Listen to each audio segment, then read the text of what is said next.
Rachel. So, I've been just chatting this morning because I want to do just chat for a little bit before I go into Stardew Valley. I recently bought a game called Monster Hunter Rise, and I actually haven't played it yet. I've heard good things about the game, but I haven't played it myself yet. In part because I didn't buy it for the game. I bought it because I wanted to have the amiibo. I'm an amiibo collector in my normal everyday time, but the Monster Hunter amiibo is US exclusive and I don't live in the US.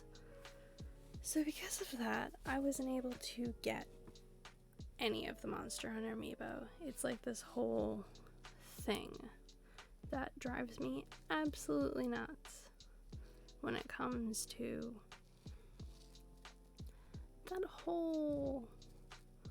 I do not understand why Capcom makes their amiibo exclusive to, I think it's Japan and the US, instead of putting it to everywhere. Absolutely no clue. So I got the collector's edition version purely for the amiibo. Who knows if I'm gonna play the game? I've downloaded the extra stuff that came with the game. I've opened it just to register the game in my Switch. But I don't know if I'm gonna play it. I probably will, because it's floating around and I will get around to it. There will be a time that I'm like, hey, let's give this a try. But the game I really care about is Monster Hunter Stories.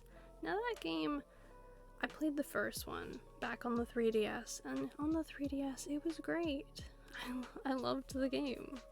It was honestly super fun. It was kind of just like Pokemon with monsters, and you had to breed. It was exactly like Pokemon with monsters.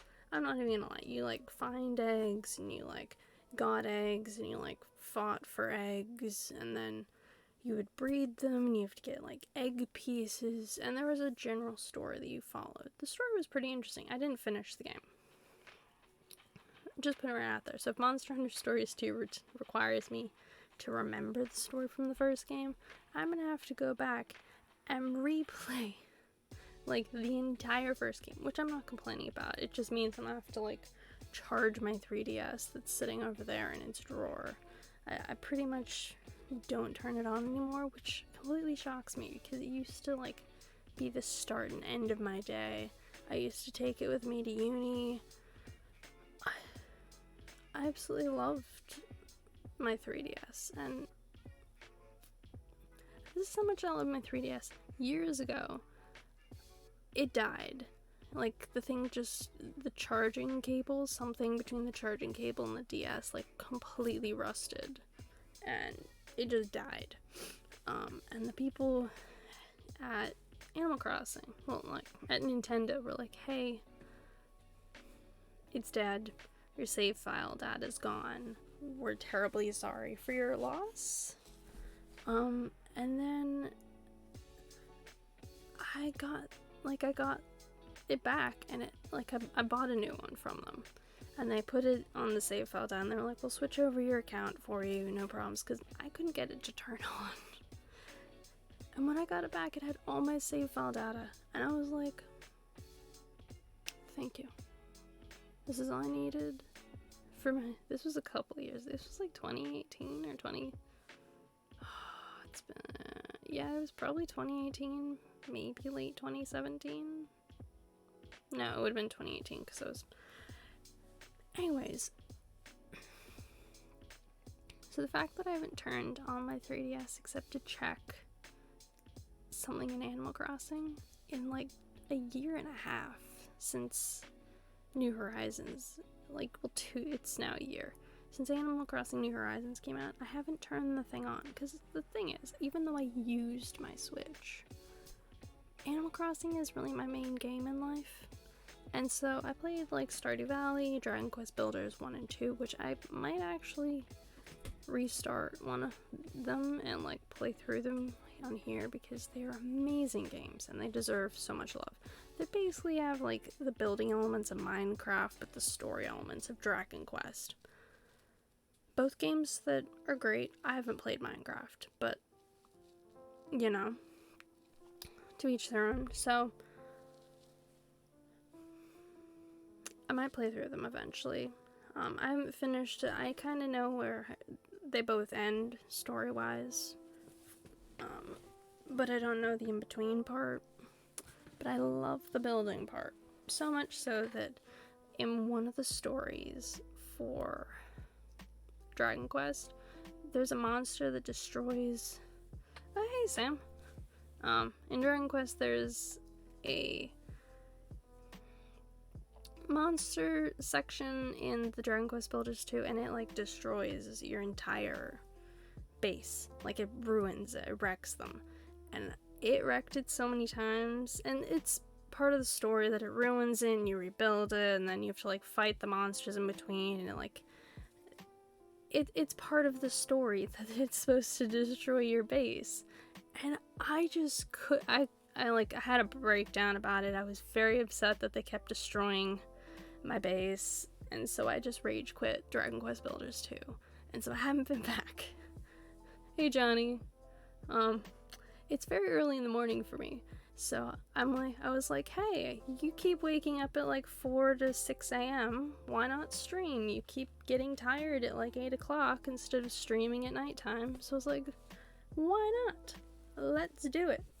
And I haven't played Stardew Valley in a while, so I thought, let's play Stardew, because you haven't played it since the update, so you have no idea what's in the update beyond like some kind of bulletin board thing, and the new beach has like crates that they drop.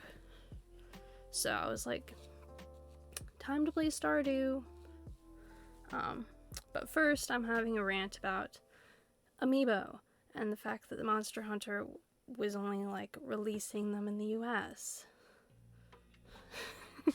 Yeah, it's a shock that I'm actually conscious, but I kept going to sleep at like 9 o'clock, 8 to 9 o'clock, so of course I'm waking up at like 4 to 6 a.m. in the morning, and so like half of the streamers I follow who are Australian ones, they don't stream until after work at like 8 o'clock, and so I'm just like, I'll leave you on and like go to sleep, and then I just like pass out, so I have no idea what happens in those streams, and I'm like waking up early and having to like watch the VOD back, and I'm like, no, not today. Today we're gonna stream because you keep putting it off because it's so early. And yes, Stardew. I easily put 250 hours into this game when I first bought it. It was like a $20 game here in Australia. It's like 20 to 25. And I bought it and I was like, you know what? You might like it. You like Animal Crossing. You'll probably play like 30 or 40 hours out of it. Like, it's a $15 game. How much time can you get out of it? Obviously, a lot of time, because I'm still going with the game on and off. Of course, I haven't played it like this year, but 250 hours is nothing to sneeze at. It's probably more than that. I have absolutely no idea what like my hours are at now. But yeah, I was ranting about like this amiibo being the only one that came to Australia, and you can only get it out of the collector's edition of this, which is $145. I have no idea how much it is in the US. It's like $20, probably less than that, so it's probably like 120 something. It's 145 here, so I essentially, like, that's just the price of the game and the amiibo, in all essence. So it's not that bad. But I would have loved the other amiibo to come here. They were so cute, and they will never come here. I've never gotten the other ones. There was like 6 others from the previous Monster Hunter like stories game, but never got them. Absolutely mind-boggling. And it is a very big amiibo. It's almost as big as... It's almost as big as this. Like, they have... This one had a massive box. The box was like this big. Which I suppose in part is to protect, like, the legs.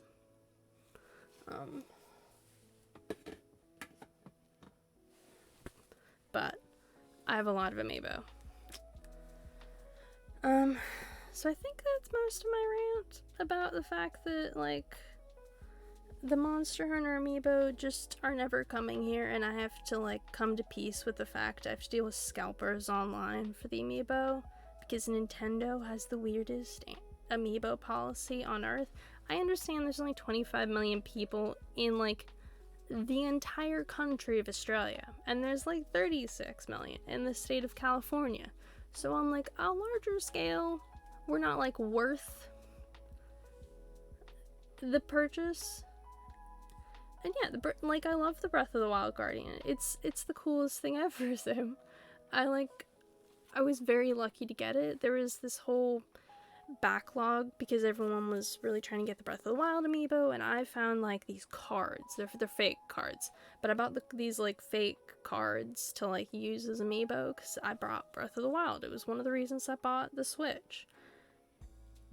And then by some miracle, I came across the Guardian amiibo just, like, in a store, and I was like, you know what? You're gonna do it. You're gonna buy it. And I managed to get all of the Breath of the Wild amiibo, which is an achievement, considering how rare they were to find. Oh, that's nice, John. You also have the Guardian amiibo. Like, it's a beautiful amiibo. It's honestly beautiful craftsmanship. I have some of the early amiibo, and you can see the evolution through the amiibo in, like, the skill that they put into it. Like, the early Mario ones from Smash, because those were kind of like the first amiibo. Their faces are hysterical if you compare them to, like, the newer versions of their faces, because of the way they've been made. So they've obviously gotten better with their craftsmanship over the cycle of the amiibo. So the Breath of the Wild is kind of like the epitome of them, because unlike some of the others that had, like, serious flaws, these ones are pretty decent. And, you know, I'm highly impressed with how far they've come with the like, style today, to the point that, like, Banjo, his one, like, it's pretty good workmanship, all things considered. So I'm only missing about 40 amiibo. Oh, nice. Sam bought you some of the rare ones. She paid for more for them. Yeah, like, you're gonna have to pay more for a lot of the amiibo now, because for whatever reason Nintendo isn't like, hey, so you can, if you want to order specific amiibo, we'll make batches of them, and you just, like, purchase per, like, amiibo. Like, I don't understand why they don't have that system, because it's not like there'd be, like, I don't know if they'd be losing money doing that or not, but I mean, if people off Etsy can do it, I don't know why Nintendo can't. So I just buy all of them that come to Australia as they come out, and then I try and find the other ones eventually. But I'm missing about 40. It's become more now. It's closer to 50 now, thanks to the Monster Hunter amiibo, which is just driving me absolutely nuts. There's three from the last game, it's Rise, that didn't come here, and then there's 3 new ones that are coming out with stories. Now, in the US, there's a special edition of Monster Hunter Stories 2 that comes with all 3 amiibo and the game and, like, a bunch of other stuff. They're not even offering that here in this country. It's not even like, hey, you have to pay extra for this thing and you buy all the amiibo at once. Not a thing. Not a reality. I will never stop being like, why are you doing this? Like, why don't you just offer the special edition here? It would sell out. You just pick a number, sell it. But it's all because EB Games, which is the company that sells it here, they're, like, owned by one of the I think it's, like, the gaming best GameStop. In the US, they're technically separate countries, and so ours is closer to the one in Canada. So typically, if Canada gets the stuff, we're more likely to get it here.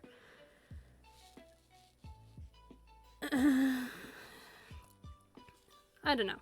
It's like a whole thing. Like, if it was possible to fly there, order it there, and then fly back, and it wasn't, like, too expensive, I'd theoretically do it, or just have, like, my relatives ship it and pay them the shipping cost, which, whatever that is.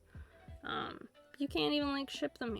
I could go on about Amiibo probably for hours, and the fact they don't reprint, that they only do stealth drops, that there's all these country exclusive ones. The country exclusive ones are the cube, like, box boy one, which is Japan only, and in order to get that one with the game, it's stupid expensive. I found one that's exclusive with game, here in Australia, and I managed to get it for $10, and the company's now out of business, so they're not reprinting this game. This amiibo's never coming back out. It's like, buy Chibi Robo, like, we loved you, but sorry. Oh my god, yes, Pokemon Snap. I'm very excited for Pokemon Snap.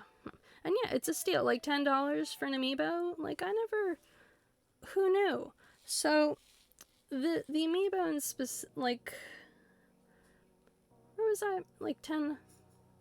Yeah, so a bunch of the others, like, that are country exclusive. The Monster Hunter ones, they only released them in Japan and the US, and that's like the original 6, and then there was 2 special edition ones, one that was only coming out in the US and one that only came out in Japan. The Mega Man one is exclusive to this like Mega Man collection that only came out in the US. Why? So you have to like get that special Mega Man collection box, which is going to be expensive on its own. But it comes with the amiibo. Only way to get it. Then you have, like, the other Monster Hunter ones, the new ones. All the other ones released in all the countries. Now, don't get me wrong, it's hard to find some of them in certain countries.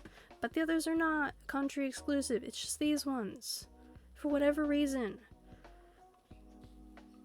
So, I will probably never get some of them, and I have had to come to peace with that. Somewhere inside me, it's like I'm missing all these like special edition ones that I'm probably never gonna find, and I just want to find the normal versions of all these amiibo. I will eventually, hopefully, find them someday. Anyways, Stardew Valley. I haven't decided what kind of farm I want to play as, because it's been forever since I've played Stardew Valley. I normally plan the hell out of my farms. I get really obsessive about them. I like do this larger plan sheet. Like, there's a website called Stardew Valley Planner. Oof. That's loud. And TV.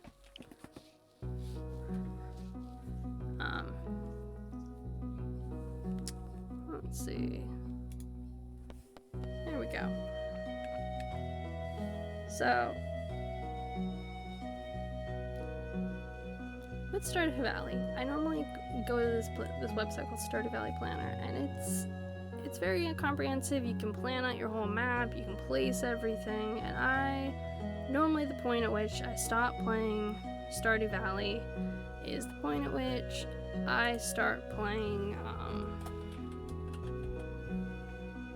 I start doing this planner. So, that's normally my, like, point of no return, is once I've, like, dove into this planner. It's bad. I love the planner. But, you know, jeez, didn't update on the thing. Okay. Updating title.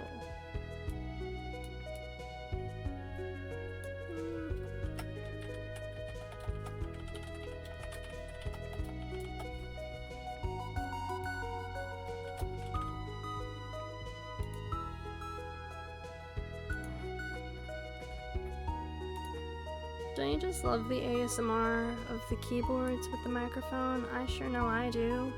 It's just gorgeous. Stardew Valley is such a relaxing. It's how I managed to, like, when I first bought it, essentially, I, like, dove into it hardcore and I didn't come out for weeks. Like, do I have enough save spaces for it? because you can only have like 5, and I remember that I played a certain amount of it and then I had to like, okay, we're gonna delete you. Because for whatever reason on like Switch, I suppose for like save space, they'll like only allow you to have like 5 or 6 save files, and it was a problem I ran into of like I created so much stuff and then they're like, sorry, not enough save spaces, and I was like, cool, glad I played this. So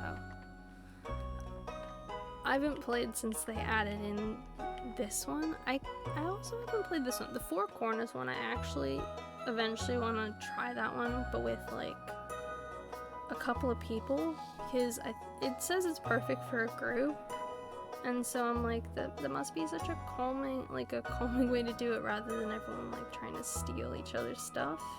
Because I remember seeing a video from someone and they play Stardew Valley gaming scene. They played Stardew Valley with their partner, and their partner and them got this huge fight because like 2 days before the season was to end, they went and they used all their money to buy crops, like all of this crop, and then planted them all. And it was 2 days before the season ended, and they were like, oh no, we just wasted like, it was like 50, it was, I can't remember how big it was, but it had to have been like something large enough to like buy that many crops, but not large enough that they'd like have, I have no idea how much it was, but they like rage quit the game with each other because they were like, we're not dealing with this, you just destroyed our farm. So they got into such a big fight about it that they were like, we're just gonna play our own save files and do our own stuff, and we can make our own mistakes. So the only people we're hurting is each other. And so that is part of the fun though, is like playing with people, especially if you have someone who's new and they have no idea what they're doing. It can totally ruin like your farm. It can ruin like how well you do in the farm and how much money you get and the like achievements that you can like complete, because in like the Switch version it's got a section which is like achievements, but like that's part of the fun. I actually love playing with like new people to Stardew because it's fun, like the stuff that they just don't realize. Some of the stuff has been added over time, like there's like the tree icon in your bag to show like the community center stuff. That wasn't always there. It got added like 2 updates ago because people were like asking for it. They'd like have to write out these lists. I had like a whole notebook that I wrote out which items I was still missing, so I didn't have to keep going back to the community center, and I was like crossing them off as I went. So like they eventually put it in. My first ever farm was the Riverland farm. Still stand by it. I love fishing. It was a great decision for me at the time. I have only ever done I think it's the Hilltop. It's the one that has, yeah, it's the Hilltop one. I did this one with a friend and I haven't done it since. So I'm not really sure which farm I want to do. I love doing the standard farm a lot. I'm very attached to it and I love the way to plan it out. Oh yeah, like I'm glad to help, Sam. Everyone has to start somewhere, and there's all these like hidden things in the game that are really cool, but a lot of people don't know about them. Oh my god.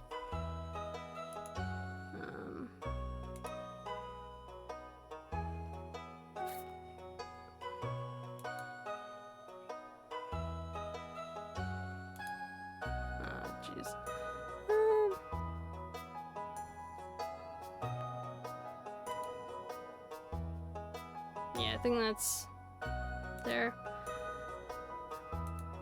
Well, it's nice to meet you, Zidimitruji. You're my first ever ban. I hope you're happy. I feel fascinated that I've managed to finally get a bot. I've never had one before. So that's cool. Woo! First bot, first ban. It's a day.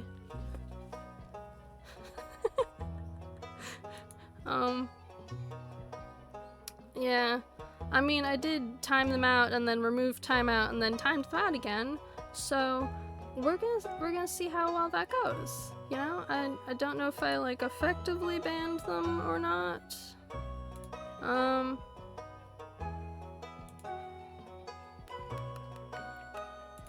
Who knows? It's an evolution. I eventually will figure out how to effectively ban. If they message again that they've got famous, then it means that my ban was unsuccessful and I'll have to try it again. My in-mod settings. No, I'm in it. Cool. Man. The people.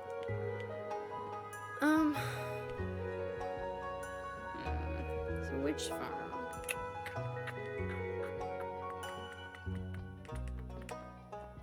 You know, I do a lot of the standard farm. I do the standard farm a lot. So I might do something that's a little limits farming space.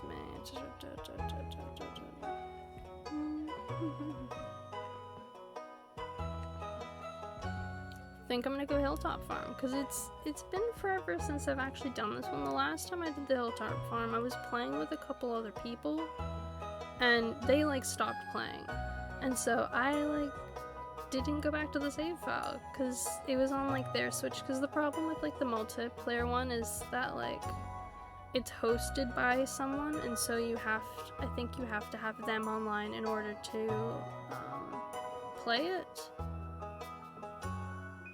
So, hillside. What am I gonna name myself? We're gonna go with rocks.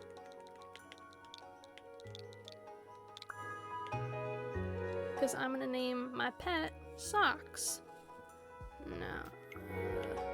I'm actually kind of curious about that like Stardew thing Sam mentioned. I think it was Sam. Someone said that like something happens if you put down Stardew as your favorite fruit, like your favorite thing within the game. So I'm kind of curious about that one because I've actually never heard of that before. Music is pretty good. Farm name.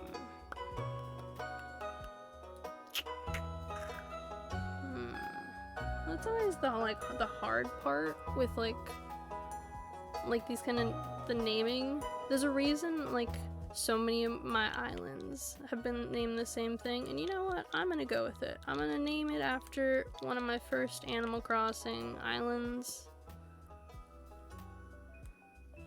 Okay, yeah, so it's supposed to trigger something when you eat a star. Okay. Well, we'll find out when I find my first one. Probably the easiest ones are once you find the like note finder thing, which I cannot remember when you find that. So once you have that and you start like finding notes in the game, I think that'll probably be for some of them, or just buying one of them at one of the festivals. The first real festival you can get it at is the one where you put out all your like goods. So we're going with Azeroth. Now they've added in some cats and dogs since I last played, so do I want the base? Yeah, we're gonna go with the base cat because it looks like my old cat Ginger. Music is pretty good, yeah. Alrighty. And we're gonna make me female. I'm pale. Hairstyle.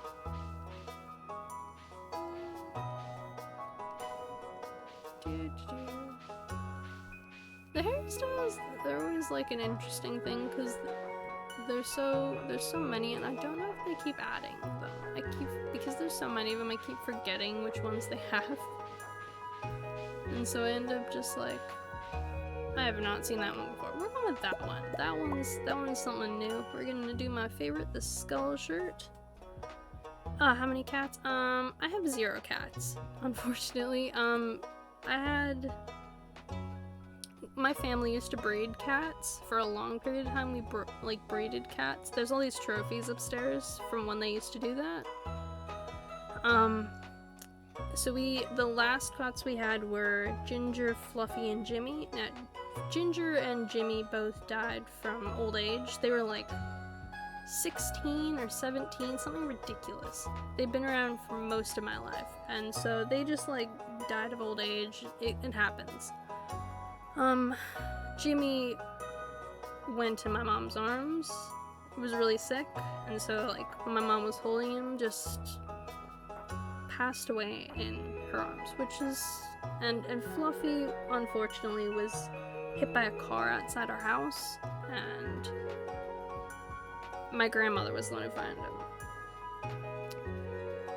We've had a lot of pets, but we stopped having pets after the last couple went, because a couple of them went in such a sad way, and my grandmother's a little old and we didn't want them knocking her over, so we've just kind of like put to bed that we're not gonna have any pets for a while, because after what happened with Fluffy, and like that Fluffy seemed to wait for my Nana to find him before going, it's just,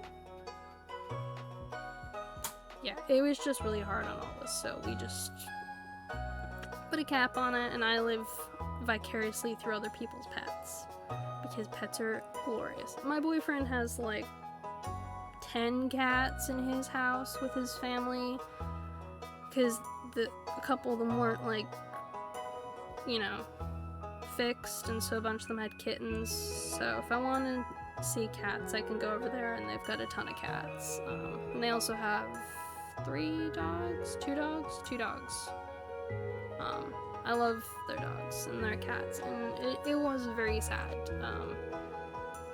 It may not come across in my tone, but I definitely was upset about it at the time, and it hits in here. There's nothing you can do about it. And yeah, the hair and clothing options are almost overwhelming, but I like that it has so many options, because then it gives you a lot of opportunity to, like, you can give yourself a beard. I could be a bearded lady.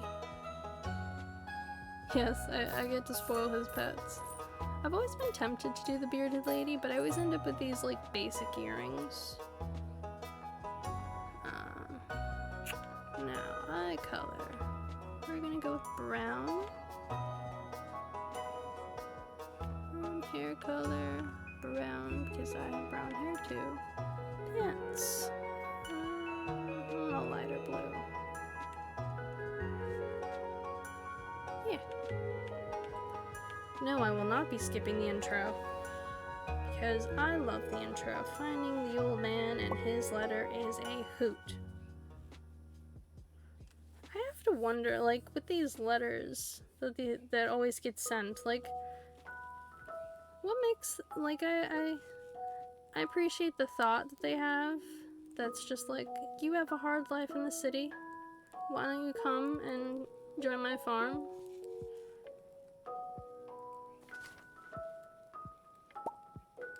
Every single one of these, like, kind of games starts with some kind of, like, an elderly relative giving you their farm.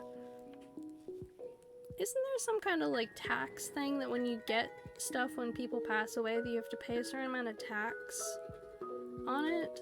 Because I remember seeing in some movie that the guy, like, bought out his grandmother's house before she died because he didn't want to pay for the, like, after-death tax. I don't know if that's a real thing, but these kind of scenes always make me, like, wonder, like, whether or not that's, you know, a thing. Let's see, Elgato.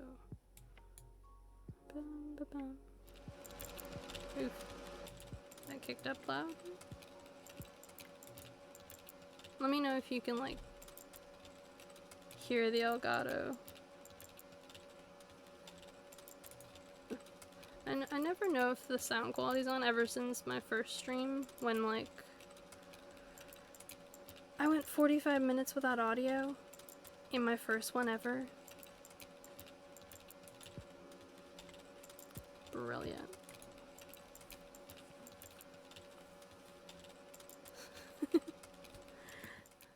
I've never felt the same about it since, like, the first time. And it was like 45 minutes of dead silence, of me talking into nothingness. Oh my god. That is the sweetest text I've ever seen, Johnny. That the audio is great. Because you may never have experienced this, but, like, realizing that 45 minutes of you talking is out into the, like, abyss, and a bunch of people, like, came in and left, and no one told you.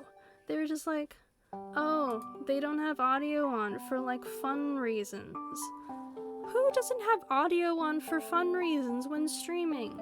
Like, if you're gonna not have audio, you'd say, no audio, only game. Why wouldn't you tell me?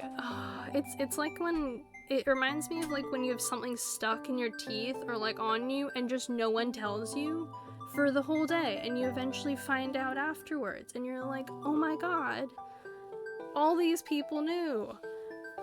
Yes, I welcome the feedback. Tell me if the audio is crap. If, like, the video dies, I want to know. Because I'm not gonna find out until I watch back the VOD later, and then I'm just like, dear God, why? Why didn't you tell me of this? Oh man.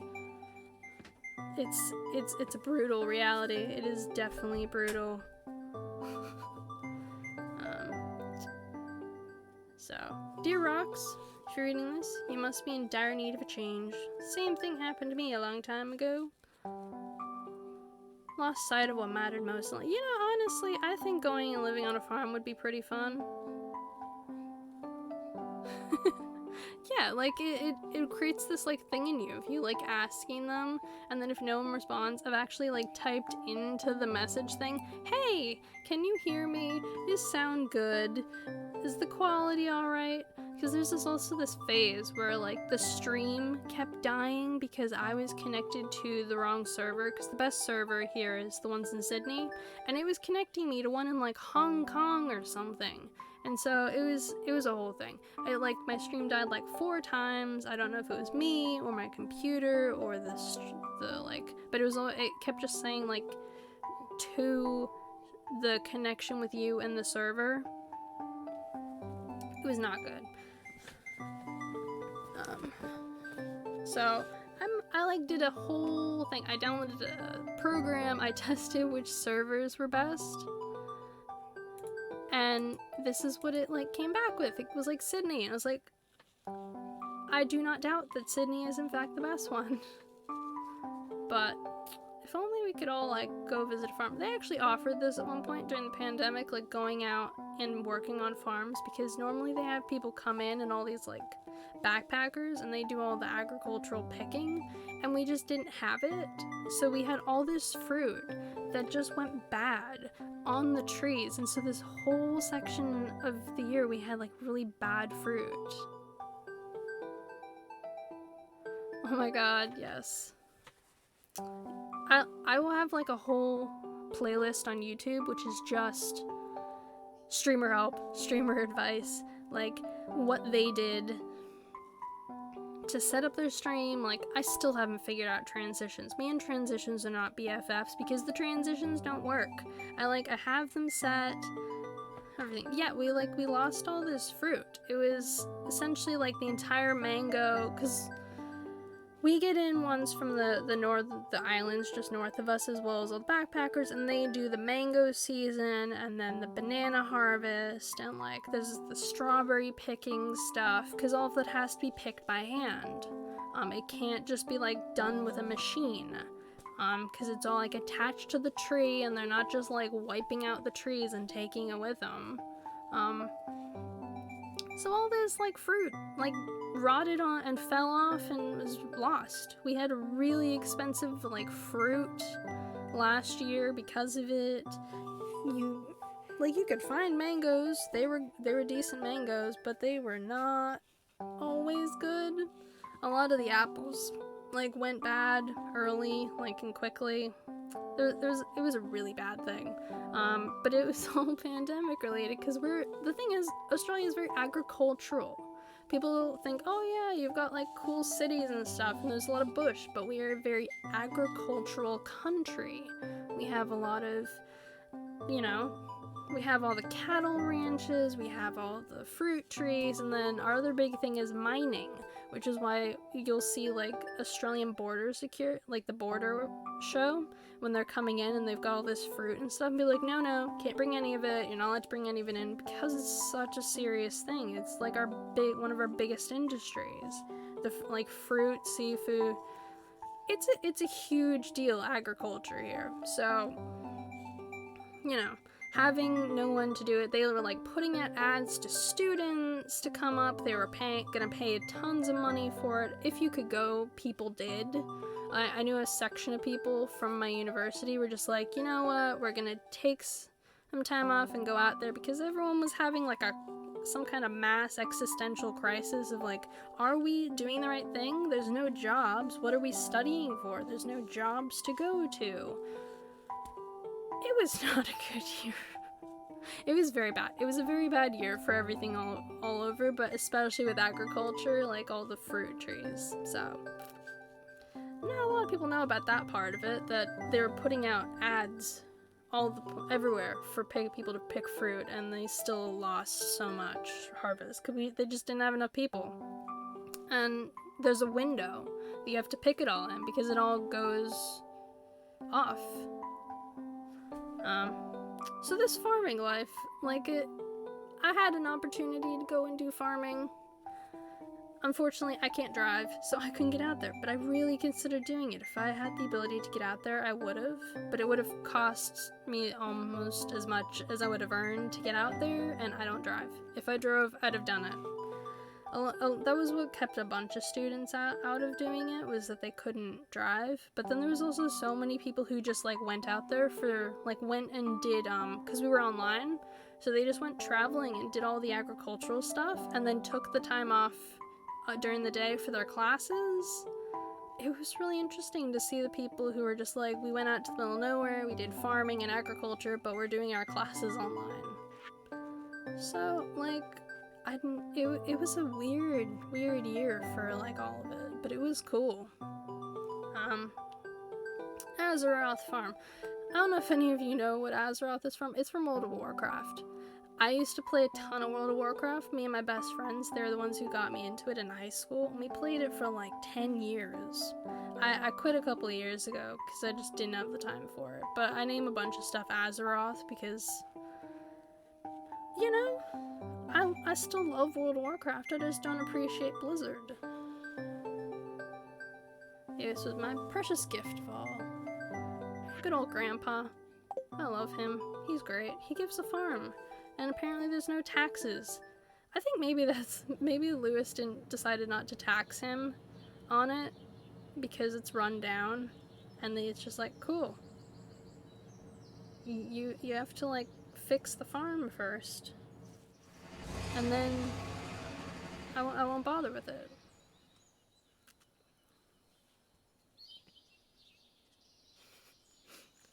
It'll Stardew.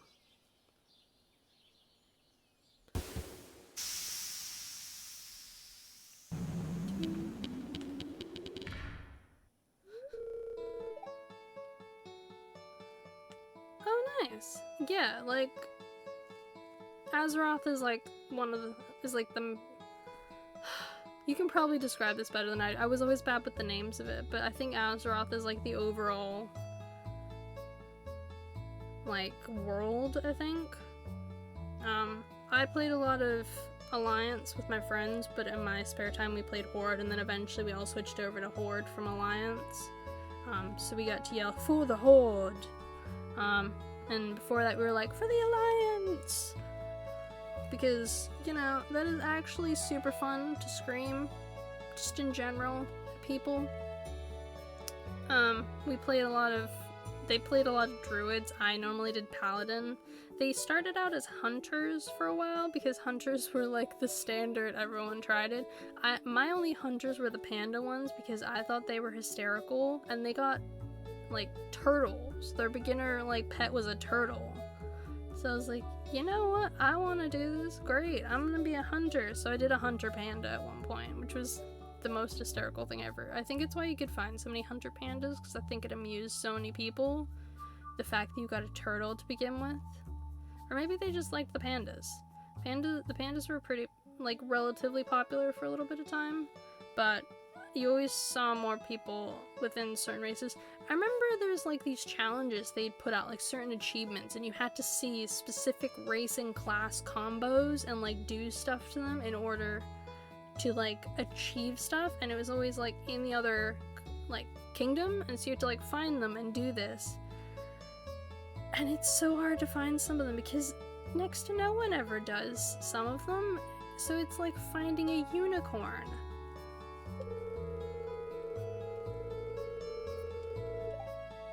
Major Lewis sent me here to fetch you and show you the way to your new house. He is there right now, tidying things up for your arrival. Thanks, Robin.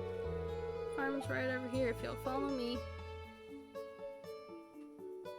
I like Robin. I know there's a couple of, like, mods, I think, where you can actually, like, break up Robin and her husband and marry Robin if you want. I don't know why you'd want to do that, but you can in one of the mods. I don't know if it's a very popular one, but I've seen it.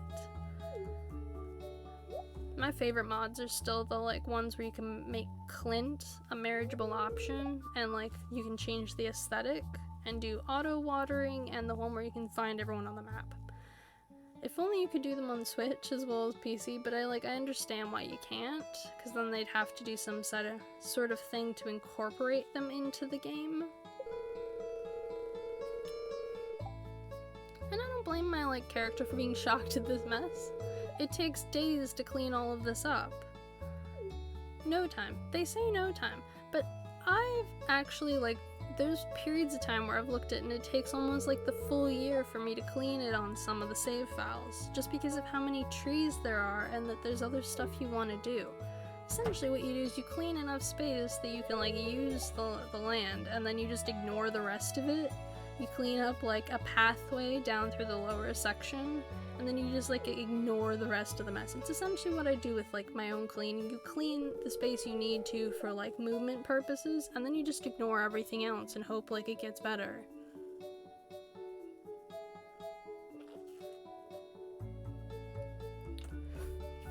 Oh, nice, Sam. Which mods do you think that you'll, like, put on first when you go on PC? If you, like, you've had a look at some of the mods.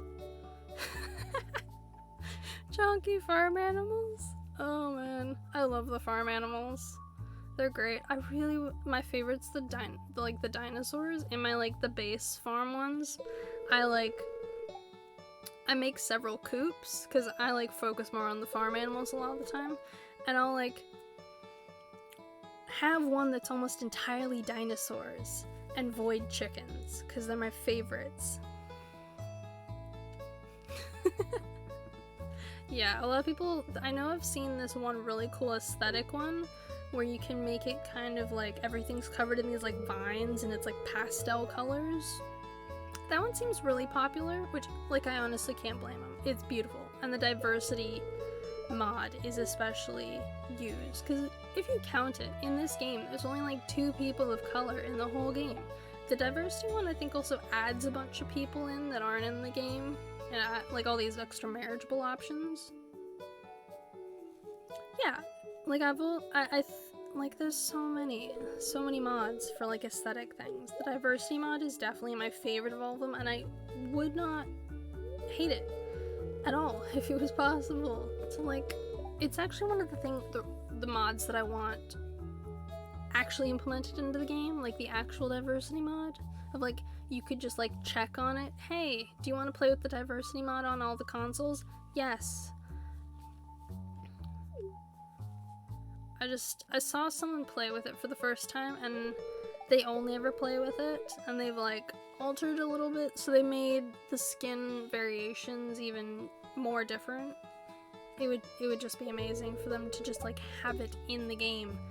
I just speed through their text, because I've seen their text so many times.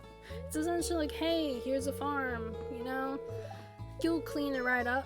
Good luck. Sorry that your house sucks.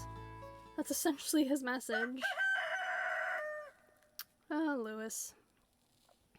This is exactly why people keep taking his shorts and, like, torturing him with them. I've never tortured him with his shorts, but you know what? I'm gonna do it this time. I'm gonna torture him with those shorts. Always check the TV. Parsnips.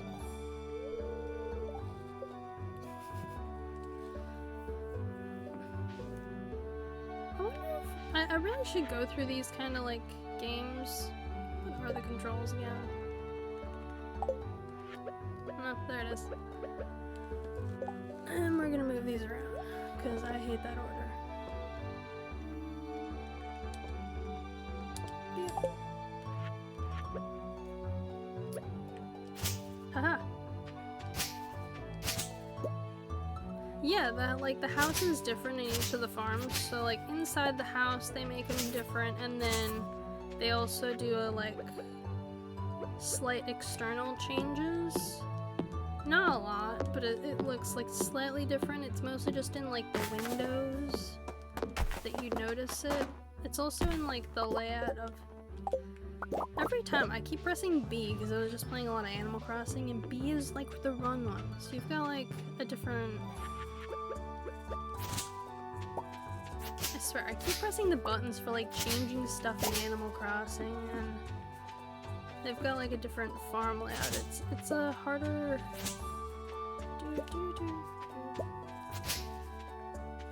So you have like different exits for stuff. And this one also comes with a mining deposit in the far corner.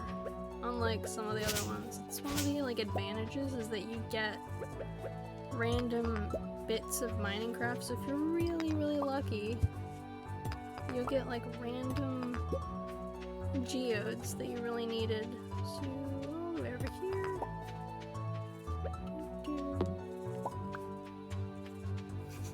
Yes, I always press the B button to run. Yeah. So you'll get like this area. And it like refills, I think, at the beginning of each season.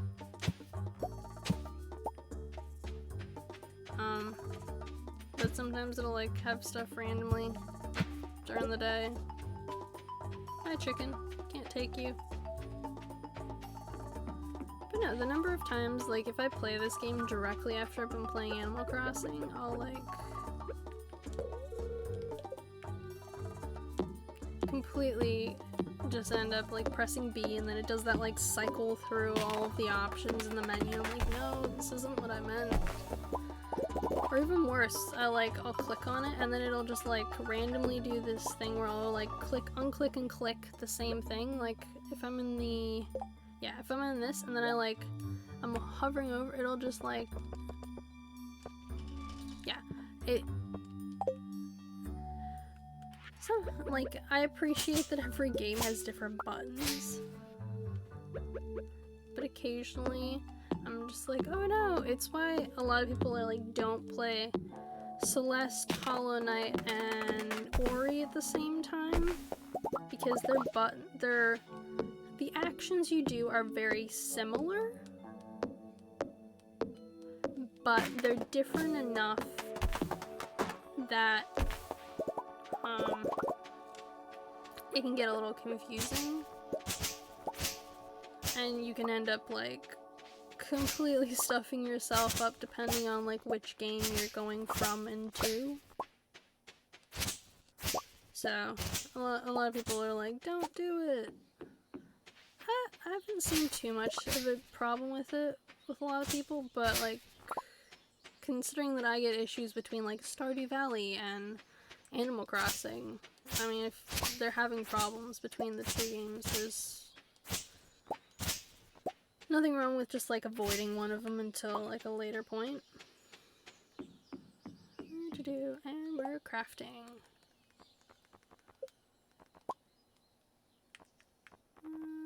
Bye, sap.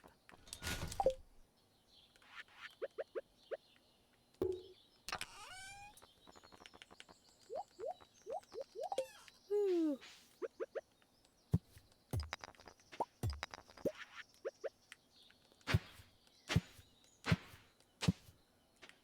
go back for the chicken. 2, 3. See, this farm I think is actually like better designed for doing the like farming and well, not farming, the animal stuff, because even though there's less space in general, you can fit in a lot of like the animals, because there's not as much space where you can do just like general crop farming, whereas there's a lot of green space. And you can still use the green space for a lot of things. I actually haven't like planned out one of these specific ones in a while. We're going back for the chicken. Here, chicken. Like half the day is gone. I know. The days always go so fast in Stardew Valley because it's like 20 minutes is a full day. Apparently it feels closer to like, you know, you're like, it's so quick, but it's like 20 minutes to a half hour, I think, that it's like a full day in the game. Chicken!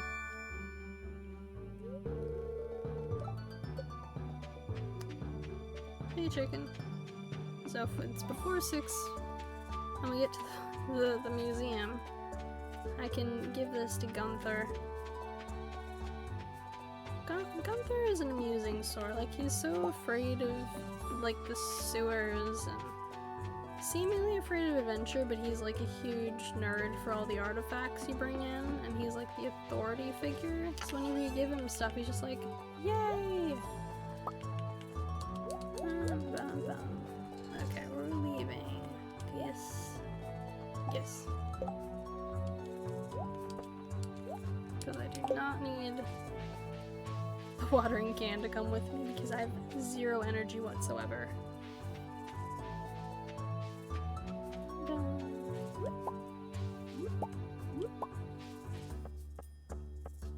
Hey, Bess. So, the first time I played Stardew Valley, when I did it on like the fish farm, the like seafood farm area, I had absolutely no idea what it was doing. Like, the placement of stuff was absolutely, like, it was terrible. I placed some of the farm stuff in ridiculous places, and I didn't build, like, fences around them, so my farm animals just, like, wandered through all my crops every day, and I was convinced that they must have been eating them or something. They weren't, but, like, in real life, they probably would have eaten them. In this one, I think I'm actually going to, like, my goal is always to try and get 8 hearts with every villager. Part of it is just, like, talking to them every day, which is really easy. Because you get points for talking to them every single day, so if you talk to them every single day across, like, a week, you can essentially get 1 heart per week. So, and then you can gift them twice. Some of them are easier to gift than others. George and his wife are probably 2 of the easiest ones, followed by Sam, because Sam actually likes Jojo Cola, so if you get a ton of Jojo Cola from fishing, you can just, like, give it to him. Like, he'll love it. You do have to, like, keep 1 randomly, because I think there's 1 random quest in first year that someone asks for, but that's pretty much it. You can just, like, gift them to him, because unlike some of the other junk that you can use in the recycling bins, it just doesn't recycle into anything else, I don't think.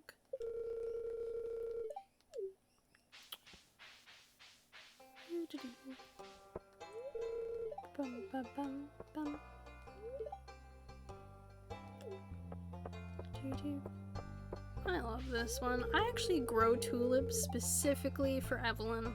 I will just, like, have a section of my farm that I grow tulips, and I just store them because I love giving them to Evelyn. She's this cute little granny sort.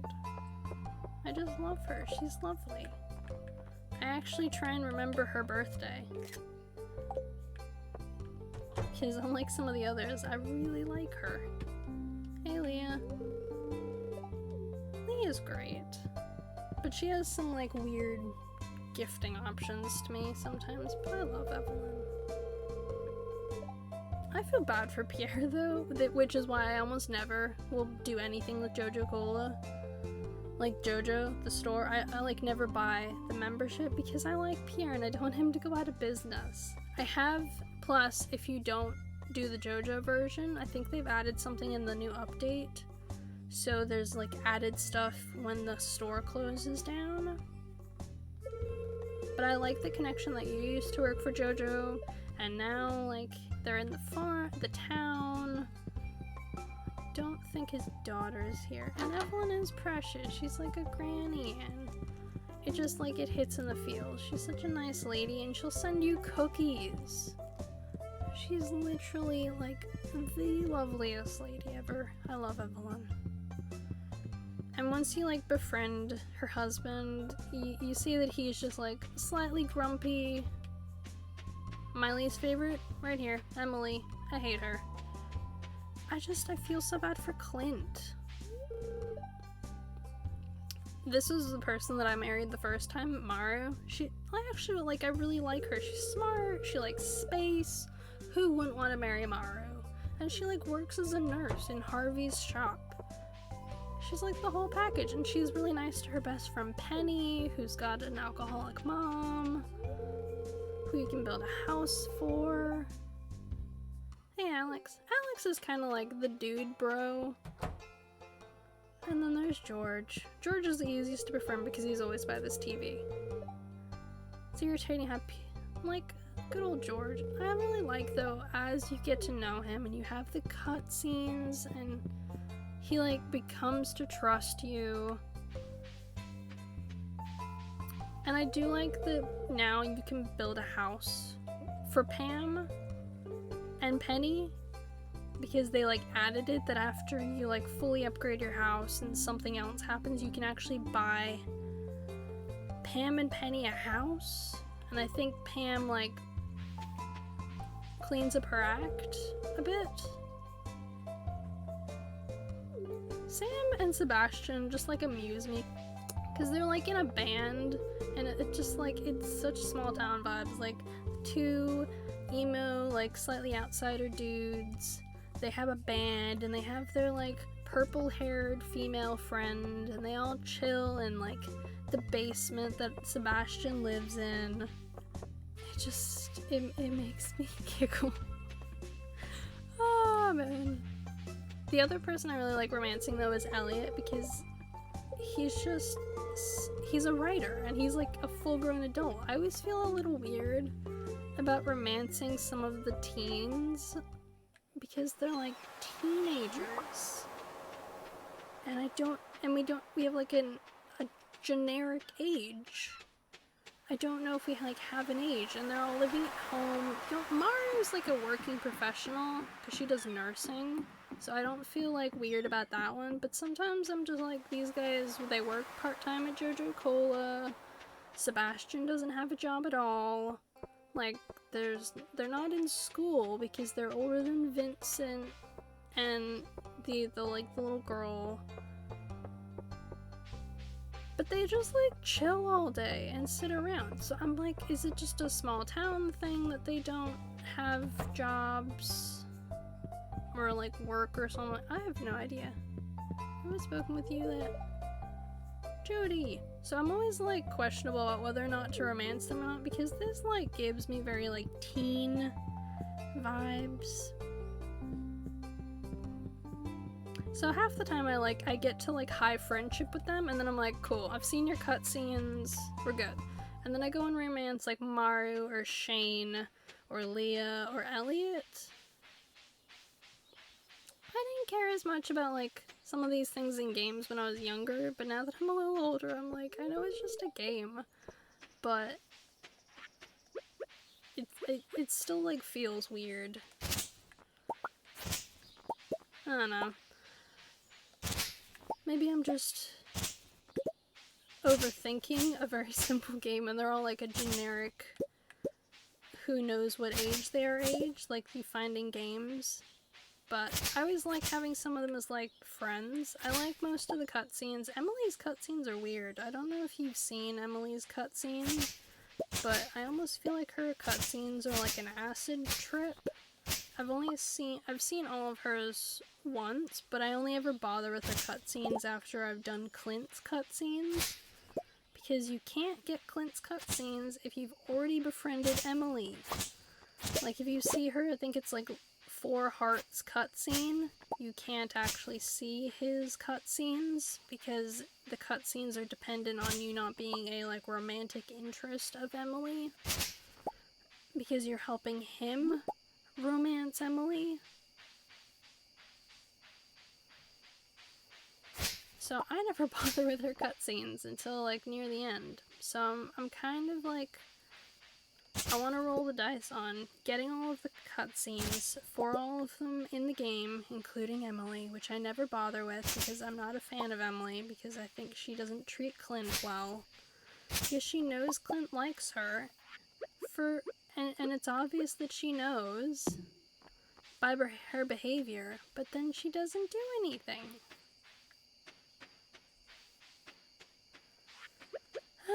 Emily.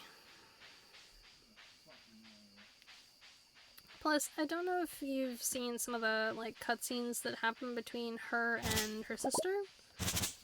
There's, like, this whole one that you have to solve between her and her sister Haley around, like, cleaning dishes and cleaning the house, because I think Emily does all the cleaning in the house, and Haley doesn't do any of it.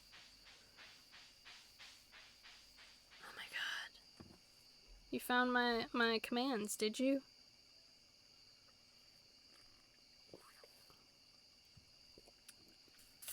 It's not water, it's chocolate milk, but I appreciate the hydrate. I put them in the, like, the about me section, and no one ever, like, uses them. But they're there, in case anyone ever wants to know what they're. I actually have a commands command, but I put them there because then it's not just, like, spamming the commands in the chat. Rocks. Let's see, is there anything else down here before I go back to the house? Because it's like 11 o'clock. But yeah, each day is basically like 20 to 25 minutes, I think. So essentially, if you, like, do a week of the time. Yeah, yum, chocolate. So there's this brand, it's like Zimmel milk here in Australia. And it's lactose free. They do pre-mix, so they have, like, several options. Oh no, I'm gonna die. I'm gonna pass out. No. We're doomed. It's okay, Harvey will save us. We can do this. We can get back to the farm. We will not pass out. So there's, like, several options. You can get, like, strawberry and chocolate and coffee. Okay, we're selling. I'm not selling the chicken. I'm gonna sell you. One of you. Oh, I'm gonna sell you. Alright, I'm saving the others. I'm making the executive decision that these are gonna be the ones that I get put into the community center. Sleep. We didn't pass out. Victory.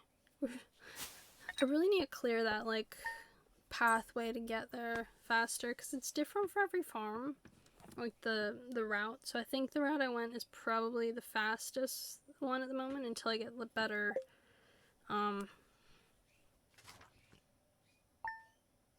axe. No, pickaxe. The better pickaxe that I can actually, like, break that rock, which is a terrible placement because a bunch of the rocks are gonna just, like, fall into the water.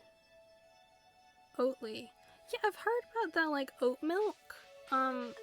Like, a streamer I watched, she went to some place in, like, California or something, and this one Starbucks has, like, oat milk they use.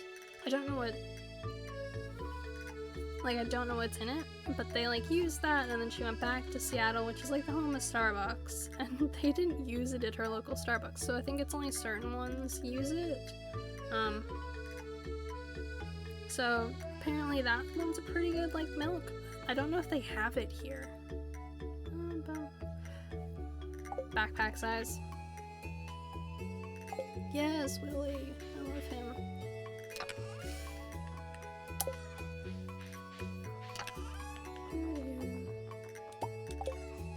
I always spend so much time fishing. Fishing is probably one of my favorite things in this game. I seriously, like, I upgrade it first. It is literally the first thing I upgrade every single time in this game. No matter what, without fail, fishing is what I upgrade first. I've actually, like, gone out of my way to be like, no, you're not gonna just, like, start the day with fishing. You're not just gonna do just fishing on certain days. And then, lo and behold, I still upgrade fishing first. Depending on, like, what I'm trying to do in each save decides, like, what type of fishing I take on. Because, like, with the fishing, there's ones where you can, like, take away all the trash, and there's, like, 4 option paths you can go with, realistically. Well, yeah. And so, depending on, like, what you kind of want as your skills, decides whether or not you're gonna, like, max out fishing first. Why am I holding a chicken? Okay. Socials. Only if Johnny. I think it's actually new for Starbucks. They were saying only a few of them carry it, I believe. We are from Tennessee? Yeah, like, I think it's some of the ones that are, like, on, there's probably some in, like, New York that have it, and then there's probably some on the West Coast that would have it. I'm amazed that, like, more of them wouldn't have it in Seattle, because Seattle's where Starbucks originated, but I can see, like, why. Okay, today's goal is to talk to the people that I didn't talk to yesterday, because there are some. Wow. The wizard I normally leave to last, because you run into the wizard once you get the community center anyway, so I never bother trying to find him before that. Linus I love chatting with, but I didn't talk to the store people. They're the easiest ones. Oh my god. I'm hopeless. Absolutely hopeless. I don't know if you've played, there's an update. I was looking into this because I was trying to find out stuff about the sewers. There used to be a bug in the sewers that if you, like, you talked on Fridays when they sell the iridium sprinklers, if you talked to him and you bought the iridium sprinkler on the Friday, and then you closed out the menu and talked to him again, it'd be in there and you could just, like, buy a ton of them. They've removed that bug, so now you have to, like, do it every Friday and just buy one, which makes me sad. But you can now have him as, like, a roommate. You can, like, befriend him and move him into your house and make him a roommate, so you don't have to get married. You can have the sewer buddy in your house.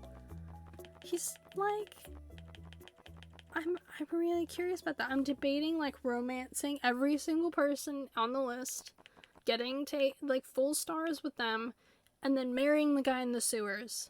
Like, you know, having him as my roommate. I'm really solidly considering it, because I've never done it before, and it makes me giggle, the idea of, like, living with the guy in the sewers. I don't know. Somewhere in me that just, like, that makes me giggle. That you can just, like, live with this guy called Krobus, who sells you stuff in the sewers. We're gonna cut down a couple trees.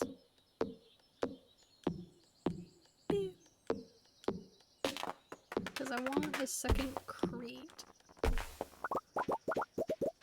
Because now that we have the mining section, I want to put a crate over near the mining stuff. Right? like, it's something that they added because some people were like, oh my god, Krobus, and he added into the game. You can romance, well, like, not romance, but like, have him as your roommate. So I'm like, you know what? I want to get all the hearts. I always want to get all the hearts. We're gonna romance Krobus. Like, Krobus is, we're gonna move him in after we get all of the, like, the cutscenes, because apparently, like, when you have him in your house, if you, like, gift other people in the town, like, the romanceable options, while you have him as your roommate, he gets a little jealous, and, like, he has specific dialogue where he's like, oh, that's nice. You didn't get me a gift. Something like that, and I'm like, I want to see what this dialogue is, if there is any, or if that's just a rumor. But you can move him into your house. You have to have the house fully upgraded, and he doesn't, like, sleep with you. He sleeps in his room. But you can have a roommate, so there's an actual, like, option to just, like, not get married, live with the sewer dude. So, you know what? We're gonna try. We're gonna try and get with the sewer dude into our house. We're just gonna befriend everyone first, because I kind of want to see if I can get that one of the cutscenes. I was told there's a secret one that if you romance everyone before you romance Alex, there's a specific cutscene you get that's different to the one where you romance everyone. The one where you romance everyone only happens, though, if you go in and you don't have a rabbit's foot, and I've only ever done it when I had a rabbit's foot, so I, like, didn't get the cutscene, and it only happens once in the game. Okay, I'm exhausted. Brilliant. We're going to build. We're gonna put stuff away, and we're gonna build a second crate. Rock.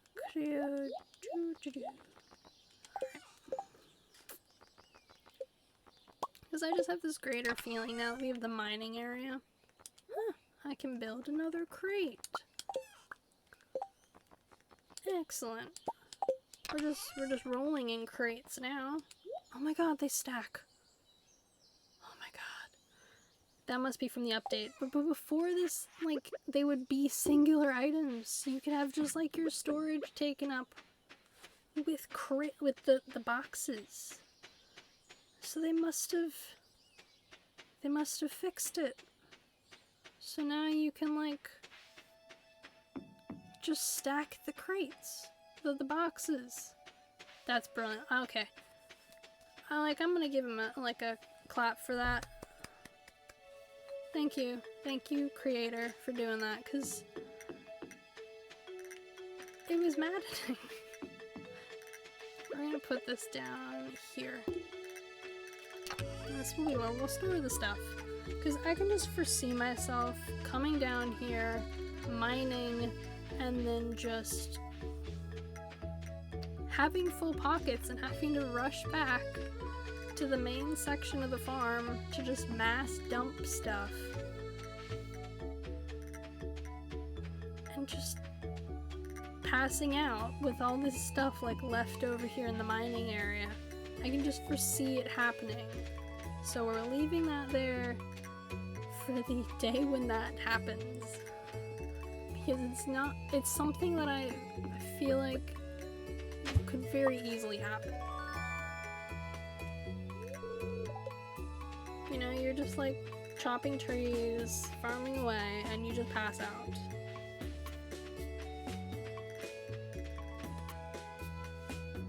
Well, like, cut, like, the rocks, anyways. Is Linus here, or is he hiding behind a bush? No, he's not here. And I don't think this is bush hiding season. No. I was literally, like, obsessed with, like, tracking all of them down and talking to all of them every single day at one point. Linus! Stranger, hello.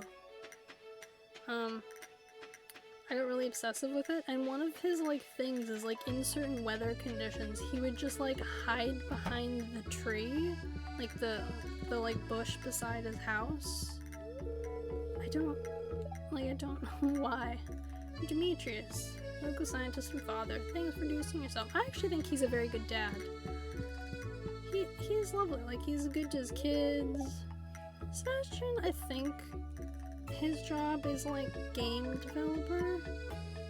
You know what? I'm gonna say they're all like they're young adults, because I've been trying to figure out their age for ages. Like, how old are these people? Like, the Vincent and the kid are like the girl are obviously like young children, but these like teens, and so like they have to be old enough that they can get married, but still young enough that they're living with their parents, and that they can like be fine with like being like part-time workers. You watch, I'm gonna get this fishing rod, and this is going to become Fisher-Palooza.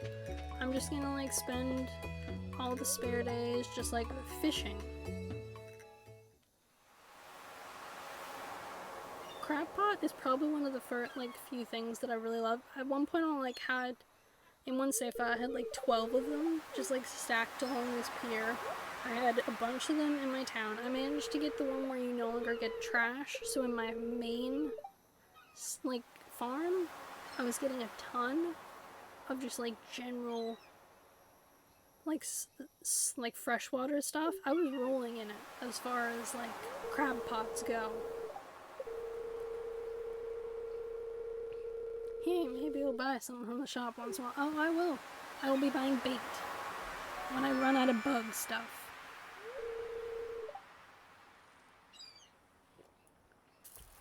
I've literally done like mining runs just to get bug meat to make bait. Like, I was like, no, I don't care about the farming. I just want like bug meat so I can make bait for cheap, so I don't have to buy it. Cause it's five, like whatever the currency is to buy the bait. The bait actually does help. So when you put the bait in the crab pots, because the crab pots will only get stuff in them if you put bait. If you don't put any bait in the crab pots, you're not going to get anything in them. Maybe trash, but you don't get anything else. So you put the crab, and it counts towards your fishing. Or I think when you put it in there. I had a ton of these crab pots, and so the option was you either you no longer have to put bait in, or you never get any trash. I chose the option last time for never having to put bait in, so once you get that option, the bait doesn't actually matter anymore. But before that, bait matters, because it only like puts stuff in them if you have bait. Also, bait can really help if you're looking for like rare fish. Once you get the higher level fishing rod, if you put bait on with like some kind of reel, really good, because some of them are like treasure specific, and so for a while I was trying to farm like dinosaurs, like dinosaur eggs, so I was trying to get a lot of treasure chests. So I chose the option which was like you get multiple treasure chests, and then I'd use a lot of these like treasure specific reels that a lot of fish hate, but I just wanted it for specifically, like I just wanted it for the treasure part, so I'd get more, because my first dinosaur egg I got on a fluke. I didn't know what it was. I'd never seen it before. So it was this just like mass fluke. Hi, good old Jazz. I like her, but her gifts are really hard to like find, because she likes pink cake and something else. But the pink cake, there's a lot of stuff that goes into making pink cake, and you get 5 pink cakes from one of the community center stuff. So essentially I get the ones from the community center, and then I just give them to her on her birthday when her birthday comes around. I don't bother giving her pink cakes when it's not her birthday, if I like see her, because her, Penny, and Vincent have a very set routine for most of the seasons, where they like go into the museum or they sit outside the museum. And then sometimes they'll go to the beach, like he goes to the beach with his brother in like spring during the daytime, and there'll be him, Sam, and Haley there. So it's really set patterns for some of their like habits. I usually donate like the second one of each, I find, unless it's one of the specific like gems. So So if it's like a diamond or a ruby or frozen tier, I do not give them the first one because I like keeping those ones to try and, like, when I get the gem maker, I'll put some of them in that. But if it's something like something else, like a generic other gem thing, I usually give them the first one because a lot of those aren't like giftable because people don't like them, or they're not really worth a lot. Chicken. So I normally try and sort these via like type of thing. So these like bigger areas I normally leave for some of the gemstones. I leave the books because I like seeing when all of the books are done. I've never actually gotten all of the books, incidentally. I pressed B. Okay. He'll eventually go to the bar. I think he might be in the bar already. I can never remember, because Clint takes the same route. He comes down here, and he walks up through here, and then he walks into the bar. Pam does the opposing one from JoJo down. Hey, Alex. Cool place to hang out and soak up some rays. And then we're gonna go talk to George. I wonder if Evelyn's in there with him. Evelyn is! Hey, Evelyn! Don't mind my husband George. He isn't very friendly to strangers. Oh, but you're cooking. I don't know what you're making. Humph, looks like another gloomy day. Oh, George. What is he watching?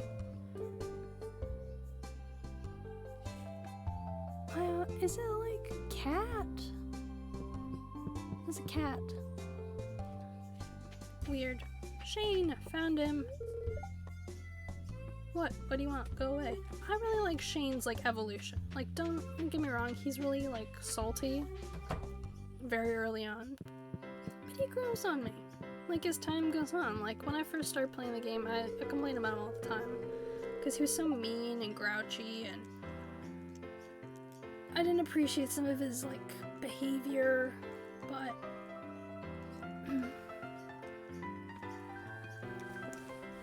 yeah.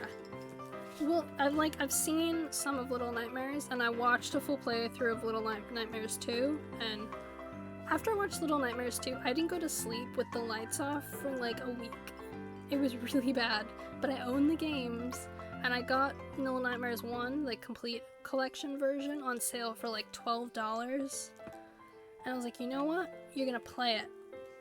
I know there's a lot of like achievements with it, and one of them is like playing the full game in like under an hour is like one of the requirements for the PlayStation 4 Platinum, and I was like, it's technically possible, though. I looked up to do the entire game in 55 minutes with no mess ups. You get everything on point the first time, you save after each room to make sure, like, it's a ridiculous thing to pull off, and the people who've done it, like, you deserve that platinum. But I do want it, when I play it, to try and get all of the dolls, well, and all of the gnomes. Interesting factoid that I found out about the second one is there's actually a hidden doll in the game for you to smash. That's an achievement as like a throwback to the first game. I've never seen anyone find it, but it's like I want to find it. I don't know where it is, but I want to find it. Yeah, I own it on... I'm ridiculous. I bought it on PC, PS4, and Switch, so I have it on all of the systems, haven't played it, own it on everything. I got it on like $12 on each of them, because they were all on sale when they like released the second, like just a bit before they released the second game. I think they're trying to encourage people to play the game, and then like, they'd be like, oh hey, we've got the second one coming out, like come play with us, and I was like, smart move. It's a very good tactic. I got the full like collection for super cheap. It was $11 here, but it was like $5 in the US. It was something ridiculously cheap. So it's a great game, and I do plan to play through it. I'm debating on when to play through it, but I want it to be during the daytime. So I'm not like playing it in the dark in my house, because we have possums that break in every once in a while, like not opossums, but like the Australian bush possums. And they make these big thumping noises out the back of my house, and the idea that I'll be playing this and have something creepy happen and then just hear a big thump out the back just heart attack. I feel like a heart attack would be coming on. So I want to do it during probably the daytime. So I'm debating on when to do it, but it's like on my like list to do.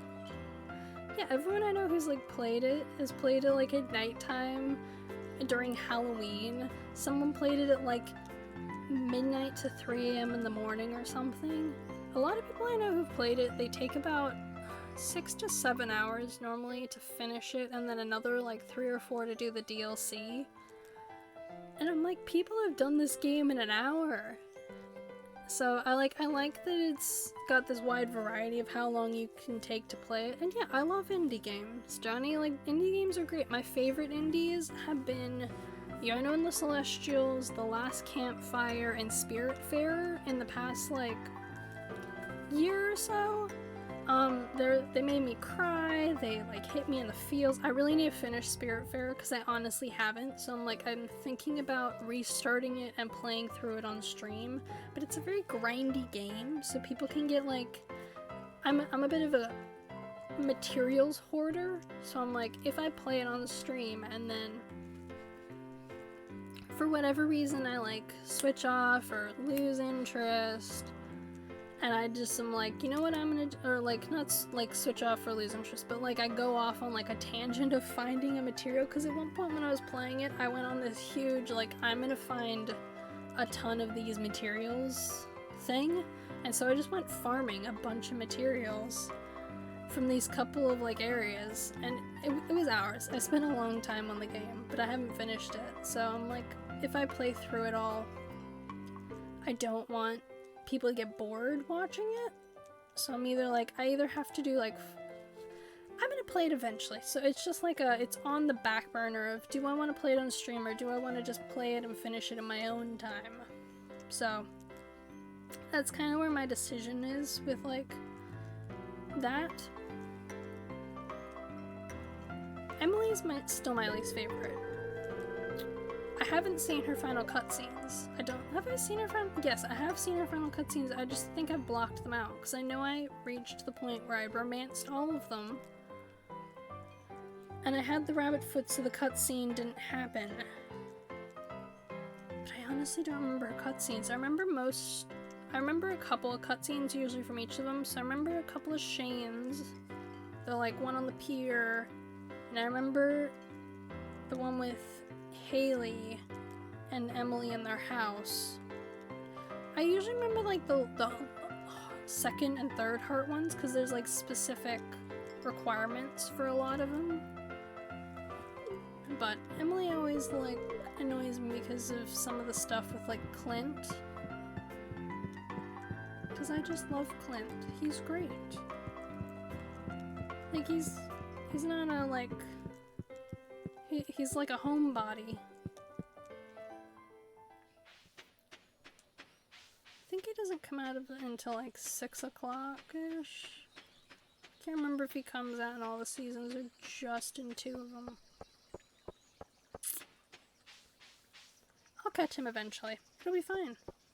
But he's like my favorite NPC, kind of, from the game. Sebastian takes a while to finally catch him because he spends so much time in his room being like mopey. But, you know, I do the same thing. I like hide out in my room and play video games. I suppose that's why he reminds me of like a younger me for like a while. Like sitting in like a dark area and playing video games. Oh, Penny. Penny's a sweetheart. That's why I like the idea that now you can build her a house. Money! We need to cultivate a harvest. Yeah, that's not happening today. Who have I not greeted?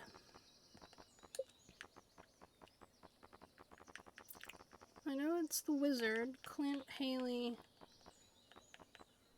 It's Haley in her house. Haley and Emily live in this house. Ah! Haley. Found her. A lot of people have noticed that people either seem to love or hate Haley. There's not some kind of like middle ground for whatever reason. I think it's in part because of her, like, personality. I do like this addition, though, to their house, so that you can, like, dye your clothes, like, in their house with this sewing machine. But I think it's only after you, like, get a certain amount of friendship with them.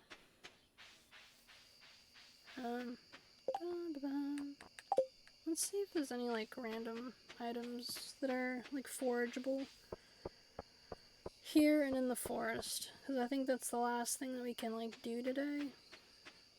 Before, because we don't have any energy to, like, pick up, like, do any more of anything, really.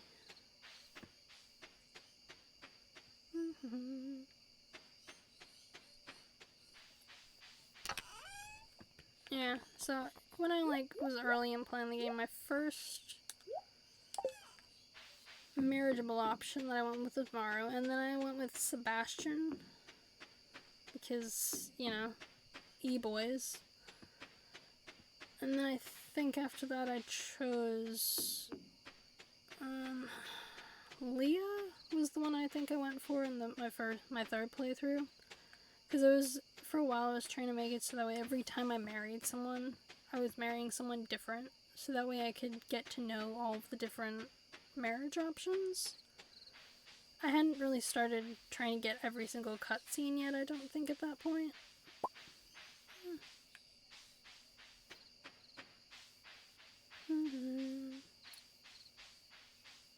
But yeah, I prefer playing, like, Stardew Valley on, like, a bigger screen, because when I used to play it in handheld and then I switched to PC, like my big TV, when I switched back and played it at one point in handheld, I had such problems, like, seeing some of the stuff. Like, it was so small and it was hurting my eyes, so I had to start wearing glasses when I was playing it in handheld.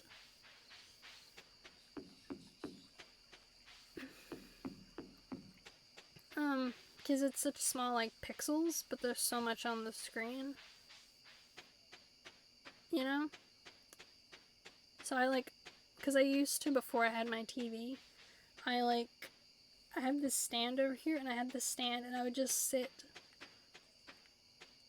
the, like, game on that. Like, my Switch on that, and, like, put in my Joy-Cons, like, into the, like, grip. And do it that way. Which, there's nothing wrong with it doing it that way, it just, you know, takes a while. Okay, sleep time, because I have both no energy, and there is no time left. I'm looking forward to when I get cats. Like, get the cat. I think it's a couple of days in. Oh my god, it's raining. Beautiful sunny day tomorrow. Excellent, but today it's raining. Oh my god, so you know what that means? Fishing day. It's official. Today's the day of fishing. We're just gonna see if there's any, like, little spouts coming out of the mountain first, and then we're going fishing. Yeah, I know in Ghost of Tsushima, after it's initially came out, it actually went in, gave an option for bigger font size, because the entire game has the option to have it in Japanese and with subtitles. Problem is, like, it's big enough for people who are playing the game, but when you have it on, like, a tiny screen and you're watching it on Twitch, the font is so small. Like, I could never read what they were saying. Thankfully, I know some Japanese, so I could kind of figure out between, like, my really bad ability to see what was being written and, like, my eyesight, I kind of pieced it together. But it wasn't great. Fishing time. So, yeah, I wish more games had, like, the option to increase all the font sizes. Like, it's not too bad here in Stardew with the font sizes, because it's, like, it'll take up the whole screen with its, like, font most of the time. because they have like the tile card next to their face of like what they're saying in the text, but it's when you're like, some of the other times when it's not just them talking at you, the text is very, very small. I don't know. I wonder if that is actually an option. I might have to have a look in the menus to see if they have like a bigger text thing, because I know some games have it. And I remember Among Us at one point did an update for like color blindness, or like not color blindness, what's the word I'm thinking of? It's not colorblind. It's the one where you can't see certain colors. Is it color blindness? It might be color blindness. It's where you can't like see the blue or the green. And because their like game had blue and green cords, so they added on shapes onto the wires, but they also made it so you can change the colors that are used in certain things. Yeah, like I'm good at fishing. I spend a lot of time in this game just fishing. It's a serious thing that I like devote so much of my time to. I wasn't kidding when I told Sam that I spend so much of my time fishing. It's like a real thing that I'm like, I can do one-handed, don't even hold the full controller, and just fish. And it's practice. It's not like, it comes down to a combination of the controller and practice. When I first played Stardew Valley, I was a disaster because I was trying to fish like in Animal Crossing. Fishing in Animal Crossing is a little different because it comes down to like timing.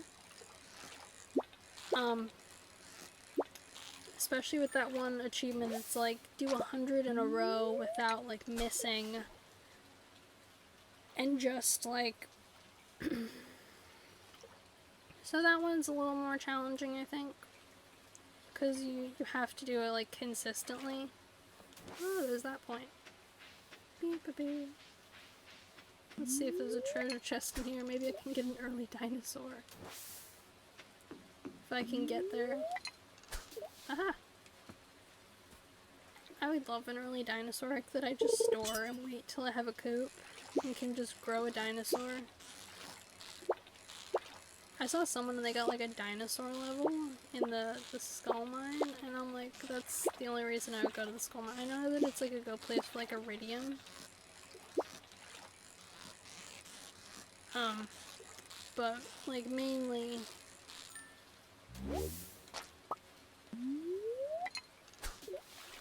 so yeah. My like there's a reason I like level up fishing the first thing, because it's the thing that's probably one of the easier parts in Animal Crossing. Well, in Stardew Valley for me.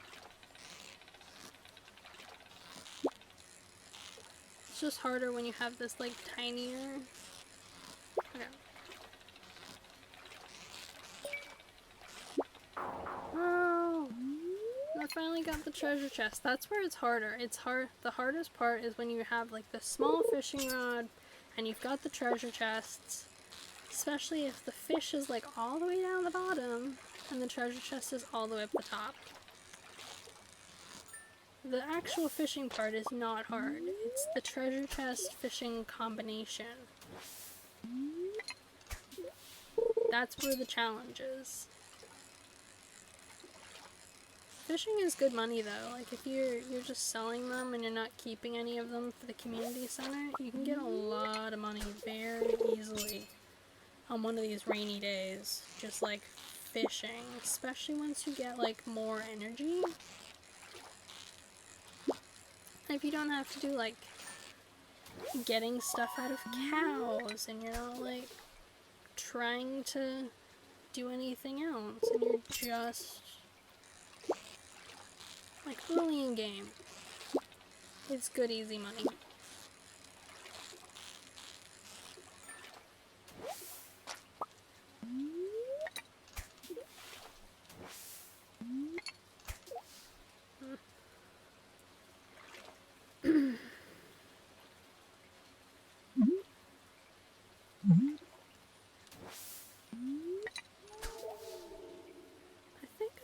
like the ghosts, that like sound that happens. We're gonna get rid of the cola.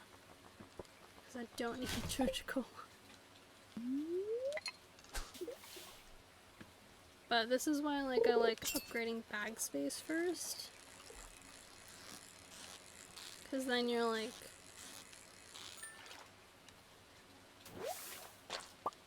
Ooh, we're gonna go down to Willie's.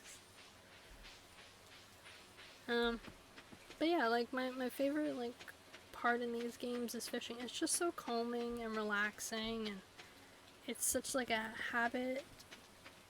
So you just like keep your eye on the fish, you move with the fish, and it's all in like the slight touches. You don't really need to do these like big touches on the fishing hook. It's just a matter of like getting up there and then staying there. I know that like in Spiritfarer there's these couple of fish that are really hard to get. Because you have to like, basically with them you have to like hold the fish in, there's like, it has a red section for the hook, so once it gets too bad it'll like go into the red and the fish will like snap the rod and disappear. So what you have to do with that is you have to get to the red and then you just like tap it out. So you like tap the button as it like goes back out, but you make sure you don't like release it fully so the fish isn't like running away. You're holding the fish in place, but the fish is still like releasing its hold on the rod. So then you're actually getting more of the like line back. It's a really complicated process. Fish tank. Oh my god. That's really cool. Okay.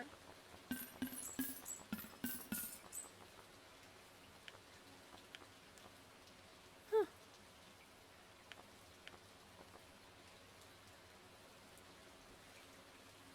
We're gonna buy one of those. What? That's new. I've never seen the fish tanks before. There's a Fisher double bed. Huh. Wow. So we're gonna like save our money and not buy the like higher level fishing rod because we don't have the bag space at the moment to really justify filling up the bag space with, you know, a fishing rod. I know, like, I understand that it gives like a wider bar, so when you're fishing you like get more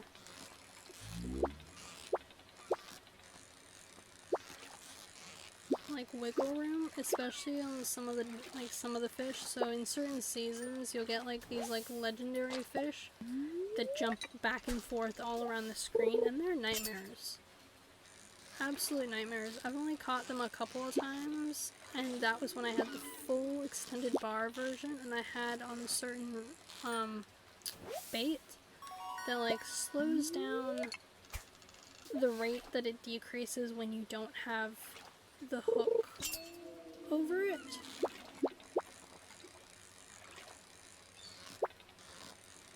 So you have to remember that Willie like leaves the counter at 5. So when you're doing this, like, this is why I like fishing in the ocean during the rainy days as well. Because he's so close, you can easily just sell back to him. So because when you have the smaller bag space, there's absolutely no point in keeping the fish for like the future stuff you want to do, unless it's a catfish. In which case, keep one of the catfish. Like, sell a lot of the catfish, but keep a catfish. Because those are a pain in the butt to find. But these, like, generic ocean fish, you may as well just sell them for easy money. Because then you can, like, buy seeds to plant to get certain ones. Because some of the, like, seeds take so long during the thing. Once you have the money to start buying more of each of the seeds, the like season's almost over. So I normally try and get like 2 of each type of seed, 1 for the meat community center and 1 to hold in storage, because there's some of the like things that occasionally get like requests for them. I remember when I had cauliflower and I only made 1 cauliflower one year, and then someone requested a cauliflower, but it was so late in the season that I had to wait for the next season to like actually give them the cauliflower. Thankfully, it was one of the ones that doesn't have like a time limit on it. It's like, it's just whenever. So there's certain requests that are just like whenever you get to it. So I had one for like a pumpkin for like 2 years. It doesn't really do anything, those ones. So those are my like favorite requests. But I've heard that there's like a new board that appears at some point in the game that does like more requests than you normally get. So those ones are like something else entirely. So essentially, it only matters for like seaweed. If you have it closer to the pier, there's a higher chance that you'll get seaweed than a fish, because obviously a lot of fish will be like farther out in the ocean. Okay, we're selling these. Stay there. It doesn't affect your chances in anything other than you're more likely to get seaweed if you're closer to the pier, because it gets tangled on the pier. So having a like farther hook, and there's certain fish that are like in darker water. In like the wiki, they'll talk about it and how like they're deep ocean fish, and so some of them will be farther out. And then in the winter fishing thing that happens with the submarine, there's some of the spots for like special are farther out in the water, so having a longer rod will allow you to sometimes get some of the like farther away fishing spots that are like deep out in the water, because those are the spots where you have a higher level of treasure chests and rarer fish. Because even though fish rarity is semi-based on how much you keep the bar over the fish, it's also partially based on like RNG. So it's a combination of things. Yes, now I just need to catch the fish. Oh man. But yeah, that's why I like this one specific lure that relates to like the treasure chest, that it's like the treasure chest won't like lose its percentage when you're getting a hook, and then there's another one. Geos. Better than nothing. The other one that's just like the fish percentage won't go down when you're trying to get a treasure chest. There's like 2 different lures, so it depends on like which one I think that you're worse at that'll dictate that. But that's the other reason to get the better hooks, is also the bar itself gets bigger. But yeah, I think also the farther out, some of the like more legendary fish only appear when you have the like the higher level rod, and a certain level fisherman. Like there's 2 of the legendary fish that will only show up after you have like all of the stars for fishermen. So you're not gonna see it before then. You know what, I'm just gonna eat the seaweed. We're gonna do one more fishing. How many seaweed do I have? 3. Yeah, we're gonna do one more and see what we get. But 1500 for a rainy day isn't too bad. I'm actually, I think, gonna keep the eel, because that's a special one that is needed for one of the fishing ones. And it only shows up, I think, on rainy days. So I think I'm gonna hold on to that one, but I'm gonna sell and keep one of the other fish.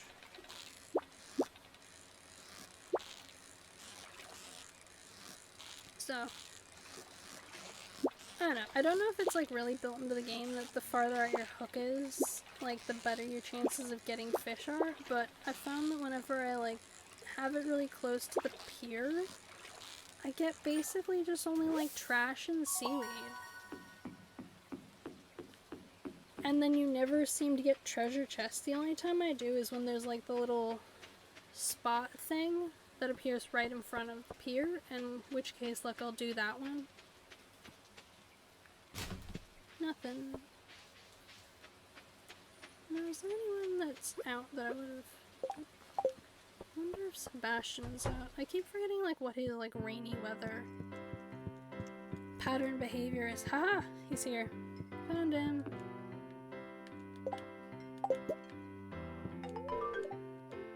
Yeah! We did it! All we have to do is talk to the wizard for all the friends and give someone a gift. You know what? Sorry, Clint. Woo! Friendship. I did not get as much back that I spent on that trout soup, but it's okay. I got the friendship points, and that's what matters. Oh, man. But no, I always try and like fully level up all the friendship. I focus normally on a couple of villages at once because when you don't speak to them on certain days, I think the friendship level does go down. Like each day. Is there anything I can do? I'm gonna try and chop down a tree. That's what I'm gonna do. What am I doing this one? Why don't I clear the path? Oh man, I'm gonna clear some of the path to between point A and B. I keep saying I'm gonna do this and then I don't, so we're gonna clear it today.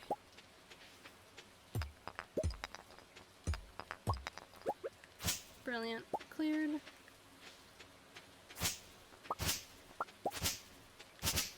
In my first ever farm that I did like the general farm for and not the special fishing farm, like I think it was my second farm, I didn't clear the path between the bottom and my house. And so one day I was like about to pass out. It was the end of the day and I didn't think about it. And I was rushing home through the mountain pass because I'm like, oh yeah, there's an opening. And then I realized that I hadn't cleared it. I hadn't touched any of it. And so I like passed out.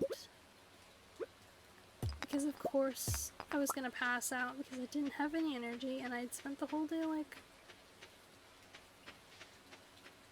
I don't know, doing whatever. And so I just like conked out right at the end of my the edge of my farm. Thankfully it was on my farm, so there's apparently like it's better if you're on your farm passing out than like off your farm passing out because you're not as likely to get like robbed. It still wasn't great. Like it's still better to like get to bed than I think a lot of people also like it's a common thing to at least once in every save file pass out like next to your bed because you just don't get there. And yes, I've leveled up fishing. Not surprised. It's the first thing. I'm never surprised. Fishing is just really easy to level up. It's super simple to level up. Welcome to Living Off the Land. We're back again with another tip for you. Now listen up. This one's for you folks living in Stardew Valley. Spring onions west of town. Whole bunch growing right out of the dirt. Well, yeah. Weather forecast tomorrow, it's gonna rain. Yes, another fishing day. Brilliant. We're gonna try and get a catfish, I think. Is it catfish season? I don't know if it's catfish season. We're gonna try for a catfish. We'll do river fishing because we've done the ocean fishing, so I think we've got most of the water ocean fish for spring. So and we've got a section of the mountain fish, so I think we now need the river fish. Because a lot of the pond fish for the mountain is the same as the ones in the forest, but the ones in the forest pond are similar to the ones in the river. So I think we're going to do river fishing when it rains tomorrow. What we're going to do today is we're going to buy seeds and then plant them. Yeah. Okay. They open at 8 o'clock, I think.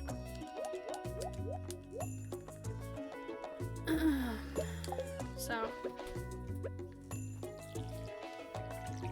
today will be get seeds, plant more seeds, because we need a couple of each type of seed. to like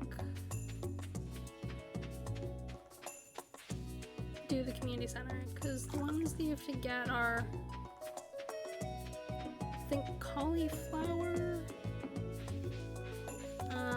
There's 4 of them. There's 4 specific ones that you need for the community center, but then there's a bunch of other ones that are like kind of semi-useful for like other stuff. I'm gonna get rid of this bit of grass, because that one's gonna expand, and I don't need it expanding into my farm stuff. Okay. So, I think, like, they open, I think, at like 8 o'clock or 9 o'clock.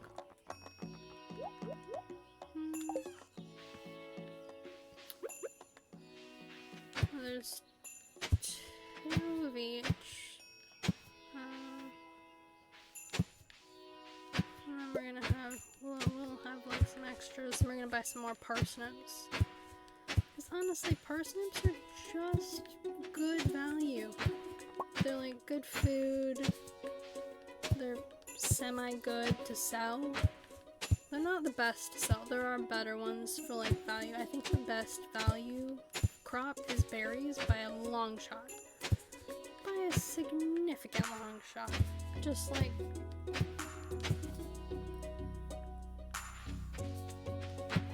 because when you plant one, you end up with like multiple berries.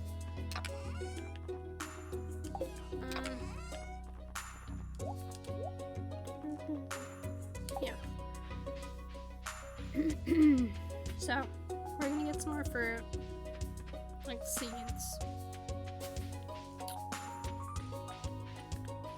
Nothing here.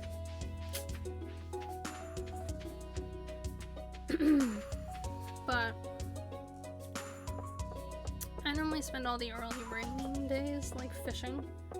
I think that's in part how I end up with like upgrading my fishing so early. I have my telescope this summer. Well, Mara, I appreciate that in you.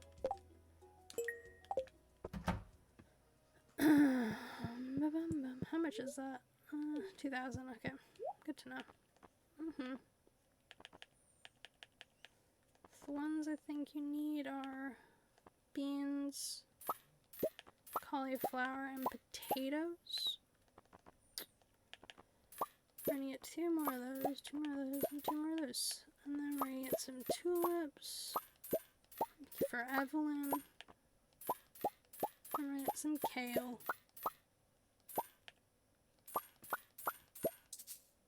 Some jazz. Didn't buy any parsnips. It's okay. Parsnips are cheap. So once we get the parsnip harvest, we'll buy a ton of parsnips, because they're actually the easiest one. You can usually get like 3 harvests of parsnips, 3 or 4 in each of the seasons. So I know in the first season it's only like 3, depending on like how quickly you buy more parsnips. But I never buy them quick enough. So I always end up like dealing with them as like a later on thing. And end up with like mass harvesting and having like mass crops of parsnips. Because I left it so late, but I just have like just enough time for a parsnip crop.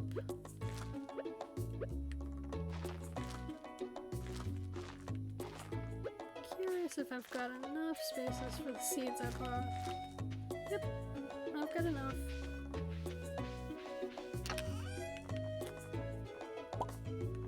Find the redfish. But yeah, I normally like ignore a lot of the like seed farming. I'm really bad about it.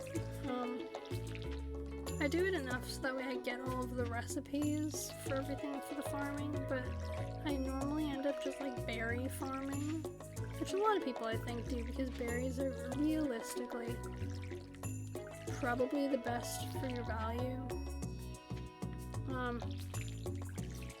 Across all the seasons, And then I'll do like parsnip farming usually, just like mass parsnip and cauliflower farming. I do more cauliflower farming if I like have Maru as a wife, because she loves cauliflowers. And so just like making them to gift to her is really the main purpose. Because it's one of her cheaper presents. The other ones are like battery packs and yeah, she really likes battery packs. Ooh, what did I end up getting as like a crafting thing from fishing? Oh yeah, I got I don't think I got anything for upgrading my fishing level 1. But yeah, like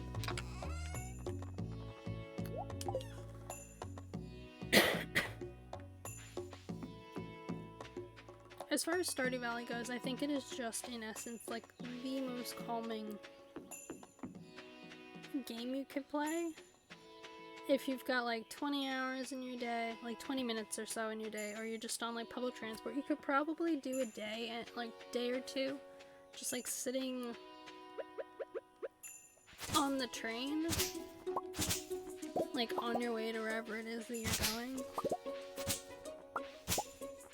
Realistically, which I think is part of the like value of it, because I know it's Story of Seasons, which was what this was based off of, roughly. So the person who made this, his story was basically that he was a big fan of Harvest Moon and Story of Seasons, and then he didn't think the game was going far enough with what it could do.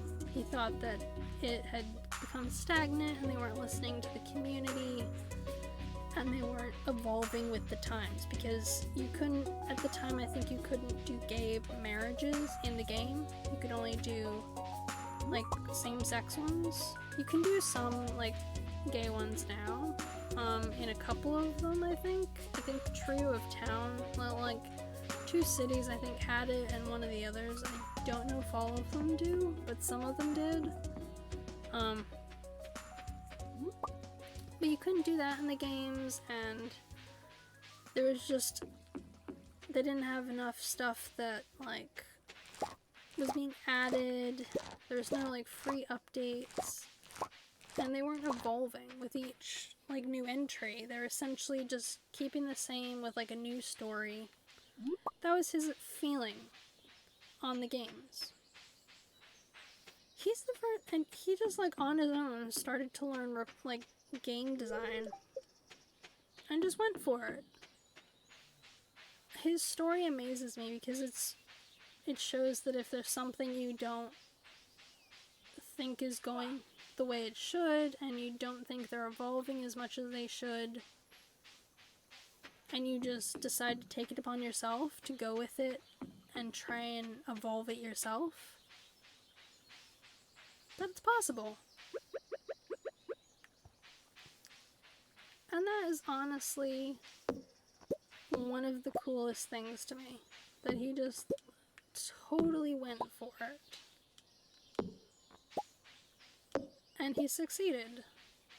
Like, the game is very successful. Some people don't like it, but that's because it's like pixelated. Most of the ones that I know who don't like, people who don't like it, are because they don't like the graphic style of it, which is fair enough. Not everyone likes pixelated graphics, because these are like, you know, the cute, but I do actually think it's like fairly good quality, like appearance, as far as like pixelation goes.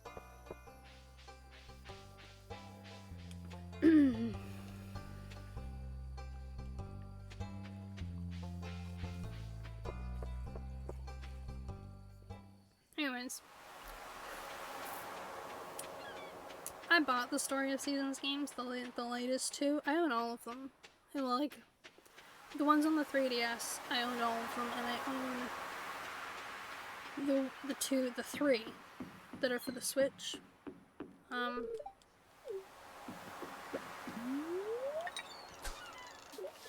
But I don't own,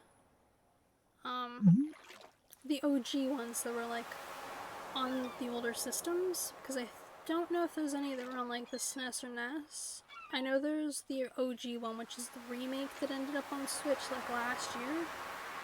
because the Story of Seasons Mineral Town is just a remake of the like original Harvest Moon game, which a lot of people were confused about. So like, it's a remake of a Harvest Moon game. Does that mean they make the Harvest Moon games? They made up all the way to, I think, the last one I really like. So the first one that really got a lot of backlash because it hadn't evolved as much. Yeah, the new Story of Seasons is actually like pretty decent.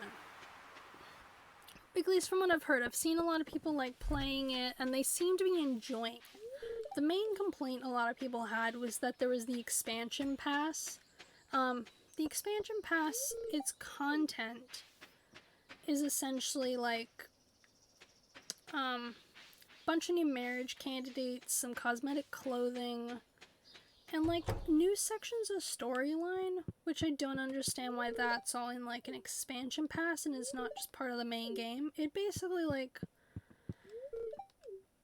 the game itself here in Australia, it's $90 for the game, and the expansion pass is $30. Now in the US, the expansion pass is only like $15 or $20, and the main game is like $60, I think. Yeah, the DLC includes like 5 different outfit sets. It includes basically the way it was split up is there's 4 different. There was 3 or 4 different like sections, and each of them includes new marriage candidates, some extra storyline, and places, kinda. So those are all like not included in the main game. So essentially you could buy them later on if you enjoy the main game and then get all this new extra content and replay it with new stuff added in. But that stuff isn't in the main story. So, and some of the outfits that are in the DLC you can't put on some of the marriage candidates for some reason. I don't know which ones like don't match up. But yeah, the DLC is basically just like marriage candidates, outfits,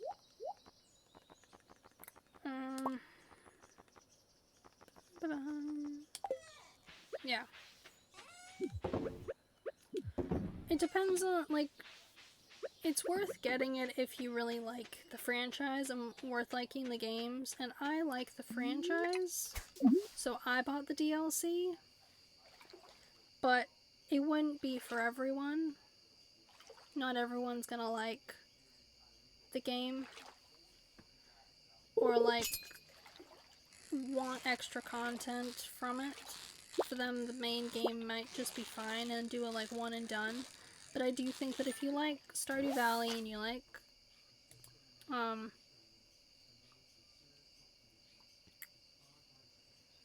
yeah, so I think that like if you like Stardew Valley and if you like Animal Crossing, it's worth getting if you want like an extra game that's kind of in the same genre. I think also if you like Sims, you might like it.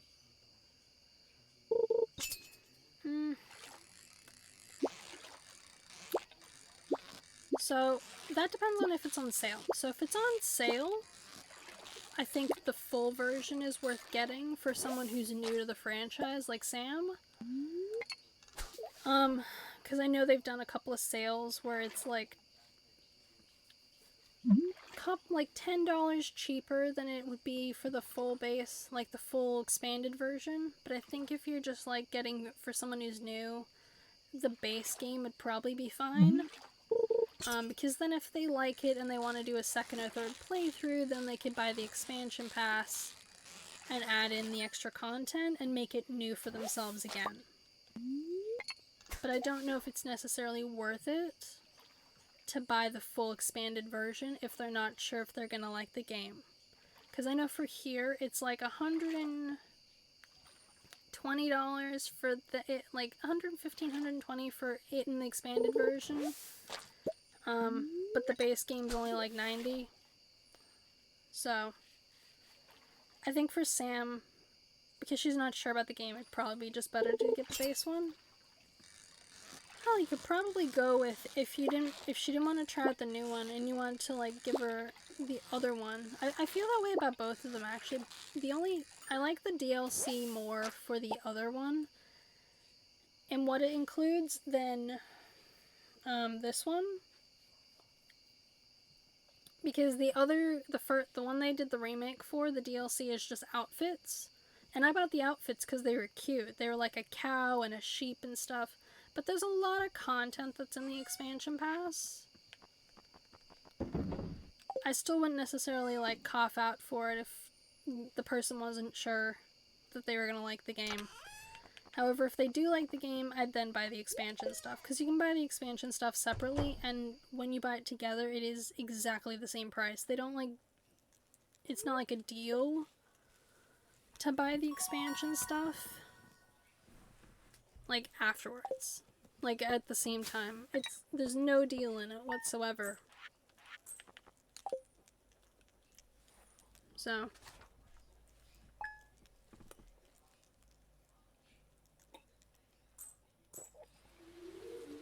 yeah, you can buy it afterwards on the eShop. I have the game physically, and I bought the expansion pass separately. Before they came out, you couldn't buy the expansion pass separately. You could only buy them together, but now that the game is out, you can buy the expansion pass separately, so you can always get it later.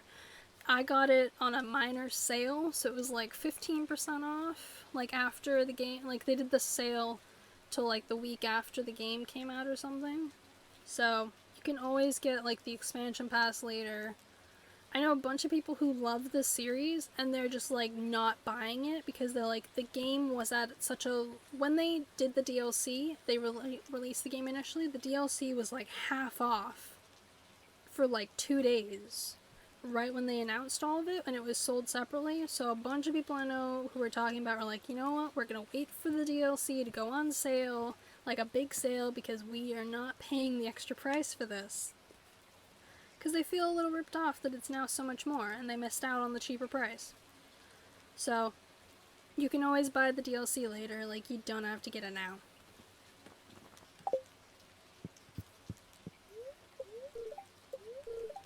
Hell, I took a couple of days to decide whether or not I was gonna get the DLC, and I in the end got it because I was like, I'm only gonna play this, I think, once at the moment. Oh my god. Crow, no. You took a parsnip. No. Oh man, I don't know do I have the thing for a scarecrow? No, I don't have a scarecrow recipe yet. God darn it. Oh man. All the DLC for the Story of Seasons games is all available afterwards. Like, both games. They released them separately, so you didn't have to buy them with the game. We're gonna sell 4 of you. How many parsnips can I... No. Okay, we're gonna leave 4 of you in there. And we're gonna sell... I think the store's open on Fridays. I think it's just Wednesdays and Mondays that it closes. We're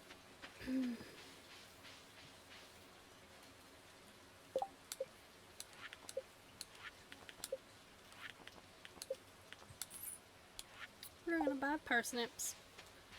And plant a bunch of parsnips and then go fishing. Because it is fishing day. I also kind of want to get the upgraded bag. So my goal, I think, for the fishing day...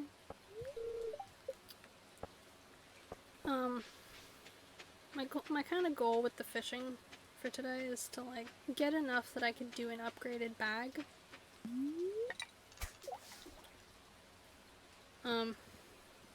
Because early on, the big problem you get is just bag space. It's the same problem you face early on in Animal Crossing, honestly, but unlike in Animal Crossing where you can just, like, drop stuff all over, you have to, like, put it in a chest in order to, like, dump it. No, I bet that was the catfish. It's always... The fast ones during the rainy days are always catfish. They're never anything else. They're the catfish, and you need a catfish for something. I know there's something I need a catfish for. I can't remember what it is. Oh wait, it's the, it's one of the fish bundles. So I always try and get a lot of the stuff you need for all the like bundles long before you actually end up fully unlocking it for whatever reason. Topaz. Brilliant.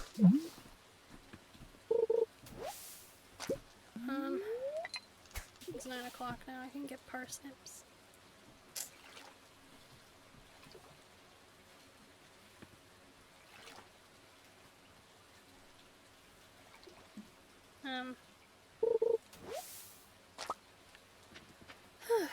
So we're gonna try and get a catfish, I think, because I think catfish are in spring.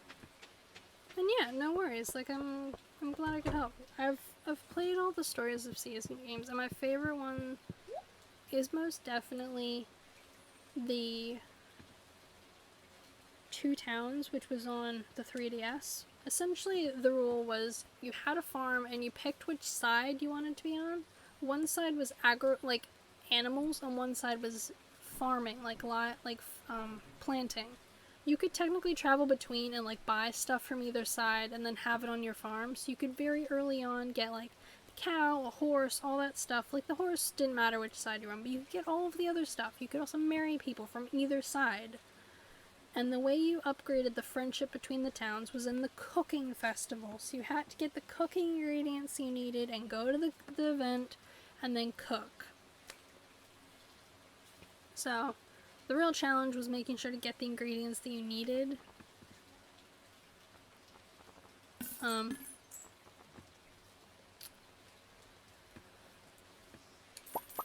Because honestly, it was a really hard thing early on to actually get some of the ingredients. It was just like, oh yeah, you need oil and I don't remember what the other thing was. It was one of the first ones was like oil and cucumber was a vegetable that wasn't available readily, so you had to like find someone who sold cucumber and then buy a cucumber off them.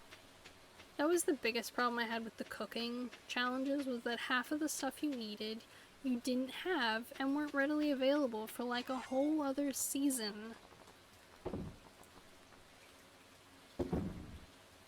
I'm gonna keep the algae.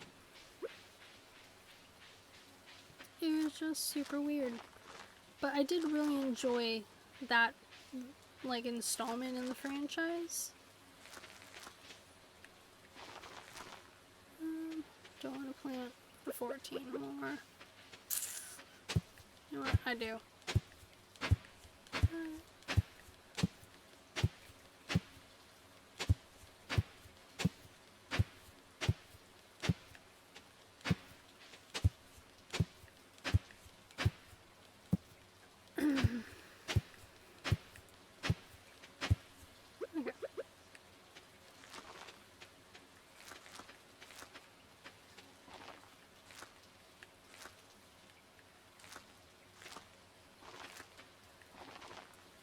Okay.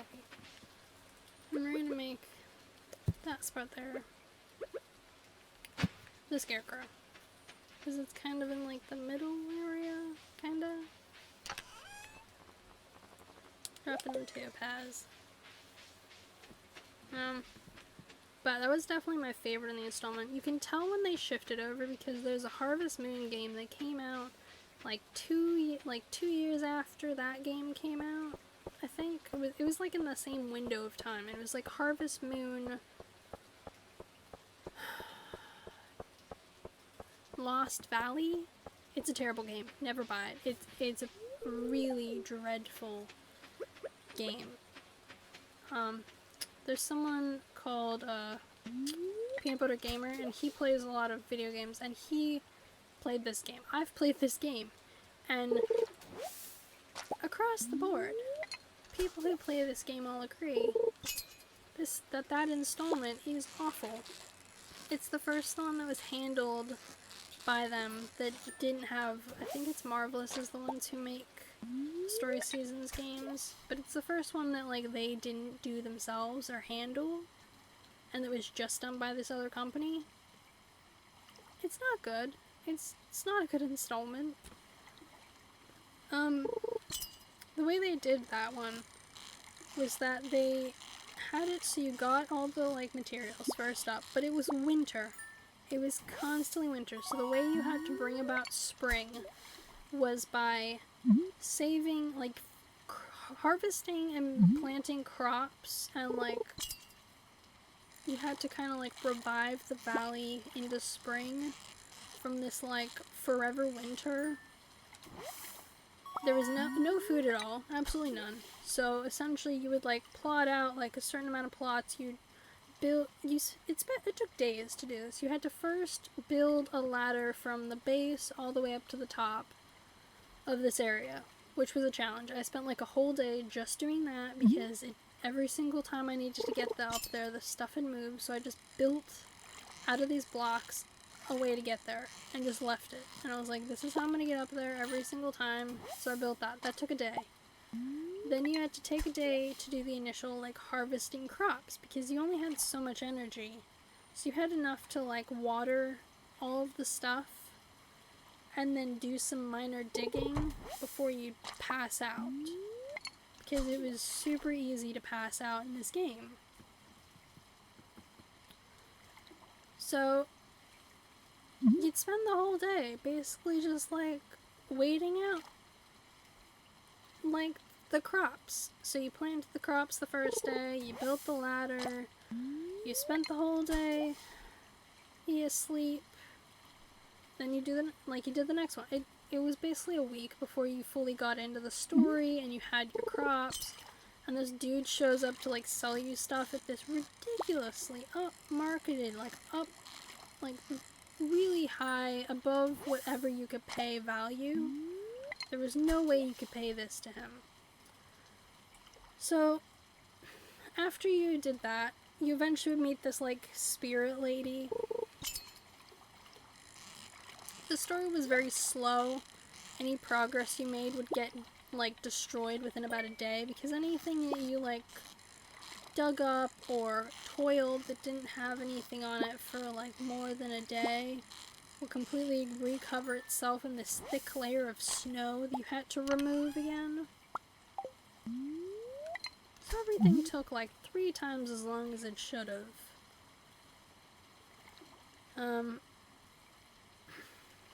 Which was a whole separate story, but no one ever found that game, that installment, fun in the Harvest Moon franchise. And then there's like the latest 2 installments of Harvest Moon onto the Switch.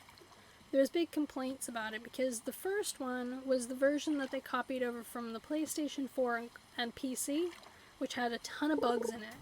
It was very buggy. It was waiting for a fix and it didn't get one. So a lot of people were very upset that rather than fixing the bugs that were in the game and updating it and then releasing it, they were just releasing the buggy version of the game. And they never updated, they didn't fix it. It's still up on the stores. Like, the game technically works, but there's a lot of problems in the game and it's not super enjoyable. This latest one they've done, when they released it, there's half of the game is hidden in the DLC, which is like doubles the price of the game almost. I don't know. I never like the old Harvest Moon games, which are made by the people who made the Story of Season games, are worth it, but the new Harvest Moon games are not. So I always say that, like, to anyone that I see looking at the Harvest Moon games, if the kid doesn't care about the graphics of the game, they should try and get Stardew Valley instead. Because Stardew Valley was created to be like those games, but better, and it is. I mean, it doesn't have, like, whatever the, like, mythical story, I guess, that's in it, but it kind of does. It's got, like, a grandpa in it that's kind of like your spirit guide, but he only shows up like after a certain period of time to like give you something as like a congrats for like fixing up the farm.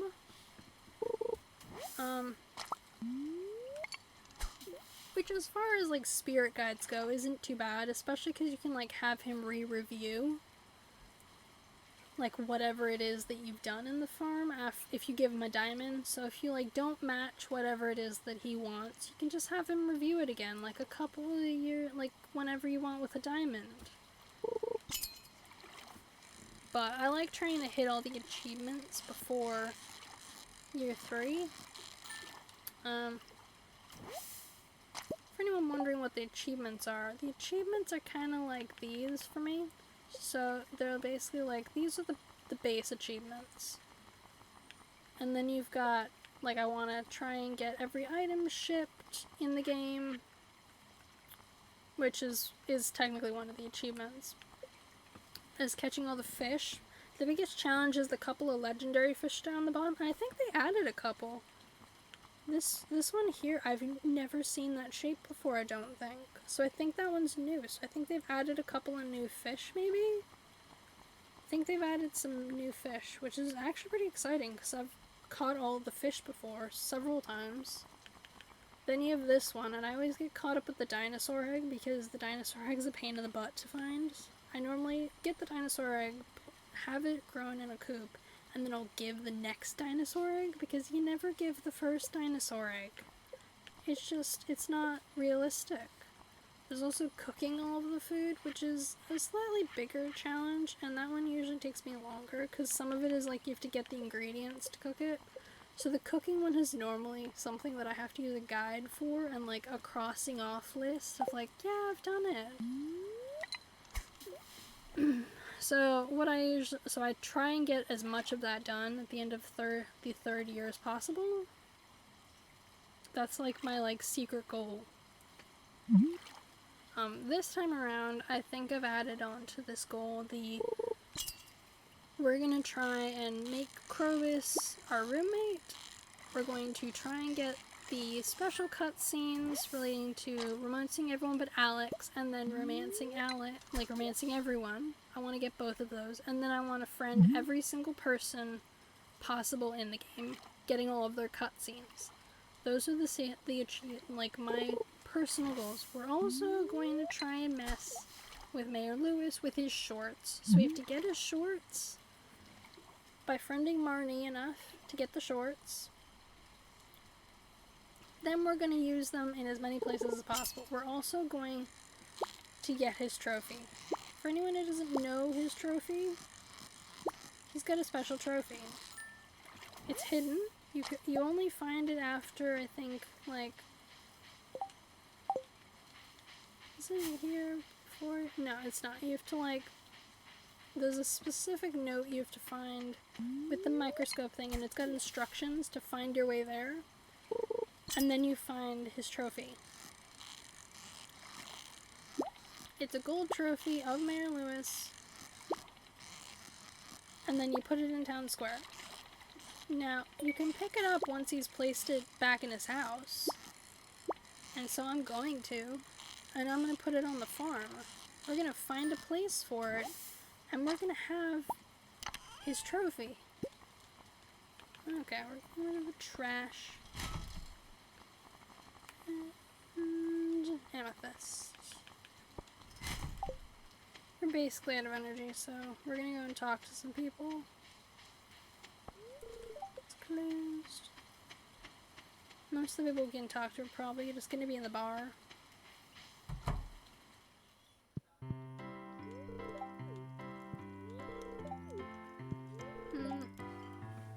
Really mad at me. I'm typically staying near my shop year round.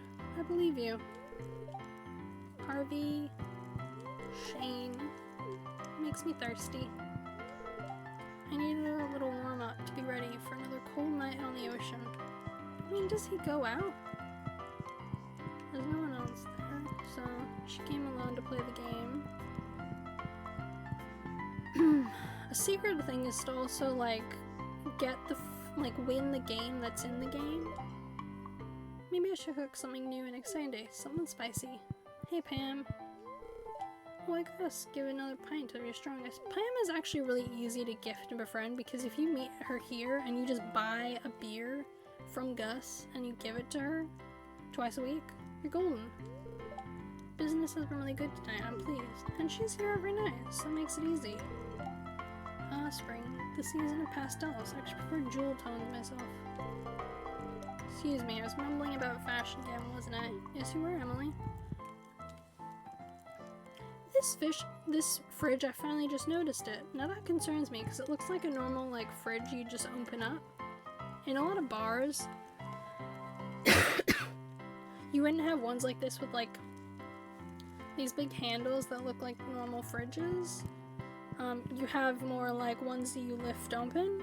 I mean, some bars have the, like, swing open ones, but they have to have double space as well, because they don't want people, like, running into it and falling over it. So maybe that one's fine with her. I think I have to keep one of each of these fish.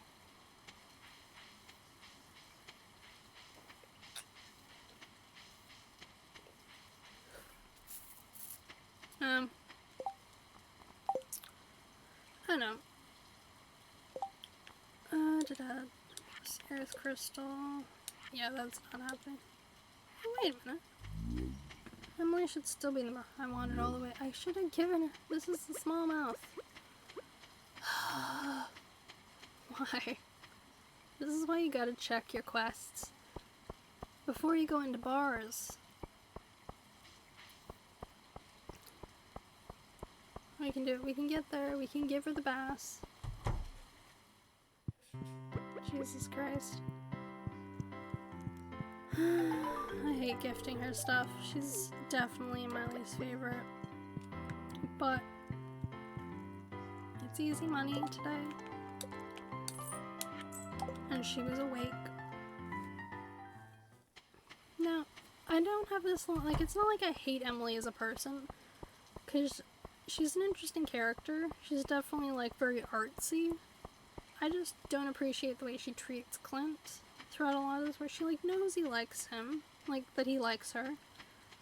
And, like, kinda seems to play with his emotions a little bit, and I think it's just a little crappy.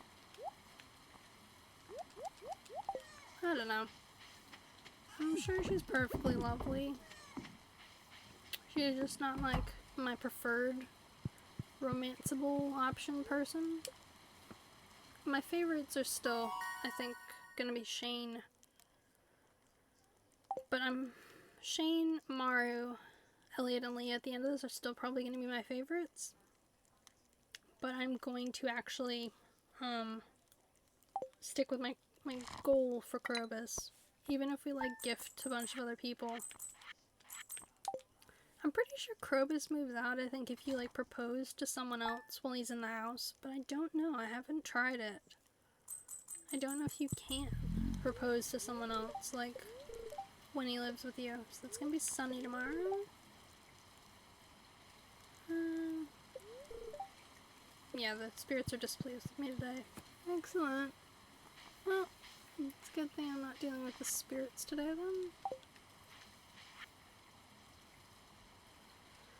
I'd like to apologize for joking about your grandfather's old cottage when we first met. It really is. No, Crow. Oh my god, do I have the recipe? Oh my god, yes. We're gonna make this. I don't care. We're making it today. What was the other item you need? Cause, like, keeps taking... I need just one more tree. The crows drive me mental.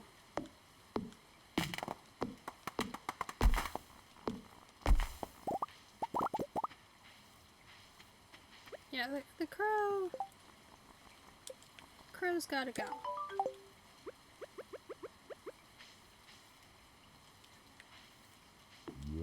Think that should cover it? Pretty sure. I don't have enough materials, I think, to make another one, so that's gonna have to do it for today. Or can I, like, chopping down these two trees give me enough for the wood to make a second one up the top? 2 crows, 2 days. I do like how, though, when you, like, talk to the scarecrow, you actually, like, can see how many crows they've scared away.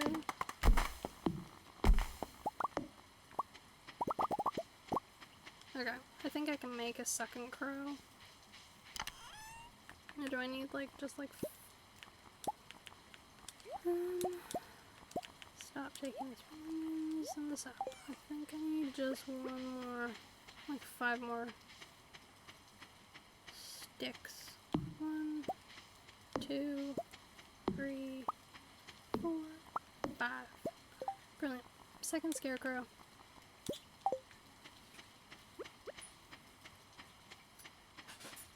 Crows are evil. They can like I know they're just like trying to get food, but a little bit aggressive. Brilliant. Advancement.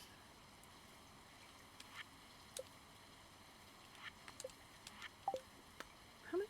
I can't remember how much the coop is. I think it's a couple thousand, but my goal before the coop,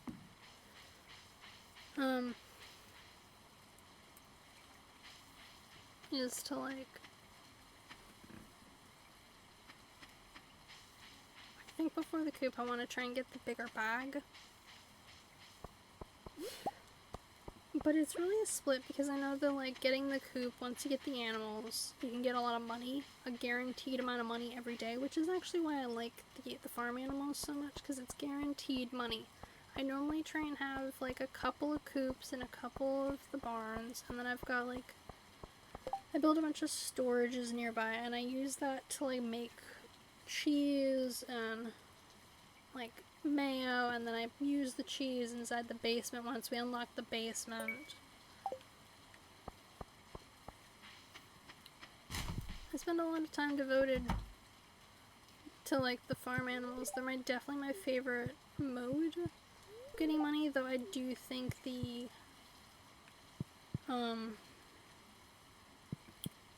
what are the words? The kegs are also pretty good money. If you like have a bunch of berries and stuff, those are really good for that. It is a Saturday, so it's not like the traveling lady would be there.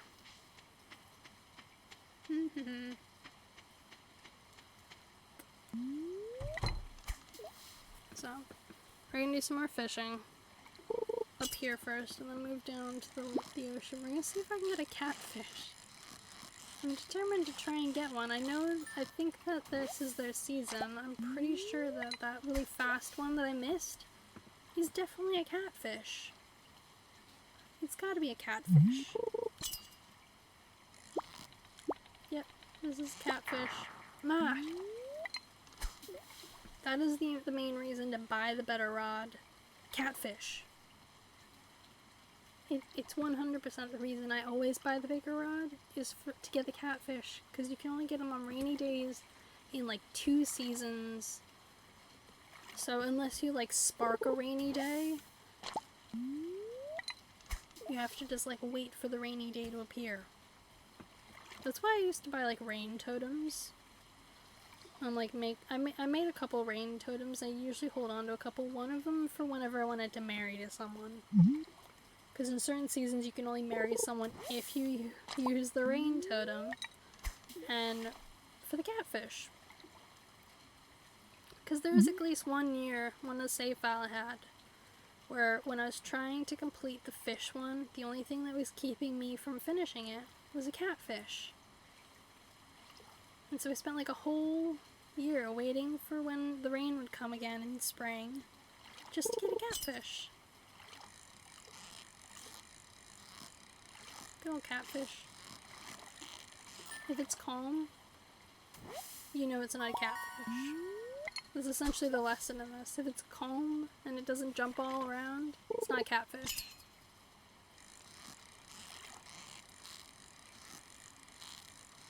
I think the more it jumps around, the better quality of catfish you get. But I'm not entirely positive on that one.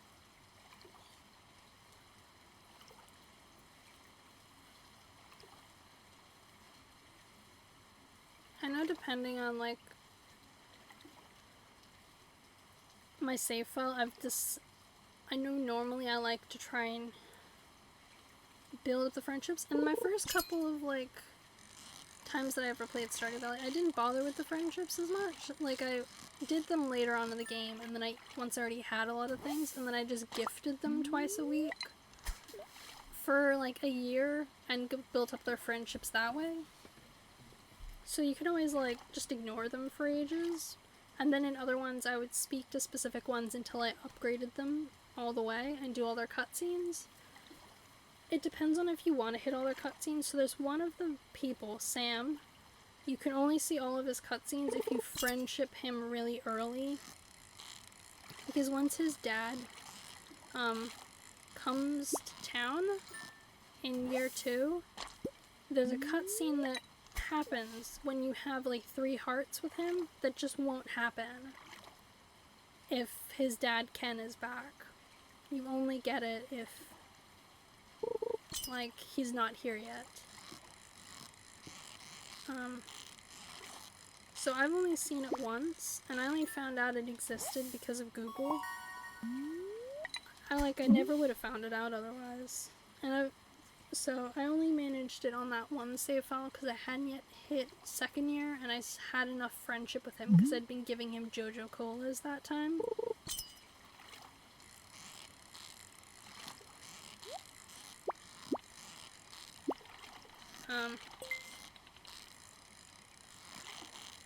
Yeah.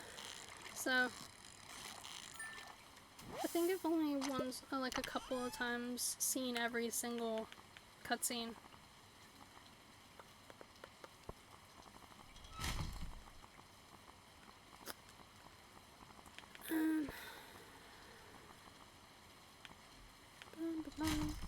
I hate when they just like give fish bait. Like it's useful like later on once you have like a crab pot, but if you don't have a crab pot, it's kind of useless before that.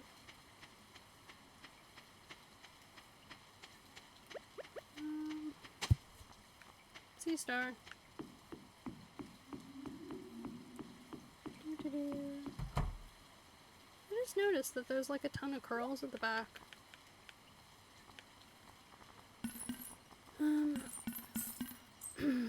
Yes, we have enough for a crab pot. Crab pot.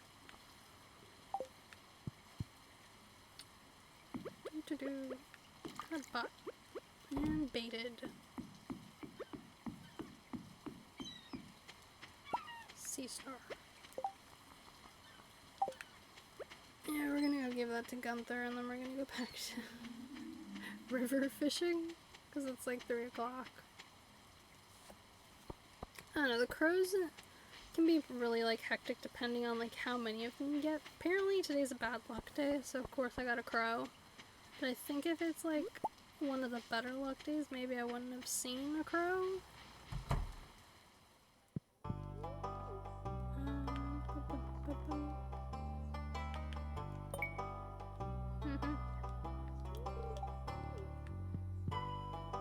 This.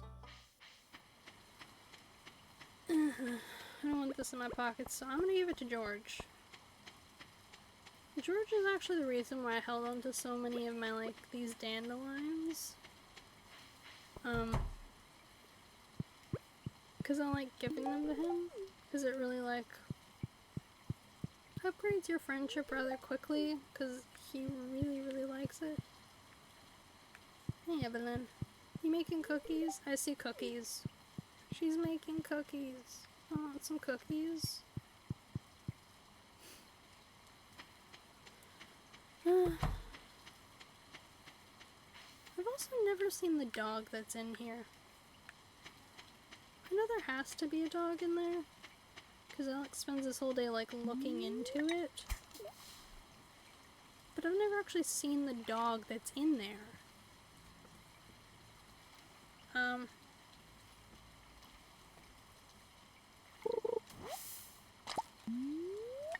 Just like, so, changing topics from like Stardew Valley and stuff. I don't know if any of you have been like reading books a lot lately. I know last year I set myself a like challenge that I was gonna try and read 52 books in a year. 52 weeks, one book a week, it's theoretically possible because most books only take a couple of days to a week to read, depending on how much time you have to devote to them. So say you get through a couple of chapters on like a bus or train every day, back and forth between wherever, like work or wherever you're going, you could probably knock out a book in a week. I myself, at the time, was using a combination of bigger books and like manga to kind of like make the full like 52. I was at about 30. It was about half normal books, half manga, so I was like, you know what, if I get anything over that, I'll count it as a bonus. But manga still takes a couple hours to read, I think. So I'm gonna still count it as a book. It's kind of like just like a fun picture book for adults and kids, but it's still a book. So I was about 30 in March, so I was doing pretty well. So I was like, yeah, I'll probably get through to the end of the year and I'll probably have doubled the number. So it won't matter that I've been reading like a bunch of manga to like counterbalance it, because in the in-between I was reading these like classical books because I decided I wanted to try and read through all my different like favorite authors that I had from the classics and read all of their books because I hadn't read all of their books ever.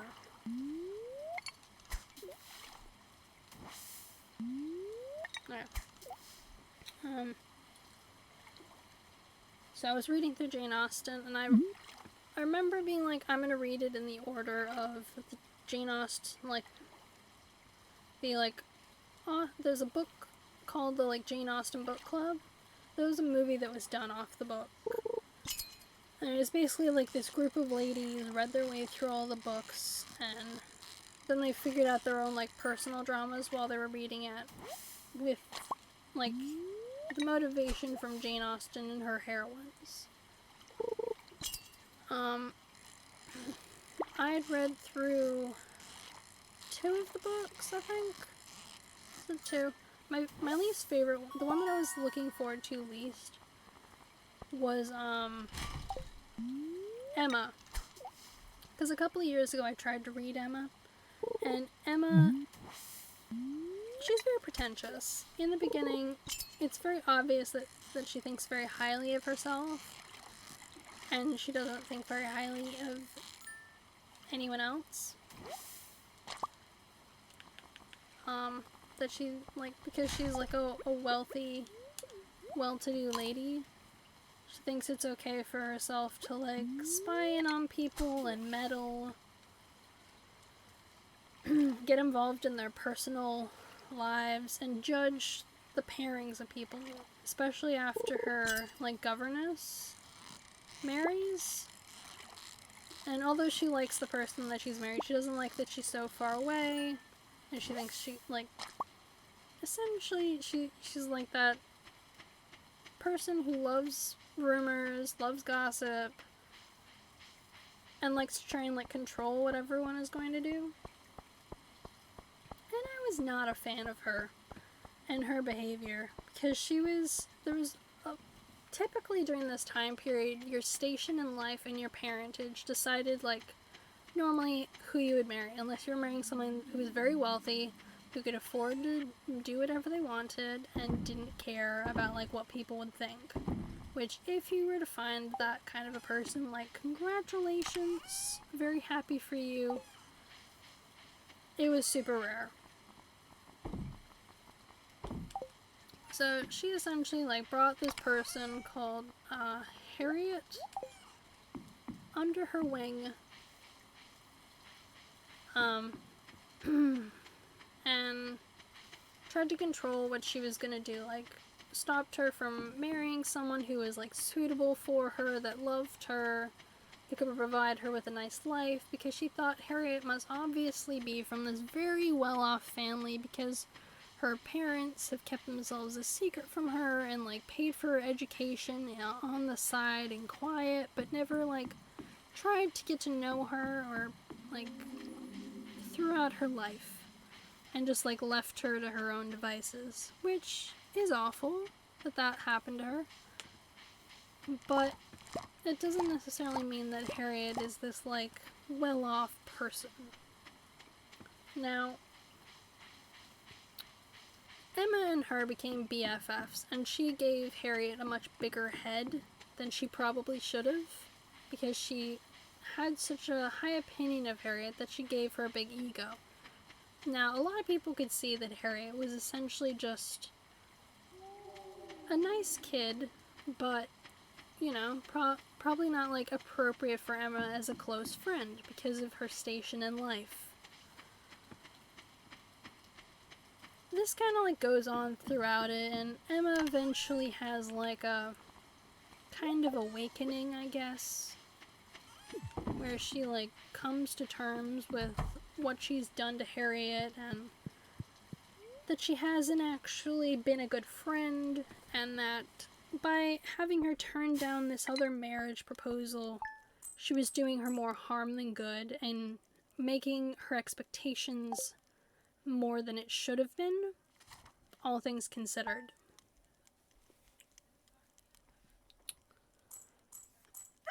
In the end, I do actually like the book. I have come to like the book. Oh my god, it's gonna be sunny again all week, isn't it?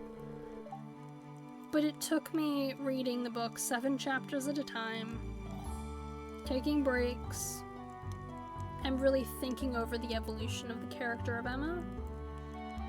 By the end, I really did like the character. I don't like her in movies. I don't think she has enough evolution in movies, but in the book, she does have a lot of evolution in her train of thought, her thinking,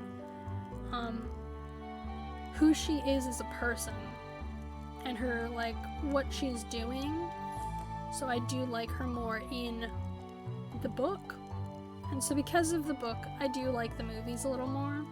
I generally like the last installment that they did with, like, that actress, Anya something, who's in Queen's Gambit. I really just love her in general, so that part didn't matter to me, because I was like, ooh, her, excellent. But, like, the book has grown on me, and I do think that as an adult, I like the book more, but I'm not sure if I would have liked it in my 20s before I've had some of the life experiences I've had. I mean, if someone's enjoyed it at, like, a younger point in their life, then great. Okay, so then good humor today, I missed it. And then we're gonna learn the food. Stir fry!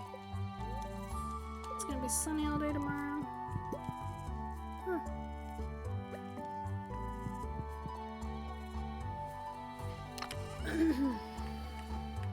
Okay. Warm can. We're gonna water all this. This is gonna take so much of my energy. Oh man. This is why I always pick the, like, mushroom cave versus any of the others, because the mushrooms consistently give, I think, more energy than the others. It takes a little bit to get the mushroom cave. Yeah, that's fine. Cool. Yeah, because I use, the same name on PlayStation 4, so people can, like, add me if they want, because unlike the Switch, there is not, in fact, a cap on how many friends you can have. I do not understand why there's a cap on the Switch. So I don't care, like, if people want to, like, send me a friend request on PlayStation, because there isn't the cap. I mostly only add people I play Animal Crossing with on the Switch. Because, like, then I can dig up flowers on their farm for them, or, like, help them with trees and chopping stuff. So silly. But yeah, I mostly play on the Switch too. Like, I use the PlayStation for more intensive games, like Yakuza. Actually, like, I've been debating whether or not I'd play the Yakuza series on Twitch, because I do like the Yakuza games a lot, but they're very long. They're not very well known, but I think they're really well done games. And they've got a lot of secrets hidden in them, which not as many people know exist. Which I'm usually pretty, like, amazed about, like, that not as many people— I mean, I hadn't heard of them before I watched this video by the completionist on this game that he'd been recommended, that like, because there's a sale on at EB Games for all of the Yakuza games, which was really cool. Like, I was very like, ooh, these games are all on sale? That's so awesome. So I decided to have a look further into them before purchasing them, and they were just like, oh man, I need like 500 more. The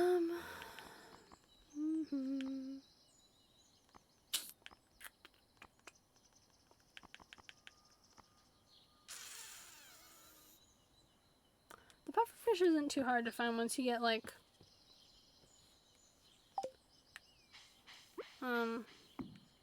where is it I'm thinking of? The desert?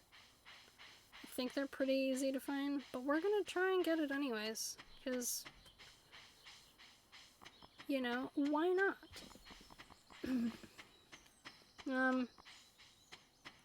But Johnny, do you have a favorite, like, PlayStation 4 game that you like playing? Because, mine are basically the Yakuza ones on PlayStation, but, yeah, that's fine. Good.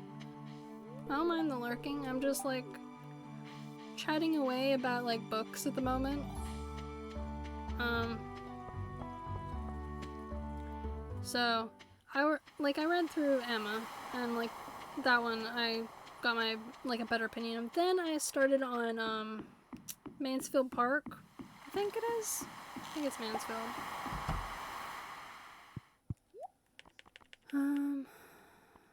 Forgot to bring the bait. Bring it one bait.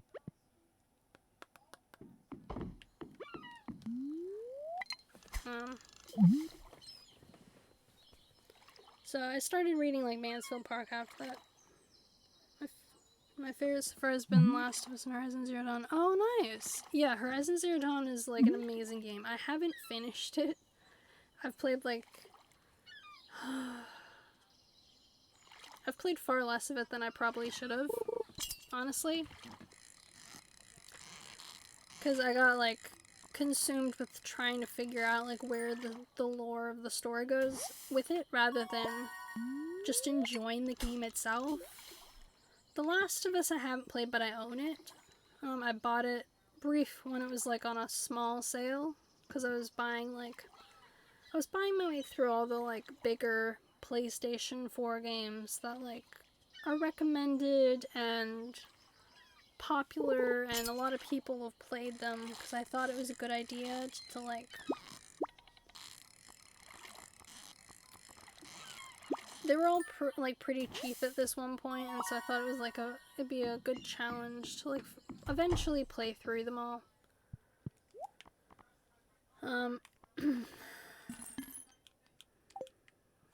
Haven't like gotten there yet with a lot of them, but I was lucky enough to get a lot of them on sale for whenever I do eventually go down the route of playing them. I've seen someone play through a lot of The Last of Us 2. Some people really like the game, some people really hate it. It's a very divisive game. I got very upset about some stuff that happens early in the game. For anyone who's played it, you know what it is. Probably. And I just thought the game could have been better if it was done a little differently in some things, because I just felt like certain things were rushed, or there's too many conveniences for storyline rather than realistic things that could have happened just like in the game. Like characters that weren't behaving the way they would have, and all this other stuff. But I'm eventually gonna play through them. The first one and then the second one, and I'll make up my mind fully then, I think, on how I feel about the games, whether or not I hate it or love it. Because I suppose I can't really make up my mind fully about a game until I've played some of it, at least.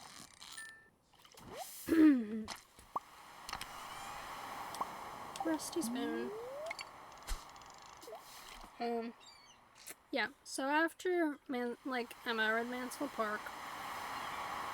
Mansfield Park's a pretty decent game. Like, just in general. But I wasn't a big fan of, like, the main character. And no worries, Johnny. Like, see you when you get back.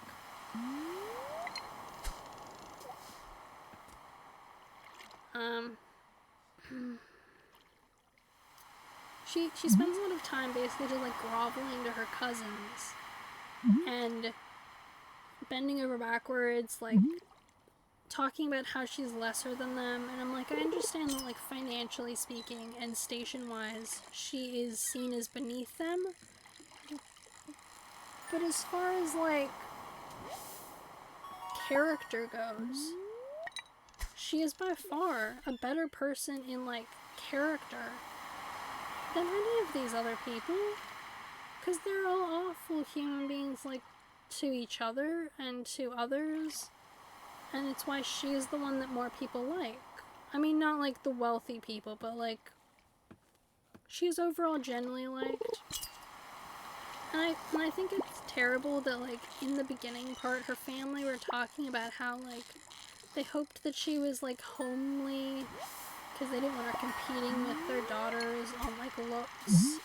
And that the reason they took her in was because they didn't want her at some point becoming this, like, beautiful waif and, like, marrying one of their kids. Because they didn't know each other. Because you could marry your cousins back and then. I just can't stand anyone in this book. And I was trying to read it in the order they were doing it, and I truly had the struggle. So I was like, you know what I'm gonna do? I'm gonna, like, every, like, 3 chapters, I'll fold over a corner. And so every 3 chapters, like, that's how many I'll read at a time. And I was like, I can't do it. So I had to move it back down to, like, 7 pages. Because I just couldn't do it. It was so bad. So I still have the tabs for every 3 chapters, and that's kind of like my, like, base point that I have, where every 3 chapters I, like, would move on.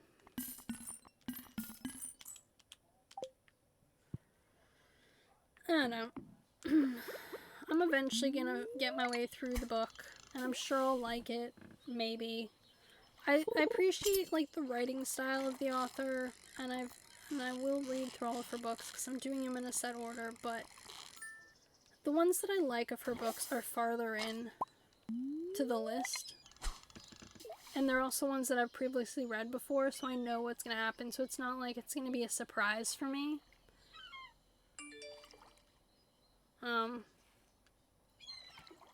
When I get there, I don't know. So Mansfield Park is on, like, on the list. I think after I read through the Jane Austen ones, I want to try and read through, like, the Conan Doyle Sherlock Holmes ones, because even though I've read most of Sherlock Holmes, I haven't read all of Sherlock Holmes. I'm missing, like, a couple of the later books that I haven't read, but I've read, like, the first half of them. I really like the book because of the way they're, like, laid out and done. I think they're a very good, like, mystery series, especially if you compare them to something, like, that's more like,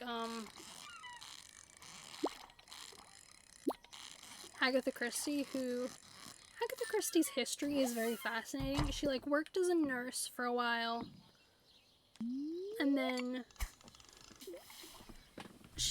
during World War II, she worked as a nurse.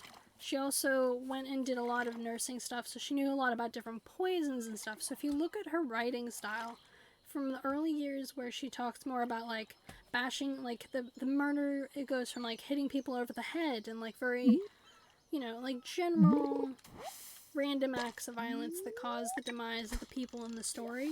If you go from that, and then you switch to some of her later stuff, where it's a lot more cloak and dagger, there's more, like, poisons used and different weapons, because as she learned more about different, like, types of ways to hurt people, her writing style evolved with it.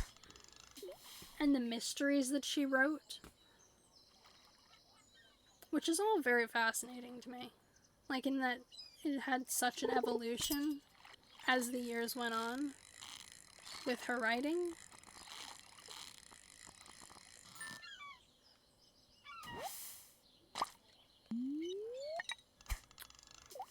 I don't know. Fascinating lady.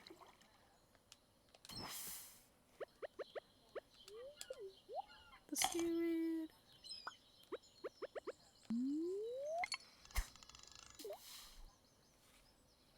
At the moment, though, I'm reading through the Rivers of London series, which is like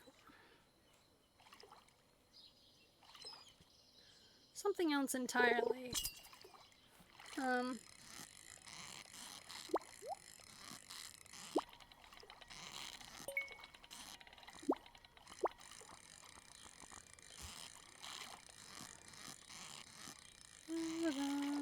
What will the treasure be? Will it be worth dumping stuff from my storage is the real question. I'll dump you. Alright. I basically no energy left, so we're going to say hi to people around the town for friendship points.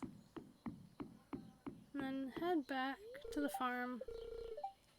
Bait causes fish to bite faster. Tackle, yeah, like, you don't need to give me, that's basically like when you talk to like one of the NPCs in like Link's Awakening, and they're just like, if you press this button, this'll happen. That's essentially what that is. Whenever he says stuff like that, you're just giving the default, here's how the menu works. Which no one needs. We all know how the menu works. Oh man.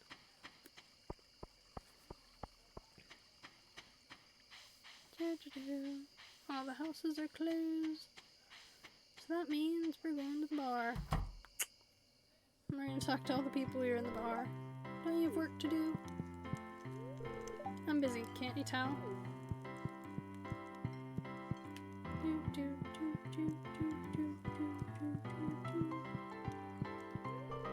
Sigh, I wasn't very productive today. Don't blame you. Hello, I hope your new farming life is panning out as you had hoped. Pam seems out of it, better leave her alone right now. Good evening, can I get you anything? Hi, Rox. Thanks, Emily. We're saving money. We're gonna go and sell the fish.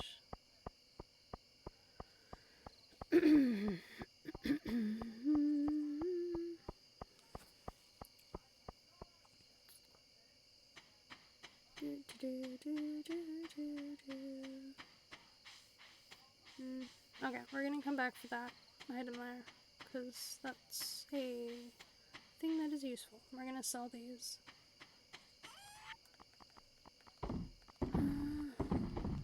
Okay, those are all sold. Come back for you. Onion. It's not an onion, it's a leek. Brilliant.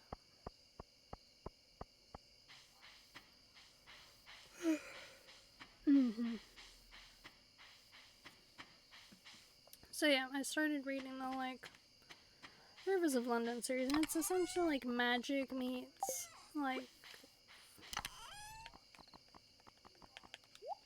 Have I sold one of those? I have not. Okay, we're gonna sell a leek because it's on the shipping list.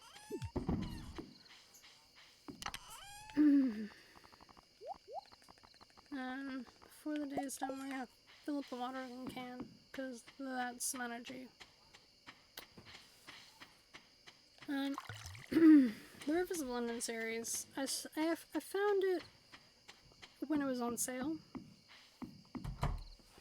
And essentially you're like a police officer who is becoming a detective, and you have to be placed, and so in one of your last shifts before you get placed, you're sitting watching this like space that someone was killed in, and you're waiting for them to come back with like you're just essentially watching the scene, which is something like they do. They put like uniformed police people to like watch the scene so people don't come back and do anything, or if someone does come back, you can catch them. And he's standing there chatting with someone, and it turns out that they're like a ghost. This like witness to the crime. They're a ghost. And he totally freaks out. And then he finds out there's like a section of the police department in England that is devoted to like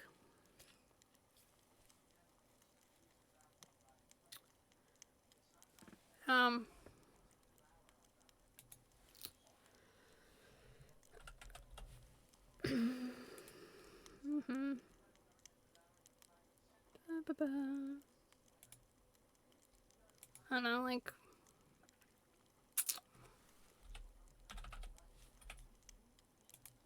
cool.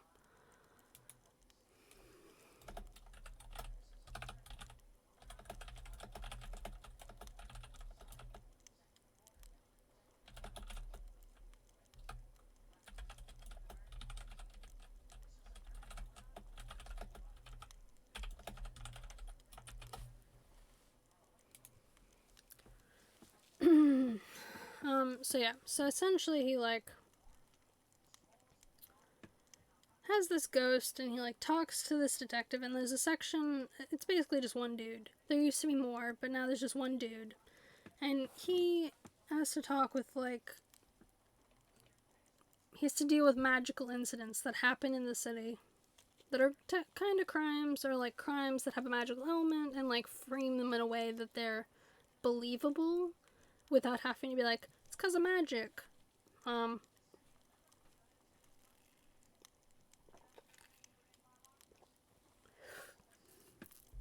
So he essentially like has to go through like a magic school, and there's like an underlying story of there's some kind of like magical criminal who knows magic. And the people who know magic, it's very controlled, because you either have to like have a master and learn it, or you have to know about it. And there's one person who was like a magician, but he was teaching a lot of people behind the scenes, and they were all doing kind of illegal magic and like darker magic that you're not really supposed to be doing. So this guy was doing that kind of stuff. So the story, like,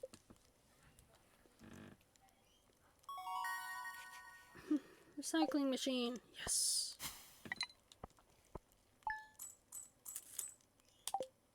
Not enough for back. So it's like a series. I'm reading the first one again. I read up to the third one, so I kind of know what's going to happen in the first one now, but I'm rereading through it because I've totally forgotten a bunch of the details and stuff that happens for part of the second one. Not the main, like, stuff that happens in the second one, which I'm not going to spoil about because it's great. The way that he wrote this and framed it, I had no idea what was going to happen. I was totally, completely shocked. No, I want rain. Mildly perturbed. Fences. I don't need fences. Anyways.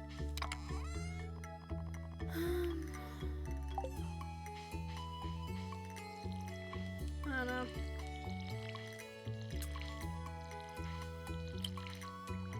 It's a very good series from like what I've been reading of it. I highly recommend it to anyone who likes mystery and magic, especially if they're interested in a combination one. I wish I could see if there's like a thing back here, but I honestly can't. Actually, no, I can. There is a thing back there. Okay. Brilliant. Make sure not to kill it. I really need to stop planting directly behind the scarecrow. Anywho, so I've been reading through that series again because I like took a break from reading it because I was reading through the third one, and for whatever reason, the like issues I was having with reading Fanny's book, the like Mansfield Park, problems I was having in that one just kind of extended into my issues around all books. Because there's a thing called like book burnout. Like when you're reading through a series and you're heavily enjoying it, but you start trying to like, I mean, it's not even that. There's some books that it's just like it's hard for you to read through them because you're not enjoying your time reading them, and so of course you're not going to keep reading them, and it just stops you. If you try and push through it because you're like, I have to read this book has to be read, I have to do it, it can really take your enjoyment away from reading books in general. Like, just as like an overall like statement. I know that there's been times when I've like tried to get my way through books because I was like, I have to read it, like I need to read this book. I said I was gonna read it, and like I'm supposed to read it, and it's a super good book, and then I've stopped enjoying myself, but I've kept turning through it, and I've just ended up not wanting to read at all. Like, it happens. It's super easy to come across. There's this like booktuber community, and people within that talk about it, and how like sometimes there's a book that they just can't stand. They're reading it because they're trying to like get through it for like, you know, video reasons, you know, they're trying to read the book so that way they can like talk about it to their community and, you know, talk about how terrible it is or how good it is, and then they just end up hating reading for a while, and so then they don't put a video out because they have been having trouble caring about books. And honestly, I cannot blame them for that in the slightest. Like, if you're having problems like getting through a book and you just try and force it, it's not gonna happen. It's just not. You're gonna get book burnout, which is exactly what I put myself through when I was trying to read through Fanny's, like through Mansfield Park. So ridiculous of me. Like, I could tell it was coming, but I kept going anyways. And in the end, I just had book burnout. And I haven't read a book fully, like, all the way through in, like, a year now. Because of it. Which sucks. Because I love reading, and I love books. But I haven't picked up a book and read my way through it. Even books that I've, like, previously loved. And I'm just, like, trying to deal with, you know, whether or not to, like, it's a matter of finding a book that just, like, tickles my fancy enough, or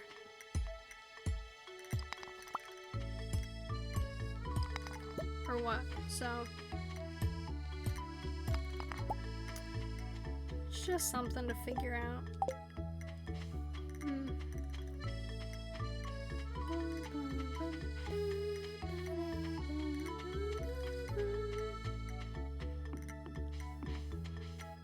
I don't know. It's different for every single person, like, when it comes to book burnout. For some people, it's a matter of finding a book that they love. For some people, it's, like, taking a huge break from reading and just not reading at all for ages. So, you have to find, like, what works for you in relation to, like, getting back into reading, I suppose.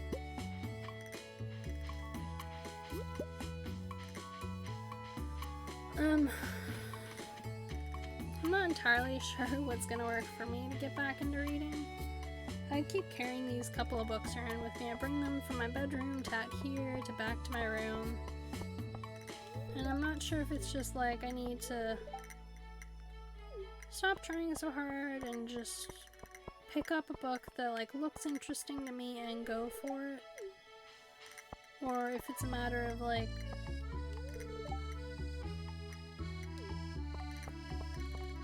know what. So I gotta figure it out because I really want to get back into reading. And I've debated like giving book reviews on different books, but it's a lot. It seems like a lot of analysis that goes into it, and I think I just prefer like enjoying books.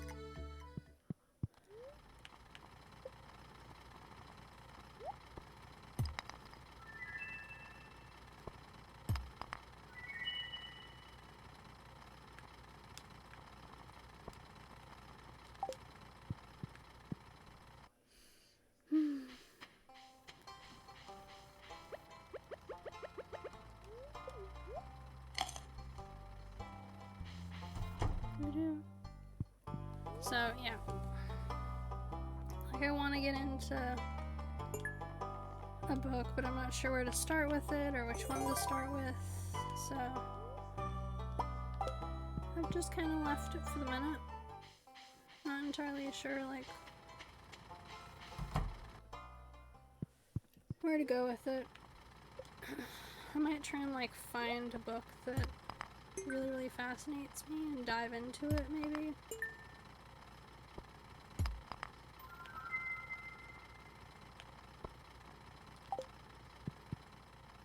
Okay.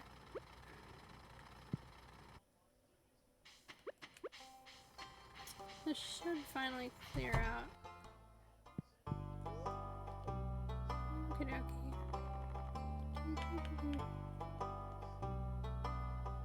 I think that's the amount number of spaces I need because there's the dwarven thing, the 4 dwarven scrolls, and that like dwarven box thing that are the only things you need for the dwarf, so that area should fulfill the needs of the dwarven stuff. More gems. Brilliant.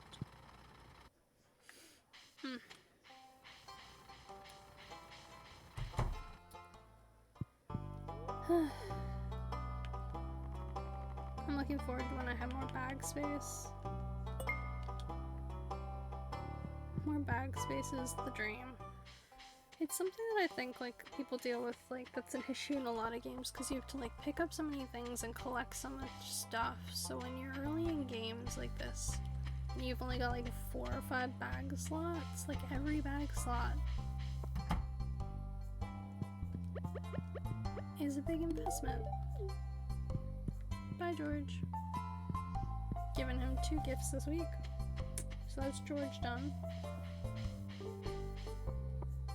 Hey, Mara. Technical problem, I always take a walk. Oh, that's cool. Spoken with her. I think I've spoken with Caroline. I think I've spoken with Lewis. No, Valley's known for producing some of the finest spring flowers. Oh. Hi. Did you know I was an all-star quarterback in high school? Okay, so these guys are all young adults. They're outside of schooling. Brilliant. Finally got an answer to that. So the only kids in this town then have to be Vincent and Jazz. It was something that I was worried about for a while. Maybe I just wasn't paying enough attention to the dialogue. I'm kind of new to this town myself, but I really feel at home.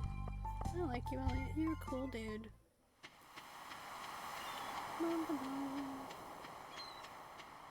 Okay, so we got an oyster, which I'm gonna keep.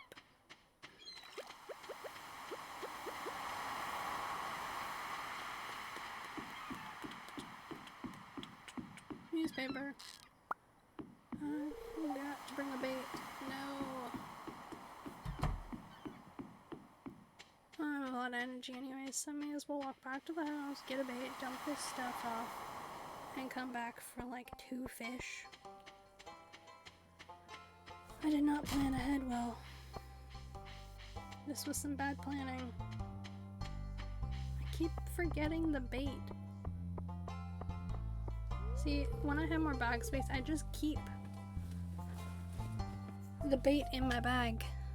So I never have to worry about this, like, bag space problem. The trees look nice today, don't they? So why did you become a farmer? It's more real than living in the city. To follow Grandpa's footsteps, I want to escape my own life. that's pretty much the reason I came here too. You know, I like Leah and I like her cutscenes. They're pretty great. Alright, come back here, Sam. Hey, farmer. You don't remember my name, dude? That's just insulting. Come on, we can do it, we can do it, we can beat him back. We sell a few over-the-counter medicines at the clinic. Feel free to stop by if you're feeling exhausted. Harvey, I don't remember any of his, like, romantic-related cutscenes. I know that being a farmer is pretty tiring work. Don't overdo it. Oh, I won't. I've got this. Don't worry, Harvey. I will not pass out in this safe out. We're gonna try. I can't promise that. The mining, once we get to the mining, I very well might pass out in the mines. At least once. Everyone does it once. At least.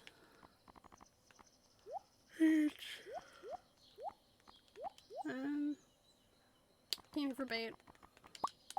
One bait. And we're gonna go fishing. Fishing, fishing, fishing, fishing. Ooh, ooh, ooh. Yeah. Fishing. Yes. Fishing. I get far too excited about fishing. It is just super calming. Like, it's my favorite part of the game. It's my favorite thing to do in the game. Like, nothing will convince me that there's anything better than fishing in these kind of games, so much so that I own Fishing Simulator. Anyway, I bought it. It was on sale, to be fair. It was very cheap, and I don't have the, like, version with the big rod thing, but it's still super fun. Like, who are you kidding? It's a blast. Yeah.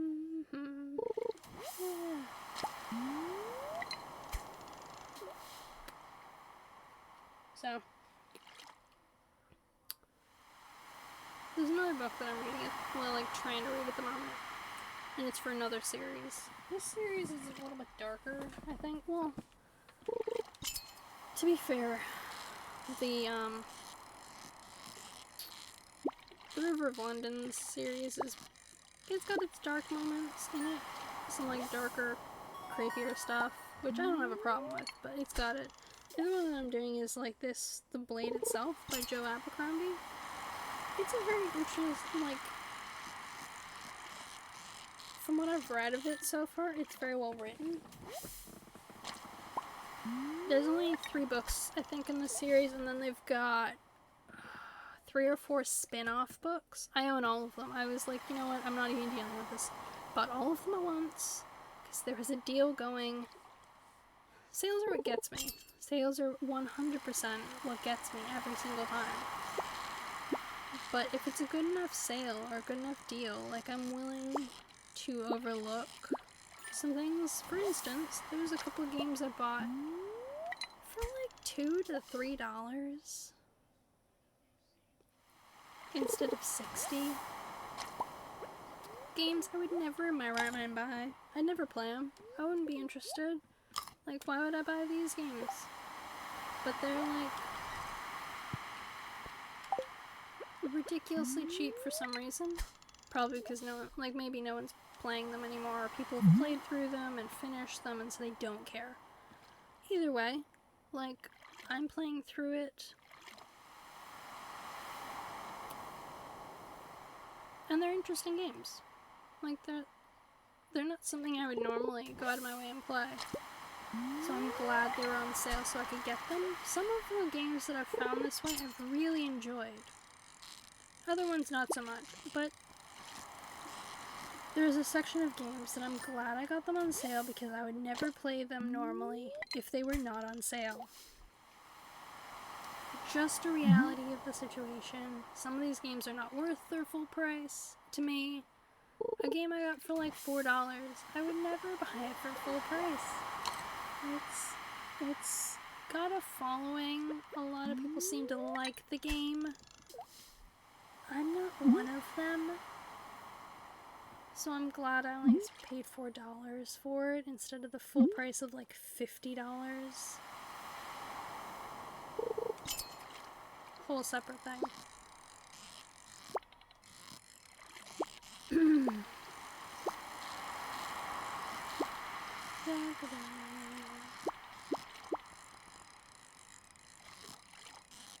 wonder when the community center opens up.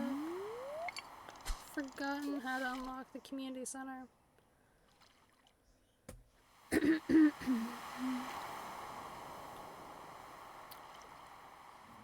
Like, I know that there's something you have to do in order to unlock the community center. I just can't remember what it is.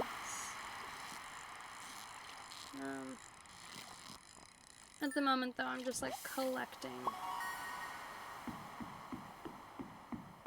as much as I can that I remember being in it. Like the oyster. Because I'm like, when it comes around, I want it. Ooh, yes. Nighttime. I like this cutscene. Like, not like because it's sad, but also like I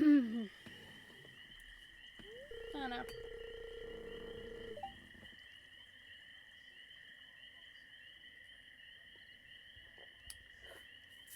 Grr. Sounds like those raccoons are back again. Filthy varmints. This is how I feel about possums.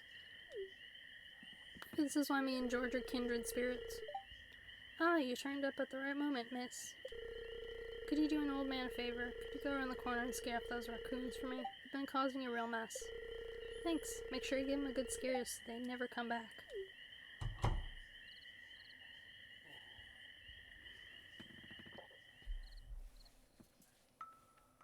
Hey, Linus. It was me. I'm sorry.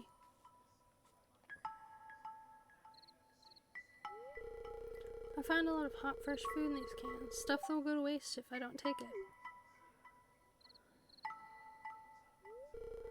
Do you think there's something wrong with me? With what I've been doing?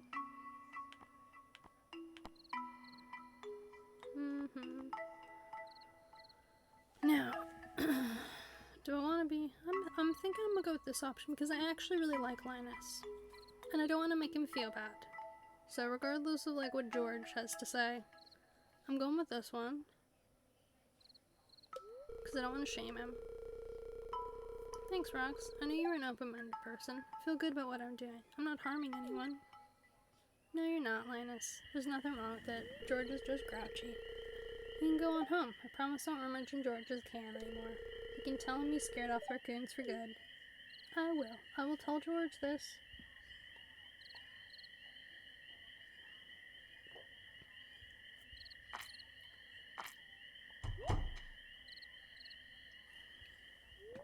Thing is, with this game, as long as people aren't looking and nearby, you can rummage through the cans and occasionally you'll find stuff like catfish.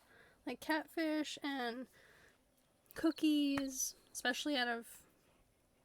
You'll find like cookies out of the one that's George and Evelyn's. And you can find like snack bars out of some of them.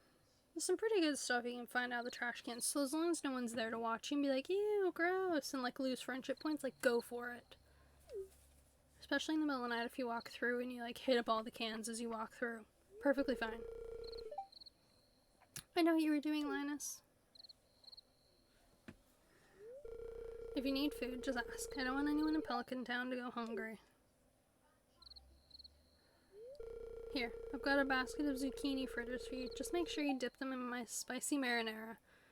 Gosh darn it, Gus, you're making me hungry. I want your spicy marinara. Go on, take it. Gus is a real sweetheart, which is exactly why I give him oranges once I finally have an orange tree to like up our friendship, because I like Gus. He's a nice guy.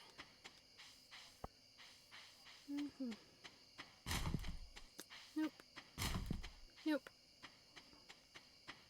Is the place still open? It is. So we're gonna talk to people over here. Yep, I'm a blacksmith.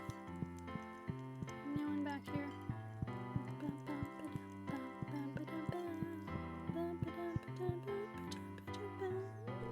Nothing like a sip of the old... Nothing like a sip of the good stuff to warm these bones. Good evening. Can I get you anything? Have I told you Haley and I are sisters? Strange, isn't it? It is strange.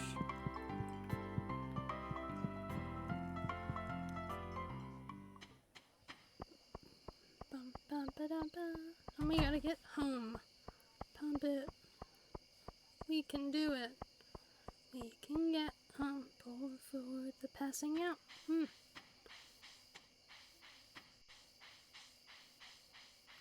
Do. We can do it. Yes, we can. Bob the Builder. Can we fix it? The Builder. Yes, we can. I feel like I need one of each of these for something. You know, we're gonna store all the fish in my second crate. So that way they're separated. So this is just fish. Before night-night, we're going to fill up the watering can, assuming that we've got the time, and we might just, boop, did it, run, we got this, we can get back to bed.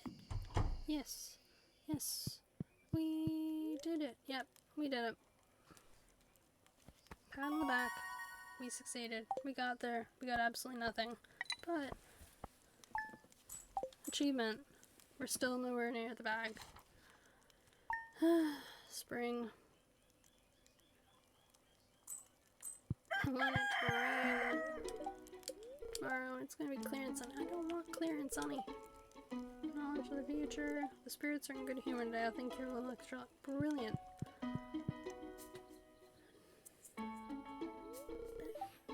Hey there. Notice that you've been breaking some rocks open and finding ore. That's good. Trying to get the most out of ores you find, you'll need a furnace. Just so happens I had an extra set of blueprints lying. Here, I want you to have them. Woo!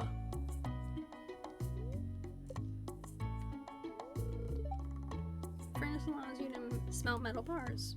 Bars are used for crafting, construction, and tool upgrades. Yes! Finally! When you smelt a few copper bars, consider having me upgrade one of your tools so I can make you work a lot easier.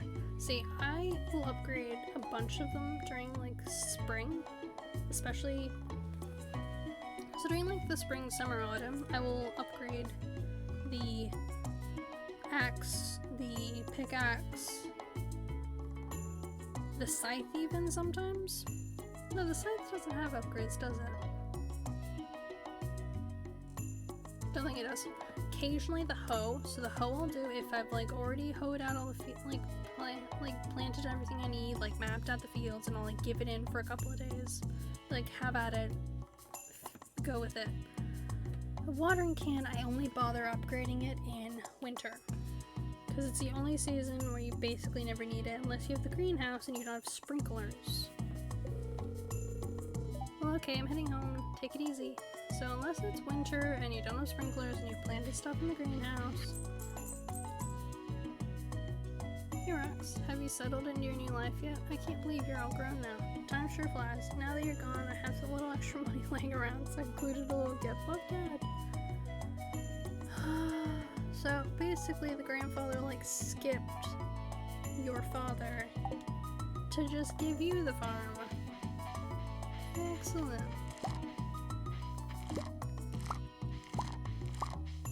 Nothing quite like fun relationships with the fam. Hope you like this. Like these, I like that they occasionally will just like send money. It reminds me of like an Animal Crossing where it's like, hey, so we know you've been here a while, so we're giving you like a flower petal. Or like, sup, we know you've like been busy, so you know what we're gonna do? We're gonna send you like, you know, some random object of next to no value. Thanks, GG. Hope you love it. Jeez. Gotta love the family, like, dynamics that they have in these games, where it's just like, haha, here's some money, we're not coming to visit.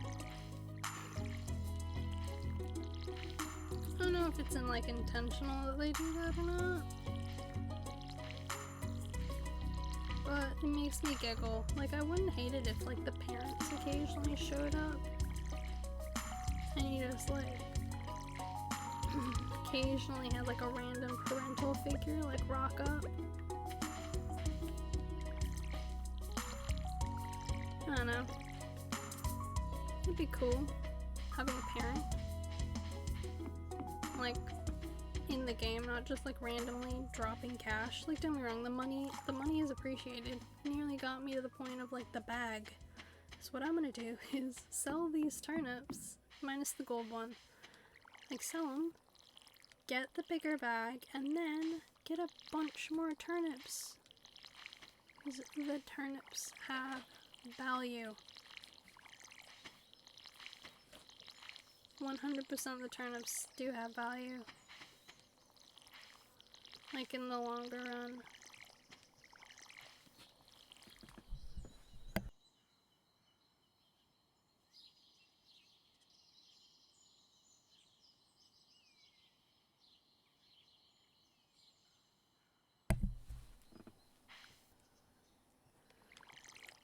For anyone wondering, it's Easter. Here. In Australia. And no, I'm not avoiding Zipper in Animal Crossing because I'm in like June in the game. Not even in the right month. Easter is not my problem. I do not have to deal with Zipper. I do really like the new furniture that they've put in, like the new topiary stuff. So I don't actually have a problem. Like, I never hated Zipper. I've never been against the Easter holiday celebration, apart from, like, occasionally being annoyed that half of my, like, bugs and fish are now eggs. But unlike in the Animal Crossing New Horizons, there isn't materials you have to farm. You're not, like, doing stuff for materials. Keeping that one. And we're gonna sell a bunch of these.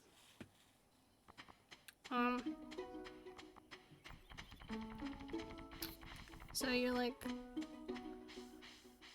you only had so many of them, and you essentially like gifted a certain number of the eggs to Zipper, and you would get a random furniture item from him. It wasn't this like big deal, really.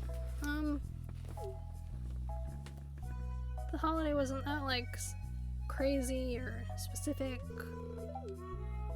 It was just, you know, Easter. And it didn't last for a long period of time. We didn't have, like, the same mass amount of stuff, because we also weren't dealing with, like, crafting balloons. The only stuff that came out of balloons was, like, money. So you got, like, money or eggs.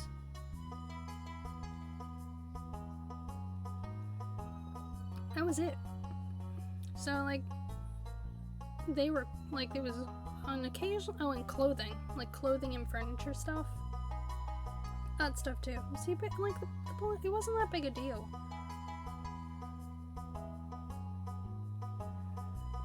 Last year's Easter festival for Animal Crossing was just super intense.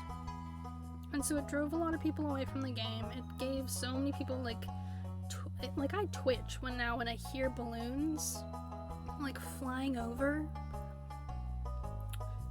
in the game. Like, I'll randomly like twitch, I'll go looking for them. Like, it's like a bad flashback or something. Like a bad reaction. I don't know. This is the Pelican Town Community Center, or what's left of it anyways. It used to be the pride and joy of the town, always bustling with activity. Now just look at it, it's shameful. Yeah, I mean, it's not that bad. I'm sure, like, it's probably more dilapidated if you had, like, a real-life version, but, like, this doesn't look that bad. There's actually a mod where you can cover all your shit with, like, all your houses and all the the front, like, buildings with vines anyways. It kind of just fits in. These days, the young folks would rather sit in front of the TV than engage with the community. So true. But, I mean, we have our communities online, so it's fine. Like, we don't need to be in person. But listen to me. I sound like an old fool. JoJo Corporation has been hounding me to sell them the land so they can turn it into a warehouse. Pelican Town could use the money, but there's something stopping me from selling it. I guess old timers like me get attached to relics of the past. Oh well, if anyone else buys a JoJo Cola membership, I'm just gonna go ahead and sell it. We're not doing a JoJo run. Sigh. Here, let's go inside. You're not doing a JoJo run. If I play this on PlayStation 4 at some point, I might do a JoJo run. Just like one singular JoJo run just to get the achievement, but I really don't want to. I really don't want to.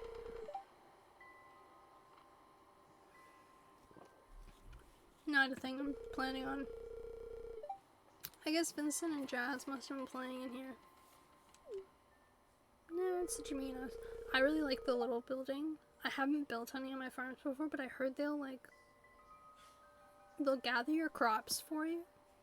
So, depending on what I do, if I have like a section that I've made into just like crops, I might put one of the Jimino stuff right near it, so that way they can pick it up for me. But I don't think in this farm that I'm probably gonna bother as much with like crops.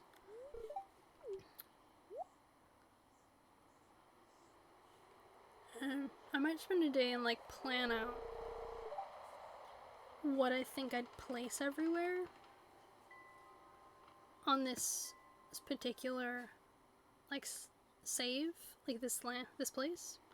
So I might plan out what I'm gonna put on the farm. But I think it's going to be more animals than crops, personally. I am going to have a section that I think is going to be specifically for berries, and one that I'm going to have for like a small amount of flowers, because I want to have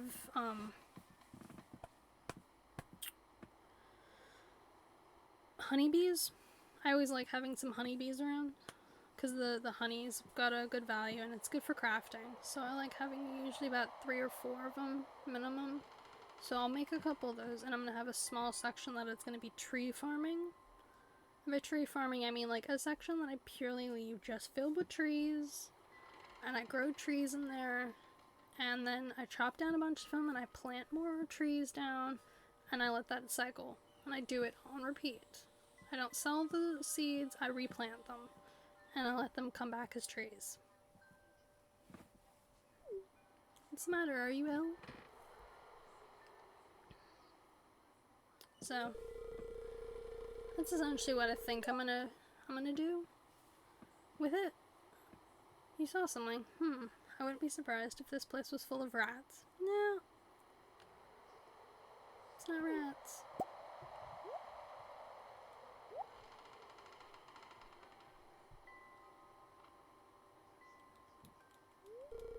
You're worrying me, Rox. I mean, I'm worried.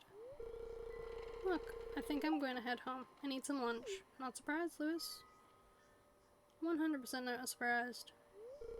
Hey, I'll keep this place unlocked from now on. Maybe you can help me catch that rat if you have some extra time. Thanks, Lewis. I keep waiting for the time where it's like, hey, so I'm gonna lock it.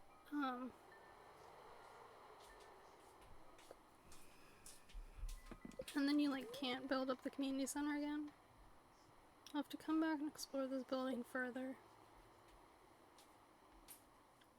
Here's the thing, you can essentially go a long time without unlocking the stuff for the community center. What you have to do is like go in here, walk on through, and check it out. You don't have to take a picture, I just like taking a picture of it. I really like this hairdo, this new hairstyle. I actually might use this again in another save when I make another save eventually. Hey Johnny! Glad you're back. We just got the community center. Well, like, Mayor Lewis finally unlocked the building. So, tomorrow we're probably gonna get the wizard sending us, like, a message of, like, hey, sup? Come on back. So that'll be tomorrow with the wizard. I really like that, like, bee emote. It reminds me a lot of, you might not know this person, but, like, Coffee with Bee. She's, like, an Animal Crossing streamer, and she has a couple of like bee emotes. I think it's just like a bee booty. So it kind of reminds me of that. I really like all the bee emotes. If I made an emote, I think it'd be like a bear, and The question is, why would I do a bear when my name is Rock Socks? The other option is like socks. So I'd probably like do a combination of the two. I specifically want to do bear ones because I think of myself as like a bear a lot of the time. So by having like me in like a bear costume or something, like a bear hoodie, not like costume. I don't know. It's thoughts I have. Because I know when you're like affiliate, you get like 5, I think, plus like a couple of bit related ones. I think that'd be the only reason I like would apply for, is so I could have a couple of those. I'm not really worried before that. I saw that. We're gonna buy the bag. Yeah, extra bag space. We leveled up. This will do us until we start like mining.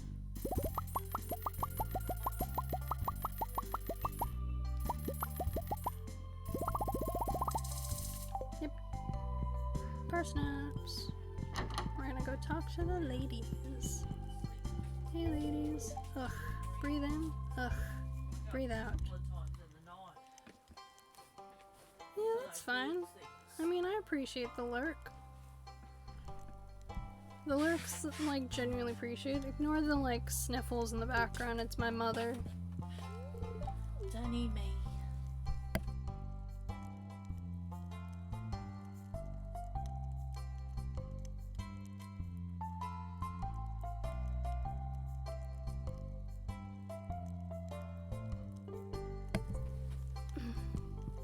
But yeah, like I lurk all the time in like certain streamers, like chats that I like spend a lot of time in, so a lurk's a lurk. My family are finally awake. It's now 10 a.m, so it's awakening of the rest of the house time. I mean, Dad's been awake since like 7, but she fully like gets up at about like 9:30 and then go back to sleep, and then eventually like go back to bed, and then she'll like get up around 11ish to go and like do stuff upstairs. My arms are strong. Pant. My legs need work. Gasp. You know, that's how I feel. This is why I bought Ring Fit. Never actually used it. It's behind me, right here, in the box. Do you wanna know what I've done with it? I have installed the game, looked at the box contents. That's it. That's everything I've done with.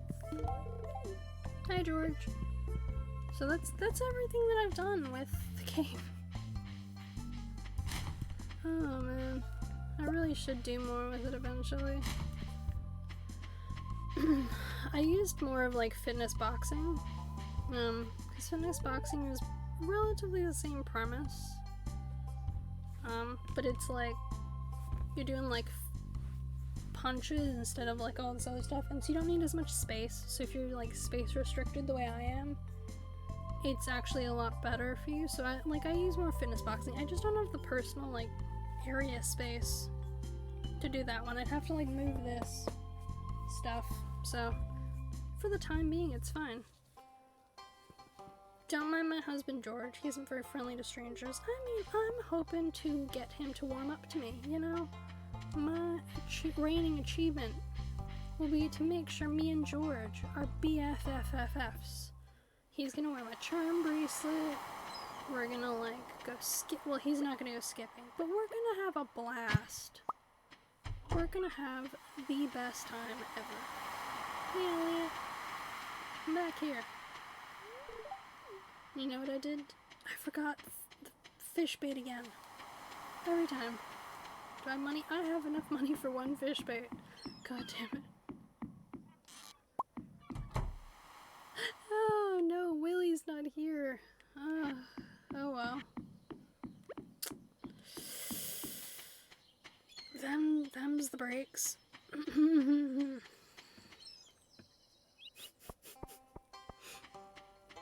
I'm just gonna pick up the fish bait now. I'm gonna go back to the house. I'm gonna pick up the fish bait. And I'm just gonna hold it in my storage now. Me and the fish bait are now BFFs. I've got enough of it that it'll do me like weeks. every single time. I keep forgetting this fish bait. Every time. I feel like berry day is coming up. I can't remember if berry day is in summer or in a different season. How many days left do you need for this? Okay, there's plenty of days to make the cauliflower. Okay.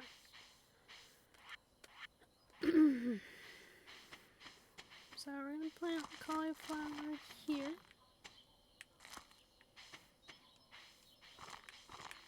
And then we're gonna plant parsnips. Now, it's fine that I do not have enough space to plant all these today because they only take like 2 days. And I only have so much energy at the moment with the watering can, so I literally, it's not a good idea to like plant all of them at once. So, it's only 8 more. Really? 1, 2, 3, 4. There's 4 there. 1, 2, 3, 4. No, I just need 3 more. Okay, we'll plant them all today. Is a planting all of the things today day. I just want to try and get the 5 golden parsnips. Because them and the corn are probably the 2 easier ones to get all 5 golden ones for, realistically. Out of like, I think after them, it's a split between the pumpkins and the melons.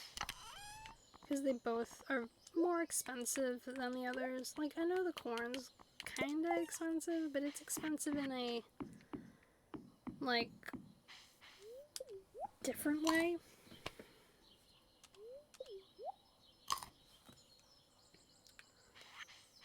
The, like, I don't know how to explain it, but like the corn, even though it's like 100 and I think 20 gold pieces for one, it has multiple harvests, the same as the beans, and so it gives you a wider opportunity to get the corn. So I'd normally plant between like 5 and... My nephew Shane has been staying at my place the last few months, so I normally plant like between 6 and 8 of them, depending on the farm size and my like crop area that I have. So I'll plant that many, and then I like...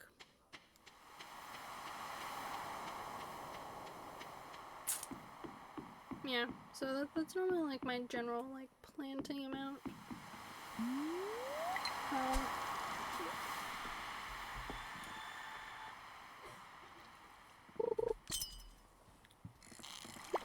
For those kind of like repetitive ones, except the berries, of course. But I do with like the hops. I do it with the grapes, the beans, corn, between 6 to 8, because they normally give you between 1 and 2, and so if you need like a rarity version of each, it's normally not too bad. Like the amount that you'd like get out of it.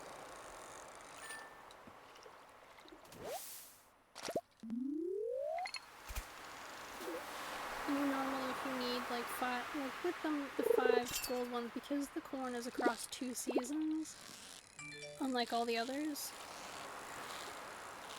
it's so much easier to get the gold corn than any of the others because of that.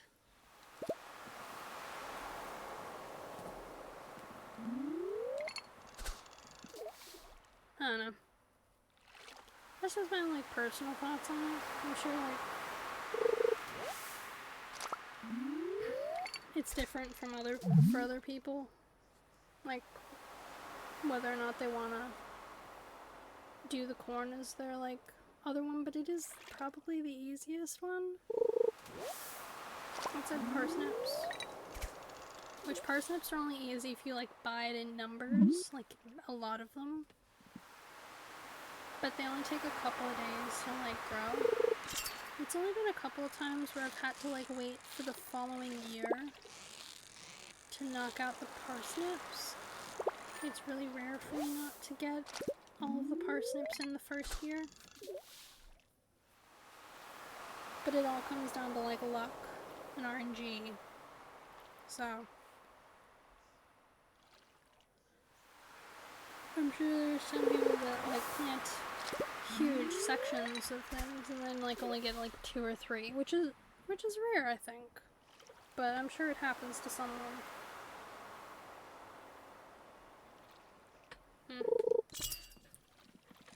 I don't know. It's my own personal like theories on corn planting versus like anything else. Yeah.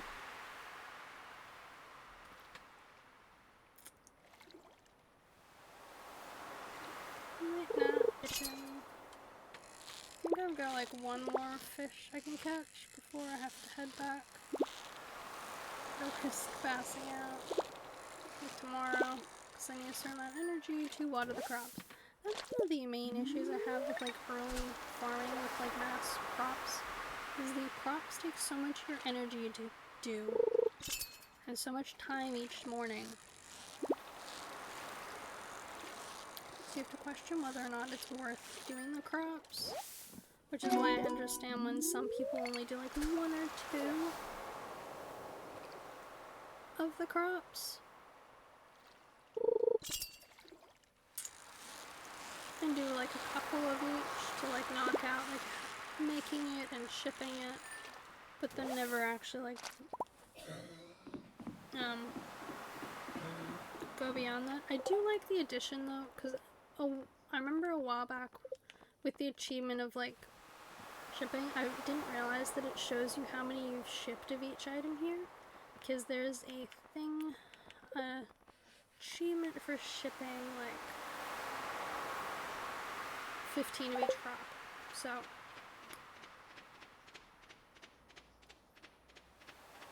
the fact that it, like that's a real lifesaver.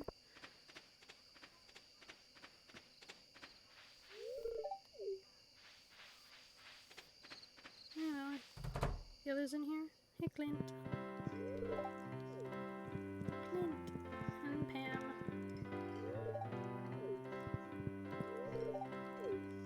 And Emily. This is how I ended up getting Emily's heart rating so quickly, because she works in the saloon. So when I couldn't find anyone else, she was still here in the saloon. Actually, I'm curious how many hearts I have with her. Yeah, I already have a heart. That's how. She's easy to find. And yeah, like you don't know that that's like a thing. It's collect. Yeah, because it shows how many of each thing with everything that you've done. And then the fish, it'll show you your biggest one and how many of them you've caught. So, like, it's a good way to figure out, you know, all that stuff. And I'll also show you, like, artifacts, the number you found, and the same with gems. And they're, like, sell price. See if you know whether or not they're, like, worth selling or not before you like go to sell it. I sell a lot of the gems. I usually only keep 1 or 2 of each. Just in general, because you never know when someone's gonna like want one of them for like some random reason. You get like the random request of like, hey, I want this gem, and you just don't have it, so yeah. +1 hoe proficiency. Living that hoe life. Hoe proficiency. Oh man. Every time it makes me giggle. It probably shouldn't, because I'm an adult. But it's funny. Your #1 source of weather news and entertainment. And now the weather forecast for tomorrow. It's gonna be a beautiful sunny day tomorrow, so screw you and your rain plan. welcome back to Wellwick's Oracle. If you seek hidden knowledge of the future, well, you've come to the right place. The spirits feel neutral today. The day is in your hands. No. Greetings, it is I, the Queen of Sauce, here to teach you a new mouth-watering recipe from my secret cookbook. This week's dish, stir fry. It's a perfect way to get some healthy greens on your plate. Saute the greens in a little sesame oil. Make sure to add plenty of fresh ginger and garlic. Now breathe deeply. Oh, that's good. Now, I already know how to cook it. Of course I do. Yes, cat time. You know what we're naming the cat? Socks. The cat is going to be called Socks. It's going to be Rocks and Socks because we are rock socks. Meow. I want to see what its like base name is. Poor little stray. I think it likes this place. Hey, do you think this farm could use a good cat? Well, yeah. I'm gonna take a cat. Miso. Oh my god. I'm so tempted to take it. The name Miso. But it's already been decided. It's gonna be Socks. We'll name something else Miso. Meow. Meow. I'm not a cat, but I can make close enough. Close enough that I can make my mom come to the front door to come pick me. Like open the door, because she thought I was a cat. All it takes is going meow, meow, meow, meow. Like just, you keep going, because cats are nothing if not repetitive. No, Hank literally just turned his head, turning there's a cat in the house. I'm so sorry.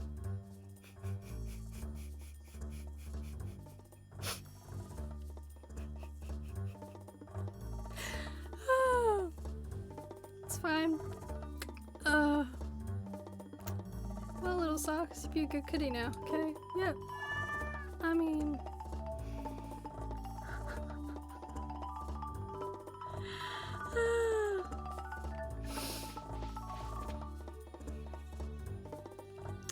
Oh, and you yeah, like cats and dogs, whenever they hear like it on the TV, I don't know if you ever like, why am I doing? I don't know if you ever saw this, there's like a video that went around for ages of like cats and dogs reacting to like The Lion King and like these like really sad dog movies where and their faces in that moment, like the cats were so upset when they watched the like Mufasa die. It breaks a little, like your heart. I'm just like, oh my god, these cats, you've just traumatized them the way we were hurt as children when like every parent dies in a Disney film. If you're in a Disney film and you're a parent, like count your numbers, like your days are numbered. Count them. Terrifying. Yes! Wizard. And we will get the community stuff so I can stop storing it in my storage. Do I need... Yep. Kale time. Kale. Glorious kale. I only get the kale for like one. Sell like one of them and then I store the rest because I know there's like someone who wants kale. There's like one person who requests kale. Oh my god, 5 crows? That is 5 things you protected from the crows. Okay, so we keep the 9, keep the 4, and we sell 1. We're gonna keep these tulips. These, we're gonna give this one to Evelyn. Selling 1, selling 1, selling 1. See, I grow tulips just for Evelyn. She's such a sweetheart. I don't grow a lot of tulips. Like, I grow semi-reasonable amount of tulips. It depends, because they take like 10 days to, like 8 or 10 days to grow. And I spend so much time watering these like parsnips and like the cauliflower after I plant it at a certain point in the season, so I just... I need to find the cat though, wherever it's gone. I have to like pet it. I know where they go typically in like the normal farm because it's like flat. There's nowhere to like hide. So they're usually in like the same area. They'll like hide behind the greenhouse. Or they like go and hide behind like the coops for whatever reason. I briefly, during one of my save files, managed to drop the dog in its like area because I put the horse like stable like directly in front of it, and so it couldn't go anywhere, and I felt kind of bad. Kind of not bad, but I felt kind of bad that it couldn't go anywhere and it was just stuck. And I was like, well, at least you're easy to find. Because you gotta like pet it every day if you want like full love and friendship from your dog. Like, it doesn't give you anything, realistically. You waste energy on like watering it and giving it. Well, you don't really feed it. I wonder where it gets its food. Like, you don't feed the cat and dog in this game. Maybe they just like live off the birds. I do like though that this one has like a river though. Because the general farm, it doesn't have a river, it has like the pond. Which is okay, but then you like have trouble with, you have to go a long way to find the fish and stuff. Where did the cat go? Kitty cat, here. Kitty. You know, this is exactly what you do in real life. You just are like, puss, puss, puss, puss. And you have to like walk around outside in the snow or mud, wherever, and like hope that it answers with like a meow and like appears out of nowhere. Kitty. Nope, you're gone.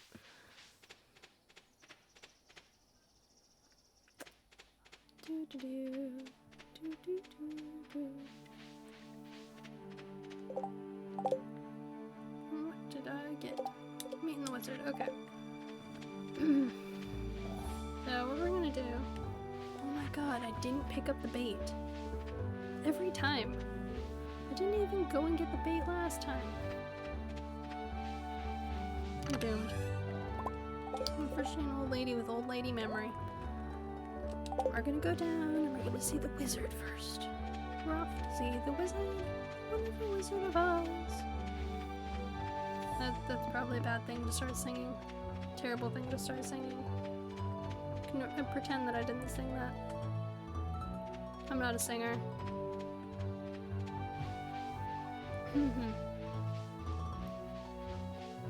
Not just for like, I'm a terrible singer purposes, but also like DMC, which doesn't really apply to me because like, I'm just here chilling and relaxing. It basically just mutes me, I think, at this point in time. But here we are, the wizard. And he, unlike the wizard in the Wizard of Oz, is not hidden behind some kind of like special thing. Ah, come in. I do really like that. I think there's like a mod where you can like add in story between him and the lady Caroline, and that like he's actually like Violet's dad, the wizard is, not what's his face, because there's like subtle references I think to it in the normal stuff, but like then if you add in that mod you actually get the real story of them like telling Violet, and that Violet has like magic or something, which is why she can see the Geminos. I am Rasmodius. Wonder why that's the name. Rasmodius. Seeker of the arcane truths. We never call him Rasmodius. We only ever call him the wizard. Why tell us his name? I keep forgetting that this is his name. Mediary between physical and ethereal. Master of the 7 elements. Keeper of the sacred Cha. You get the point. And you, Rox, the one whose arrival I have long foreseen. Here, I'd like to show you something. Okay. Behold. Gemino, found it. Man, I want to plushie these guys so bad. They're so cute.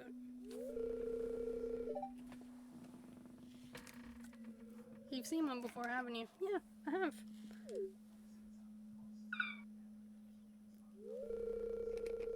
They call themselves the Jaminos. You know, fun question to ask. He has all this trouble, like, talking to them or something, I think. Does he mention that? Then how does he know their name? Mysterious spirits for these ones. For some reason, they refuse to speak with them. Yeah, how does he know their name if they don't speak with him? How? Real question. How do they know his, how? I don't understand it. None of this is understanding. I'm not sure why they've moved into the community center, but you have no reason to fear them. I kind of treat the Jaminos as kind of like soot sprites from like Totoro, where they're like in the attic, and they kind of like go around milling about doing like little jobs, and then they like disappear once people move into the area and like clean up the space. So I'm kind of treating them like that, of like they will leave once, you know, you clean up the community center. You found a golden scroll written in an unknown language. Most interesting. Stay here. I'm gonna see for myself. I'll return shortly. Poof. He's just like, dear. I can imagine this, like, the theme songs I'm imagining in my head from, like, Kapoofing. Found the note. Excellent. Was it in a lighthouse? Was it in... Where is that place? Not lighthouse. Not boathouse. I keep thinking of that movie from Sandra Bullock's in and Keanu Reeves. And it's like a house. And he builds it. And then he like dies. But he doesn't like... They're sending letters to each other from the past to the future. It was a good movie. Kind of like looking back at it, I'm rewatching it. I'm like, yeah, I can see how that's the story. The language is obscure, but I'm able to decipher it. Can you? We, the Jamino, are happy to aid you. In return, we ask for gifts of the valley. If you're one with the forest, then you will see the true nature of this scroll. Whenever I see this thing where it's like the forest, there was this movie. It was an anime movie I watched as like a young teen. Cannot remember the name for the life of me. I have it on DVD somewhere. It's on a disc. I have it. I'm gonna have to find it. But it's like there's these spirits of the forest. And essentially, they put a seed up into space and it destroyed the moon, which destroyed the earth, and everyone went into these capsules. A lot of the people in those capsules like died. But most of them survived long enough. And there's two camps. There's the people that like wiped out the forest and like live separate from it in these like industrial machine things and live like an industrial existence. And then you have the half that live in amongst the forest and like meld with the forest and are like you know, cooperate with the forest and the forest spirits. And like these guys are like trying to solve some sort of like detonation thing that'll just like wipe out the forest. It's a really bizarre movie in hindsight, like super weird, very weird movie. But every time I see like the forest, I just hear, the forest sees you. And like this other like stuff from that, like the forest spirits where they're just like, like it was basically like, you hear the forest, you see the forest, she'll hurt the forest. In this like ethereal voice, it's just every time I see the forest, that's what I think of. So I'm just like, imagining these like forest spirits out in the woods, just like these naked forest spirits. That like, they're not naked because they're trees, but they're like tree people. And they're just like, the forest! And then like commanding the Jaminos and like telling them to go off and do stuff. Do not ask me why I've got this in my head, and that's like the thought that's in there, but it is. I don't know. I think I'm coming down with like a cough or something. I think it's because I've been like living in front of a fan for like a week and a half or something. Like, you know, something ridiculous. I don't know. It's like a whole thing. Anyways. In return, we asked for gifts of the valley. Here one? Yeah, I read that. The forest. I mean, I'm happy to give the gifts of the forest. Yeah, it sounds like Japanese story or an anime. It is an anime. It's definitely an anime. Like, it's done in animated style. It was released in like 2008 or 9. And believe me, I've tried to look up its name, but I can't find it anymore just by searching like the forest. So I have to like find the disc with the movie on it and write the name down so that way whenever this happens, I can just like type in the name. At the moment, it's like muggy but not hot. So the weather at the moment's like calm-ish, but it's starting to cool down a little bit because it's heading towards like our autumn. If you want to say we have an autumn, we don't really have an autumn. We essentially have like hot summer, slightly cooler summer, and then we get really windy weather that's really cold for like a couple of weeks, and then it goes into winter. That's essentially it. Our winter isn't even that bad. It's just like the cold Arctic winds we occasionally get from like down south. We usually know when they're coming. 70 Fahrenheit here in Tennessee. I think that's like 20 or 30 degrees that you have. And yeah, like it it's an intense weather. It's easy to see why so many people had problems surviving in Australia. We're tropical, so Australia, essentially, Queensland used to be a swamp a long time ago, so we still get like torrential rain, like cold winds, like lots of flooding during the summer, so there's certain areas in my city that you cannot build houses because it just will pour rain and flood your basement and your first floor, so you just can't like build houses in certain areas unless they're like elevated on these like there's like an elevated level, which sucks, but it's like just the way it is. So a lot of people like build on like mountains and stuff, so thankfully there's a lot of mountains so people live there. But farther south in New South Wales it's a little more cooler, so you get closer to kind of like the weather you'd kind of find in like Oregon, I guess. Which is like, it's kind of temperate, but it's kind of rainy sometimes. It gets really hot sometimes randomly, but for the most part it's really like a lot cooler than it is up here in Queensland. It's probably in part because of where the sun sits. Victoria gets the coldest along with Tasmania because they are closer to the Arctic, so they will get freezing cold.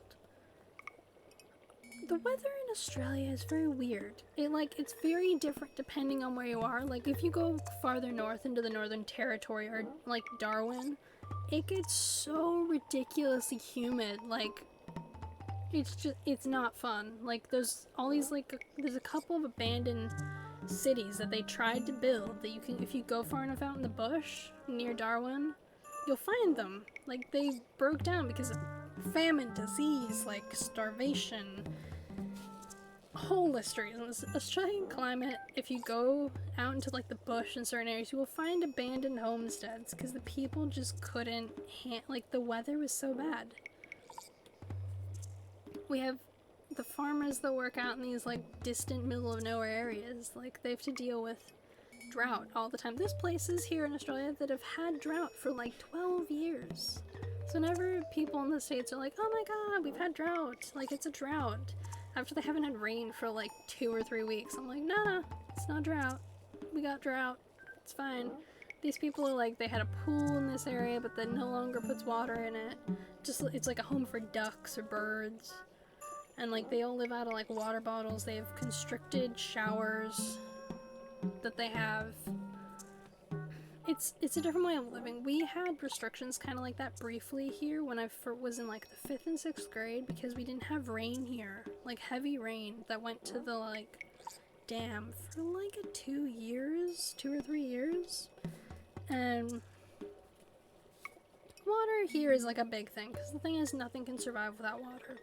So everything comes down to water and food. One with the forest. What do they mean? But yeah, most people didn't realize that about like Australia unless you've like been here for a certain period of time and like watched the news. But that's kind of the way it is for any like agricultural area, and I do kind of look at Australia, even though it's got like major cities, as like a large agricultural place. Sniff sniff. Aha! Come here. Do I want to give him a voice is the question. I don't talk to him enough. I do actually work on getting him full friendship at a later point, because I like his quest line that he has with him and his like wife, I think it is, and I like having access to his basement. So eventually, once I get enough mining and I get a lot of void essence, I just like gift him void essence. Because I get so many of them when I do like mining, especially because I just save all the void essence I get as I like go through the mines, and because I at some point will end up farming certain materials to like build stuff, or because you like need them for certain buildings, and so I just keep the void essence and I just gift them. I just give him the essences because it's an easy like gift, or I'll like give him void eggs occasionally if I run out of that. Because I like getting the void chickens. But those take a little while unless you have a space in your coop and the witch smiles at you. My cauldron is bubbling with ingredients from the forest. Baby fern, moss grub, caramel top toadstool. Can you smell it? Here, drink up. Look. The essence of the forest. Permeate your body. You know, that is a terrible idea. Yeah. She knows it too. Don't drink the Kool-Aid. Did you see that group that's on TikTok and they're just like going around making jokes about drinking the Kool-Aid? Eek.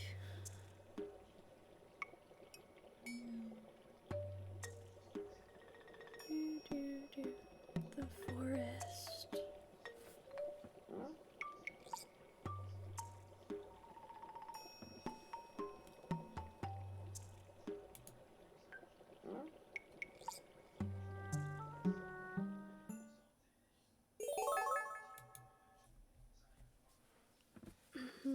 You gain the power of forest magic. Now you can decipher the true meaning of the Junimo scrolls. Well, you haven't seen the like the witch give you a chicken egg, or the like the forest thing.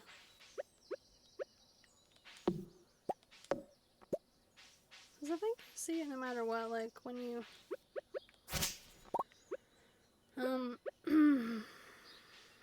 do the whole community center thing with him.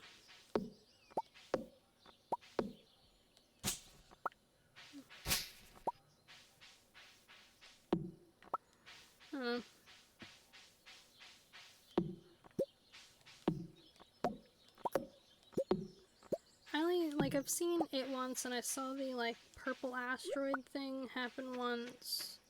I remember the first time I saw the like mass pumpkin I got. So if you plant like 9 of any kind of like fruit, like, well, the certain ones, there's cauliflower, pumpkin, and melon, and then you just water it. Sometimes it'll grow into a super pumpkin thing. Say hi. Hey. Can't afford any of your words, but it's okay.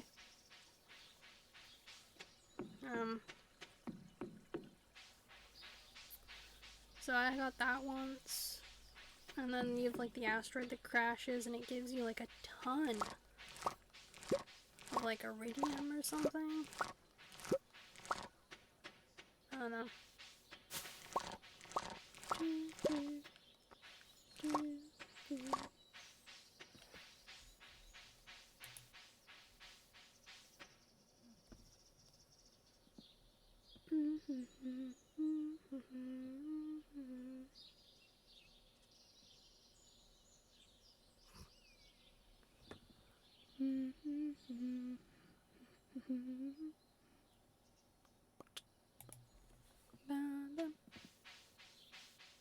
So yeah.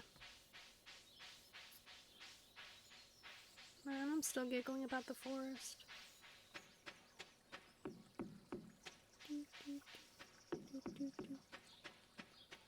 Alright. I got a lot of space. We're gonna go down. All the bag space. So much bag space. It's refreshing. Did I eat a Marnie today? I haven't. Hey, did you sell a fresh anchovy in the fish shop the other day? Think about it. Huh. Cool. I like that they're like buying that stuff.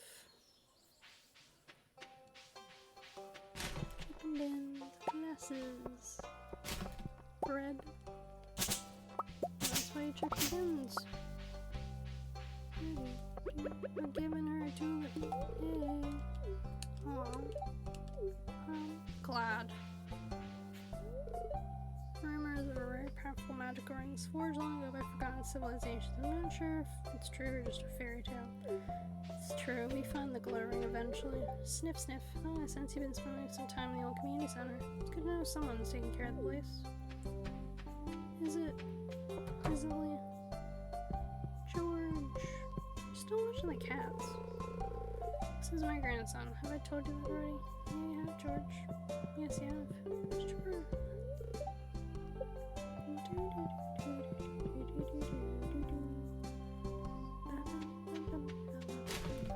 Glasses.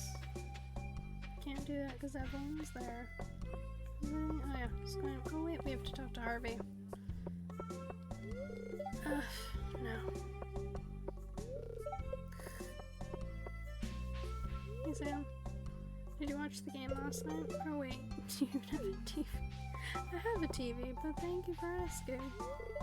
Times have been tough lately. I got laid off my job as a bus driver. If I got that job back, I could drive you to Cowboy Desert. Well, someday you will, Pam. Someday you will.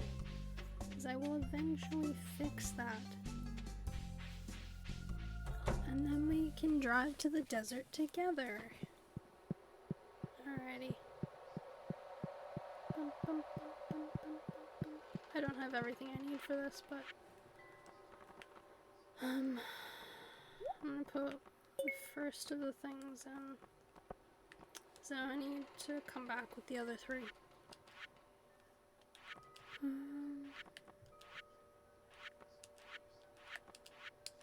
Yeah.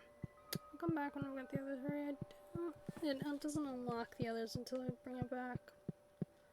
I think what I need is a bean, a cauliflower, and a potato, and the turnip, parsnip. And Tuesdays and Thursdays are Harvey's clinic. He says he likes having me around in case his medical equipment goes haywire.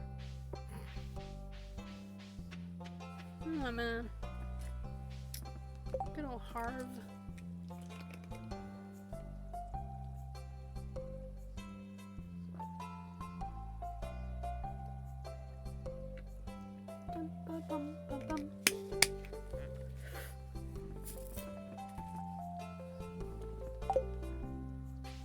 I always wonder if you because animals normally only have a lifespan of 16 to 17 years usually max, although there's weird ones that are 20 years. I wonder if we they've ever considered adding in you have to have generations of the same pet. It's a good to play a day to play catch. If you weren't a girl, I'd ask you to play catch.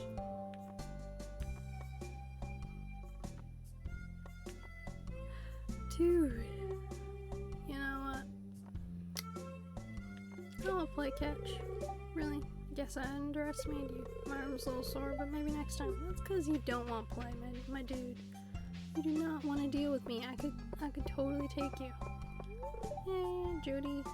What did 6:10 already? My goodness. what a lady. Bum, bum, bum. Hey Shane. No, I don't have time to chat with you. Fine, I don't want to talk with you either. Oh man, Shane. Good evening. Can I get you anything? Fine, Emma. I don't want to talk to you either. Or have I already talked with her? I might have already talked with her today. Oops. Bin time. Yep, got it. Nothing. Aha, found her. What's up?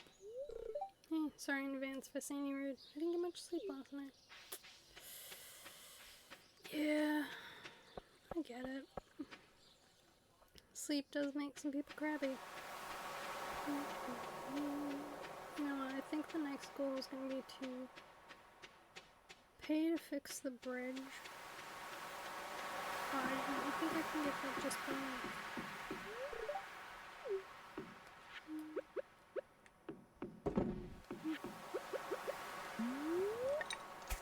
I think tomorrow we're going to chop enough wood that we could do that, and we're going to pick where I'm going to put the tree farm. By tree farm I mean at least the temporary tree farm, like the for now tree farm. In a place that's not like in the way that I don't think I'm going to want to like plant or put some kind of other thing so it won't matter it being there. So, I'm going to pick where I think I want my tree farm to be.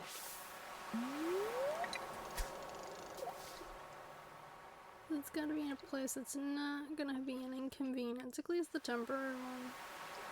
Because I want some more trees to grow from the seeds that I've gotten from the trees I've chopped down. So.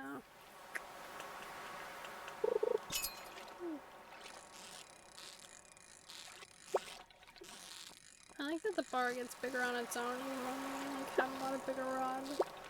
It's like proficiency, I think, based, partially.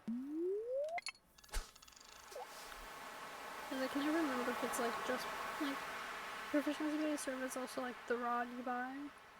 I think it's just proficiency based.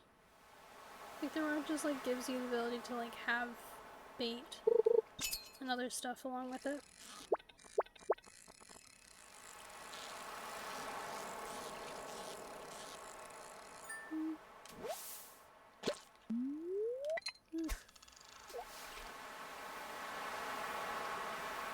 Yeah, I think that's just what it does.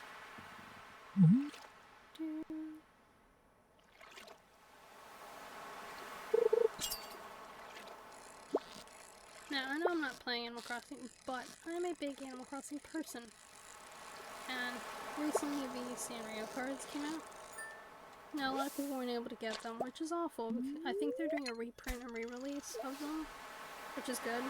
I'm surprised that more countries apparently didn't do like pre-orders for them. You just had to like get them on the day. EB Games here in Australia, they did pre-orders, and then a lot of them that were just like on the day releases, because they kind of like split it in half. So they'll do like a second batch that comes out usually on the day or just after of whatever it is they're selling. They did that with like the Animal Crossing Switches, with the Pokemon Switches, they do it with everything. So I managed to get the Sanrio cards because I managed to like pre-order them beforehand, and I'm trying to make the decision up of whether or not I'm going to open them, because you can only open them once, or leave them sealed. I don't know if I've talked about this before.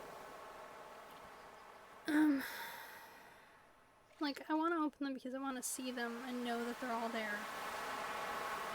But I also don't want to open them, because I want to leave them sealed. So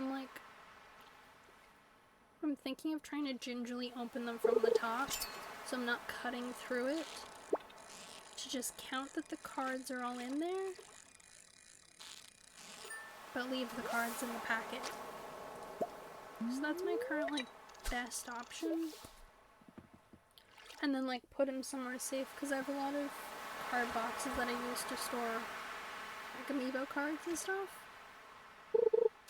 Like I've got this one, and I use it to store the Welcome Amiibo series. Like,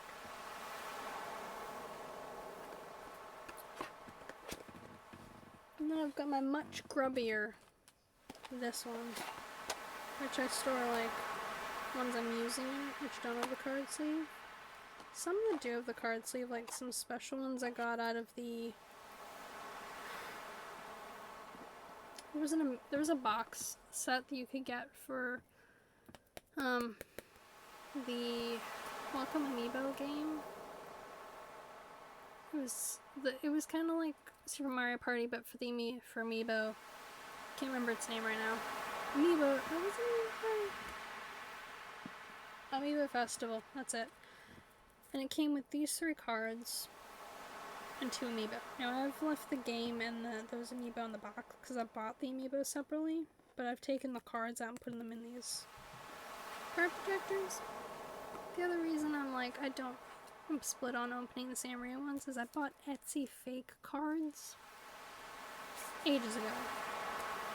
They're like hard plastic, they're good quality, they work. I got them on eBay for like 20 bucks. Because in New Leaf, you could get the amiibo, these characters. You could get them on your island, you could get the furniture. You had to use this thing called Meow coupons. You could only do like 3 a day, and you had to use 3 Meow coupons per item. I think it was all the items. It could have just been the furniture. You might have only needed 1 or 2 for the clothing. And you could get up to 3 Meow coupons a day. But then you had to do, I think it was like a couple others. There were weekly, so you had 2 weekly tasks that gave you more Meow coupons and 2 daily ones, which gave you less. And you could do it on all 4 of your villagers. So even though you can only order them on 1 villager a day, you could do the tasks on all 4, so on the days when you like ran low on Meow coupons on 1 or the other villagers, you could then switch and buy the stuff with one of the other villagers. Because they showed up in like the RV camp that was like near the house. Well, like near in the campgrounds, because they added the campgrounds in this upper section of the map on everyone's maps. And so every day you'd have a random NPC show up, but you could also have one of the RV villagers show up. So if you tapped a normal amiibo villager, you could build something called the campsite, placed it down on the island, and all the other cards, the villagers would show up in the campsite. But the Welcome Amiibo series villagers, they would show up in the RV grounds with the NPC villager. And you could buy special items, unless you had one of the special villager amiibos, and then you could change which NPC showed up in your campground. So if there was like one of the villagers you were really trying to get items from, you could tap them and they'd show up there. And then you also had there was a couple of the main NPCs which would just show up in the campgrounds as well. But Wisp would take over their job on the island when they showed up there. So if you had them there in the RV grounds, Wisp would be like, so if you tapped Isabel, and Isabel was your helper in the like town hall, so you were the mayor, Wisp would be there doing Isabel's job, but he had no idea what Isabel did or her job, so you couldn't do anything. So if you wanted to do something in the main town area, you had to make sure that you did whatever it was you wanted to do before you tapped the amiibo and switched her with Wisp. Because if you switched her with Wisp first,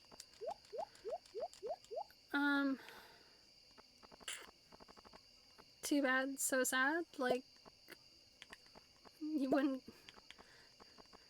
happen. Do I have one of that item? I sold it. No. It's okay. I'll place these 2 and I'll find a horseradish.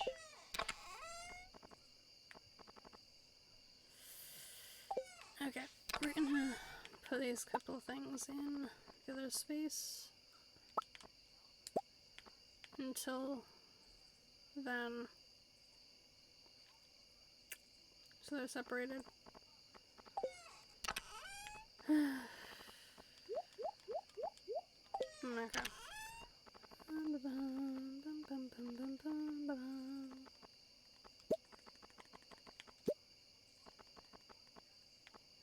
One of these.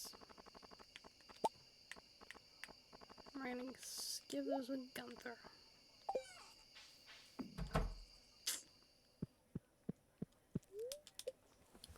So,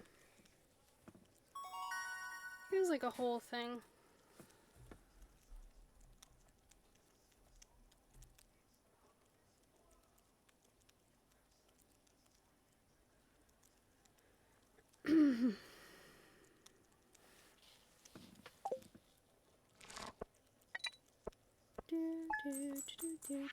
Money.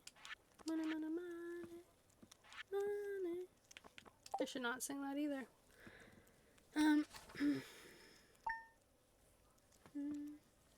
Another thing I got with which was Monster Hunter, because they were selling those, we had to pre-order them at the time. It was this like pop vinyl. Now I can't get the amiibo for these characters, which is a whole separate thing that I've ranted about earlier. But it has like Lute and Viru, and it's really cute. I haven't taken it out of the box, but I'm debating putting them like here on my desk because they're adorable. And yes, I hide my cat today. Welcome to Kazoo 5, your #1 source for weather, news, and entertainment. And now, the weather forecast for tomorrow. It's going to rain all day tomorrow. Yes! It's raining tomorrow. Yes! You know what that means tomorrow is? Fishing day. Tomorrow is fishing day. Yes. Fortune teller. Ah, yes, I can hear the spirits whispering to me. The spirits are very displeased today. They will do their best to make your life difficult. Excellent. Just what I wanted. My BFFs not being pleased with me today. No, not. It's gonna be raining. Living off the land. Well, welcome to Living Off the Land. We're back again with another tip for y'all. Now listen up. Woes from crows? Sounds like you need a scarecrow. Placing a scarecrow on your farm deters crows from a pretty good distance. Make sure you protect your valuable crops. One more thing. Need a bigger backpack to hold on to your stuff? Check your local general store. Why?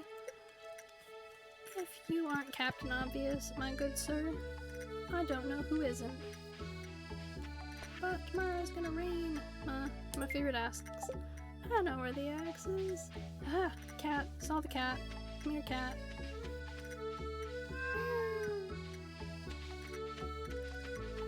Meow. Meow. Meow. Kitty. Water.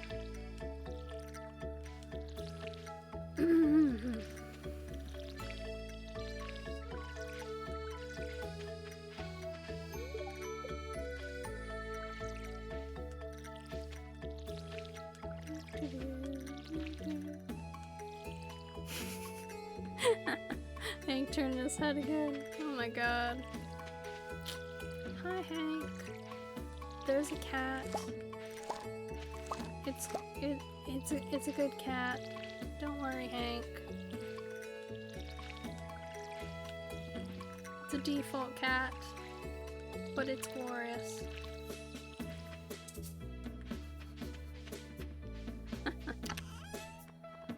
Okay, we're gonna keep 1, 2. I'm gonna sell the others to the jazz. Because no one ever asks for jazz. I do not even know whose favorite, like, thing is the jazz, personally. I know someone I think likes that flower, but I don't know who it is. It might be Haley or Emily. I want to honestly. They strike me as flower people.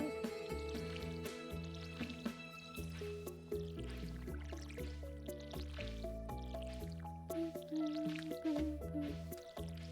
mean, telling me that this, like, water sound and the watering isn't calming.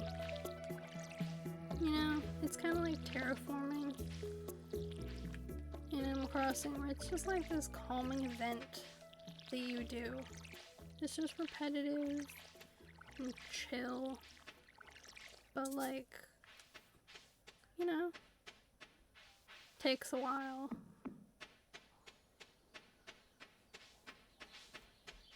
Yeah, exactly, it's like ASMR, but the fun kind. I remember seeing all these like ASMR channels that are like eating stuff, and I'm like, no, I don't need to listen to people chewing. And there's some kid who got in trouble for having an ASMR channel as well, where she like licked sponges or something. I don't know. Alrighty, today is the day we're going to try and find the horseradish that we need. There's gotta be one out there in the wild, somewhere. They exist in this game. Is there anything special over here? Huh.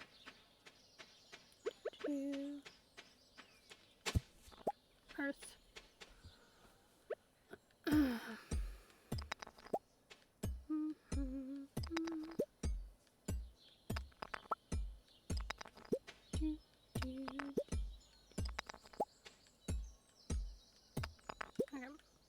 I'm gonna break some of these rocks. We're gonna leave the normal rocks.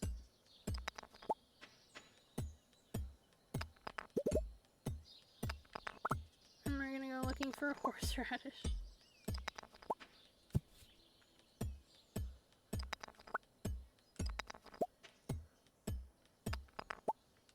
Oh my god, yes. Sam, I can relate with Sam. The chewing sound. Why? It's not necessary.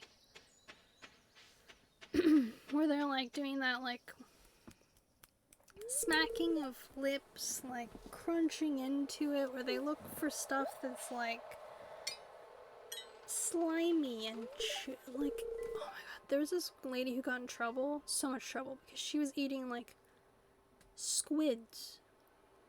Like not cooking them or anything, just like eating them. Like she was like searing them and then just like digest. It was awful. I couldn't watch the video of the people like talking about what she was doing. I had to like mute it during the sections where she was like, they were showing off what she did. There's the horseradish. Found it. I just gotta get to the sewer. But yeah, like it was not fun.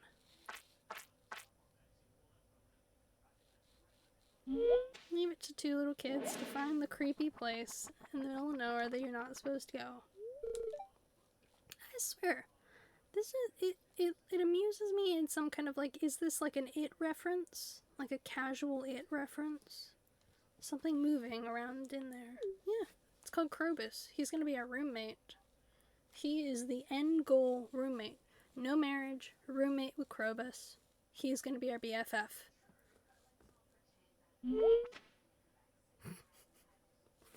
I mean, he's not like the most attractive dude, but, you know, I'm sure he gets by. I'm not supposed to talk to strangers. It's okay. We'll be friends eventually. I'm gonna give you a bunch of pink cakes. Because everyone likes cake, I think. Some people probably don't like cake. Horseradish, come to me. I know you're here. I saw you. Yeah! We can go and undo the first one. Leek, leek, leek. Onion, onion, onion, onion, onion. Yeah. Then we'll have to make the whole trip back. Here's her axe. Found it. You know the hardest thing for me to find out of all of the, like, find your items? It was, like,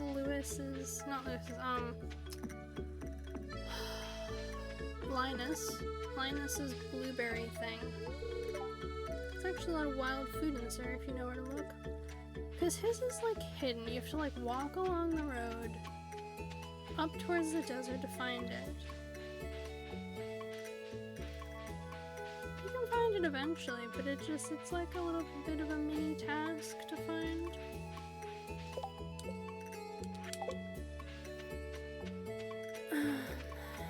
So we're gonna go to town square.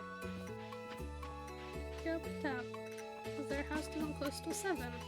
And depending on my walking speed, I will either pull this off or not pull this off.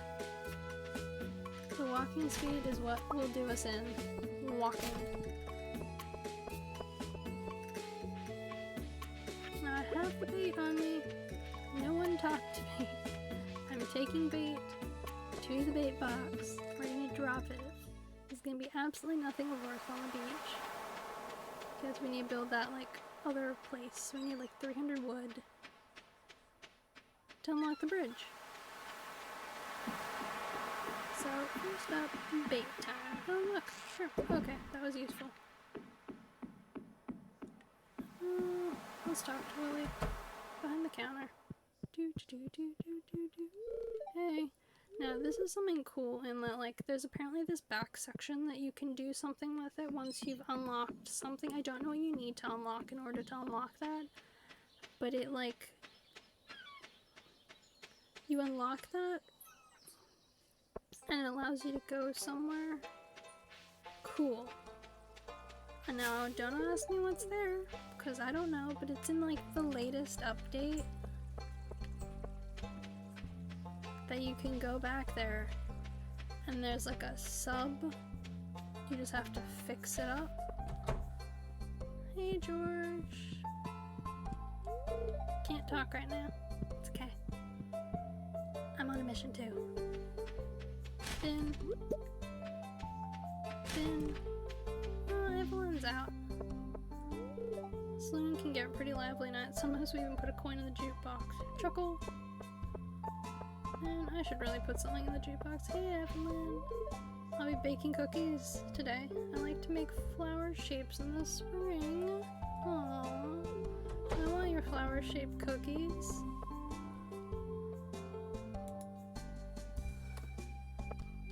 Found the ban button. It's magic. It was absolutely magical.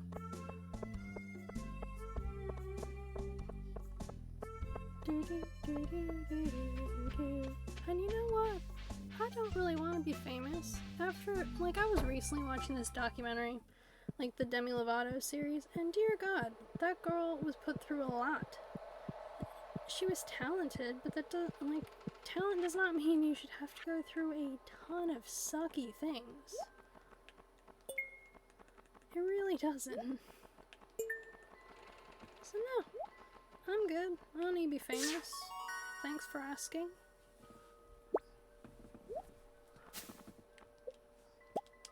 I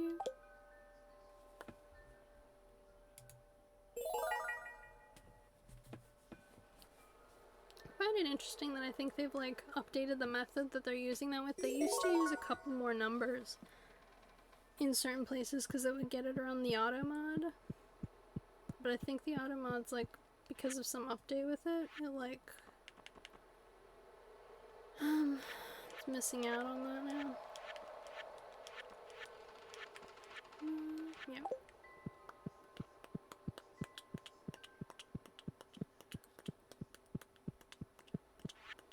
Okay. Do I have anything on me I can put in here? Nailed it. So I can bring the oyster shell I saved. Put it in here. I do need another crab pot so I can put it in my river so I can get the freshwater ones because you can't finish it with just the seawater stuff.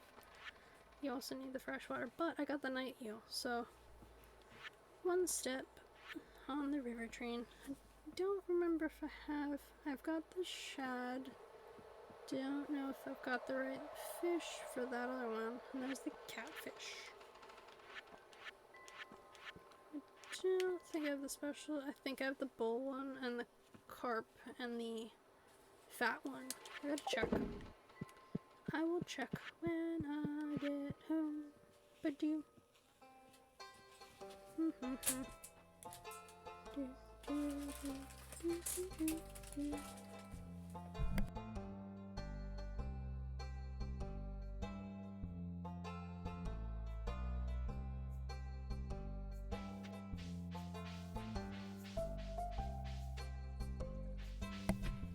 I love my mom. She's such a delight.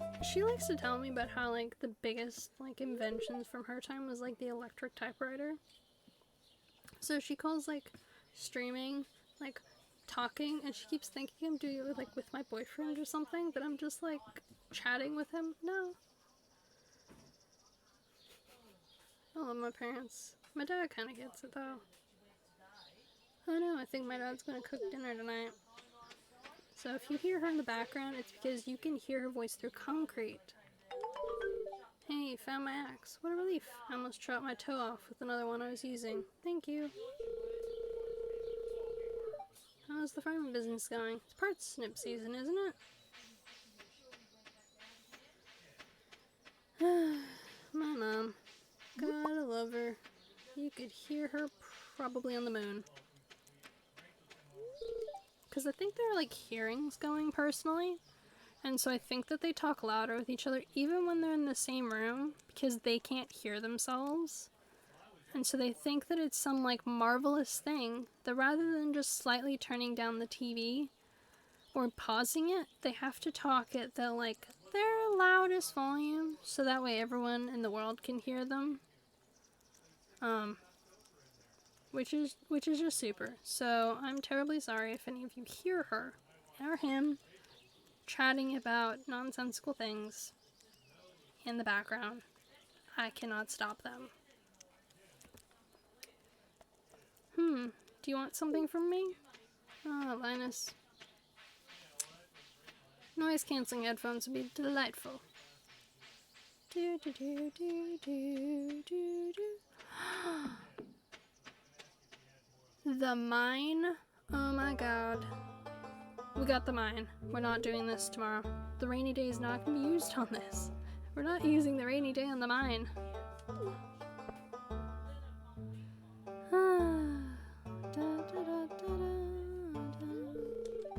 Peering down this old mine shaft. It had been... I'm going to write down the time because actually I'm going to look back at this and like 5 hours and 7 minutes. Because I want to see if I can audibly hear my parents in the background when I'm doing this, when they're like yelling at each other in the same room. It's been abandoned for decades. Still, there's probably good ore down there, but in a dark place, undisturbed for so long, I'm afraid ore isn't the only thing you'll find. Here, take this. You might need it.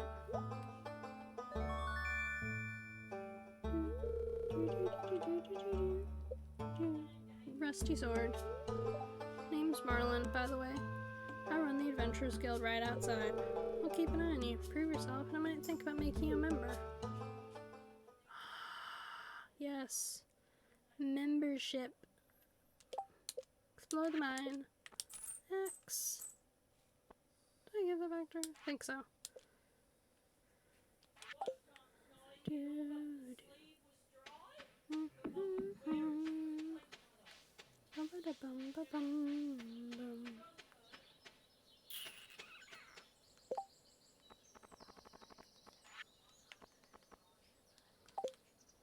We're gonna do this tiny bit of fishing here, and then I'm gonna head back to the house. I'm gonna check and see which fish I actually have out of the fishing list. If I have a bunch of the fish, we're gonna bring them back and dump them all, like, into the community center. Because, like, that way any I catch in the future of those fish, I can just sell them.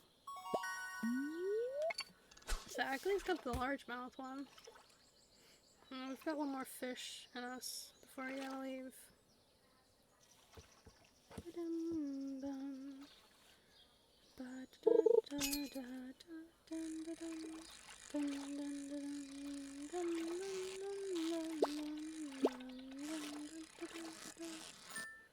this fish. Okay, it's a different fish too.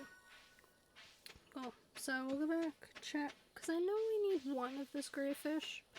It's not for the ones we've unlocked. I think we need a gray fish for one of the like background ones. Yes, horseradish, leek. All the leeks are rolling in leeks. Does anyone remember that like sausage party movie that came out? And everyone was like horrified because they took their kids to it. Because they're like, it's a kids movie. And they took their kids, and it's not a kids movie. Okay. Start one of those.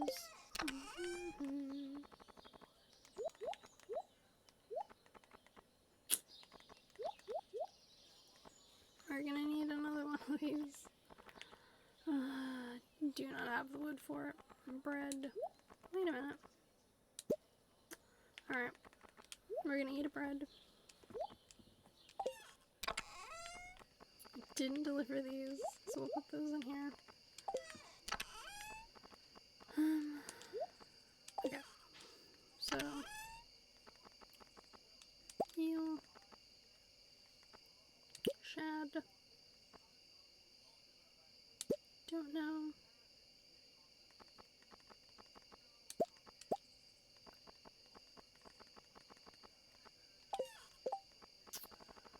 Do I need fish? Nope.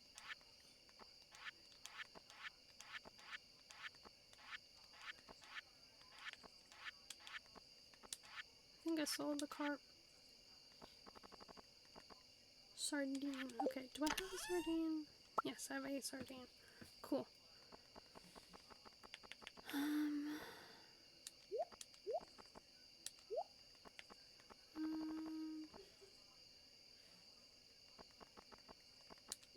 That there. Cause okay. We're gonna go deliver these things into the shop. We're gonna come back, chop a tiny bit of wood. Like, we're gonna eat the bread. We're gonna chop some wood. Like, whatever energy you've got left in us, and make one more chest. Because I need it now. One will be crops, one will be like foraged stuff. I'm gonna have to color code them. It's color coding chests time. I also gotta figure out where's like best to store them. Shad. Sunfish. I need to check if I've caught a sunfish. Nighttime. The walleye, I think, is an autumn one. Ocean fish. Tuna and red snapper and tilapia are later in the year, I'm pretty sure. Because there's some that are always like later year and some that are earlier year, but I think I've caught these two before. Okay, we're gonna check. Crafting.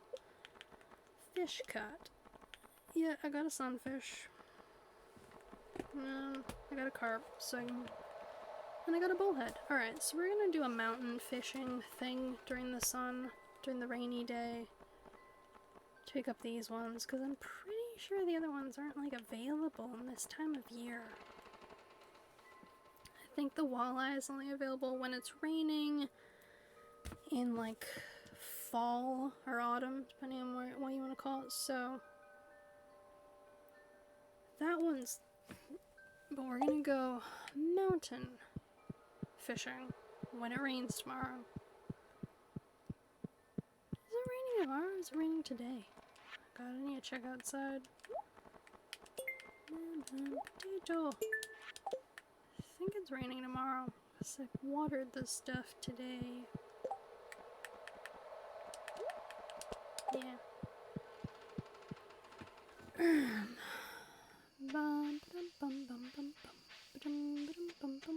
I really like the sound that they've added into this game, like the quality of it.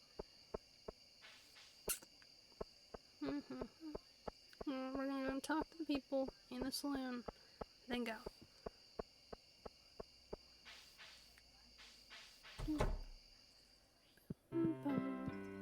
Clint, business isn't slow lately. I bet.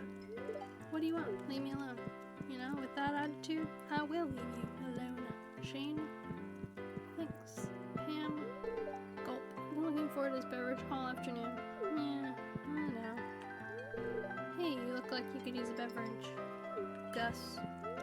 I hope you're farming in a sustainable way. The valley's ecosystem is fragile. Great.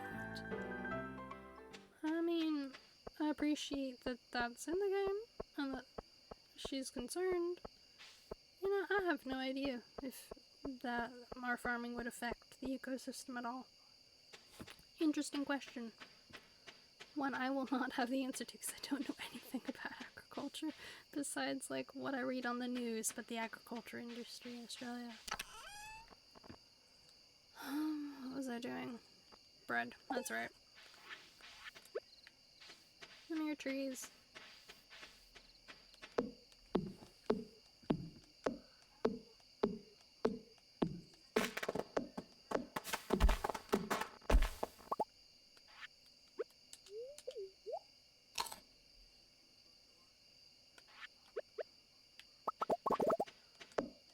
And that is why you check the trash bins.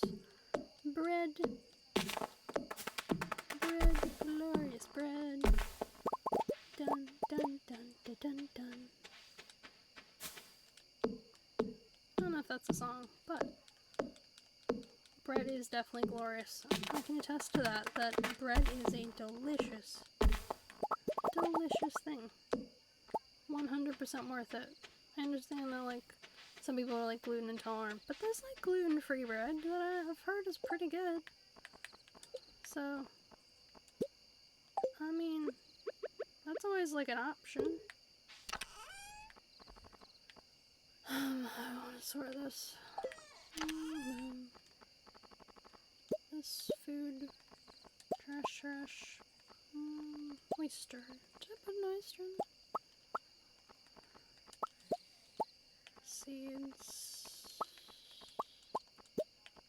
Okay, so we're gonna leave the crops in there. This is gonna be like crafting stuff. And seeds, at least for the time being, because I know later on I end up with so many seeds, like excess seeds, that it needs like its own like section. It's gems. So it's gonna currently be gems and fish. Because we only have one season, so I'm gonna put this as green because I'm gonna make this like spring. Because we're gonna need another one, I assume, in like the later seasons. Eventually. Because they normally end up having to do that, you know? Bread. Brilliant. Oh wait, I don't need that for tomorrow.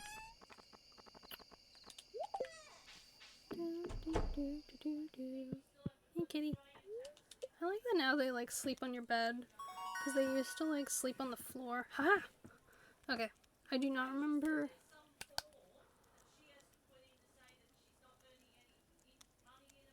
I remember like I can't remember which way the like it goes in the wiki. Like with the fishing stuff.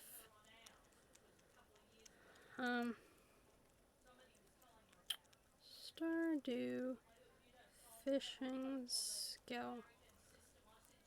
Because I want to make sure that I get the right tree for what I want to do. So the fishing skill, you do fisher or trapper. And then trapper gets crab pots no longer produce junk items or no longer require bait. Or fishing worth 50% more or a chance to find treasure doubled. Okay. Do I think I'm going to have more crab pots? Yeah. I'm probably going to have more crab pots because I've got this river and I think I'm going to try and put a bunch of them on the sides of the river. And I don't really want to have to keep using bait, I don't think. Actually, I don't mind about the bait thing. I think it's just gonna come down to like, because I don't mind having to buy bait. This bait isn't too expensive. It's cheaper than hay.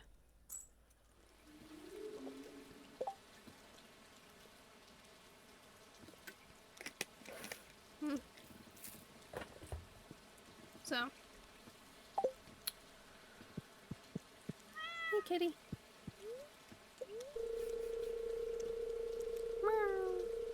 No.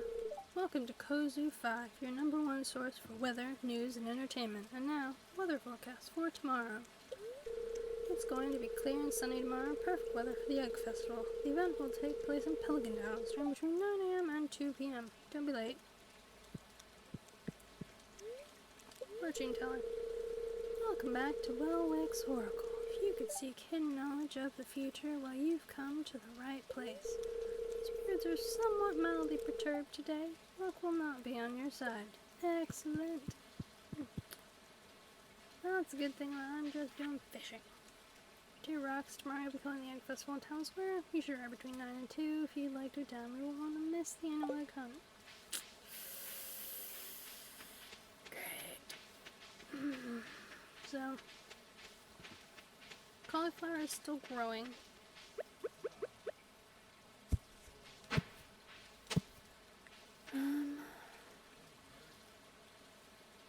Got a bunch of money. It's Friday.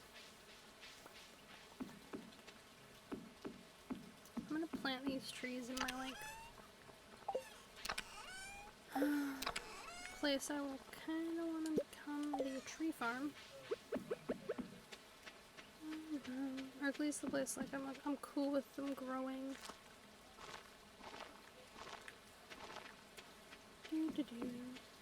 Okay, those are all there. I'm looking forward to when I have the stronger axe and I can destroy that boulder down the bottom there because that is the quickest way between the two. So, by a long shot, that's probably the best option.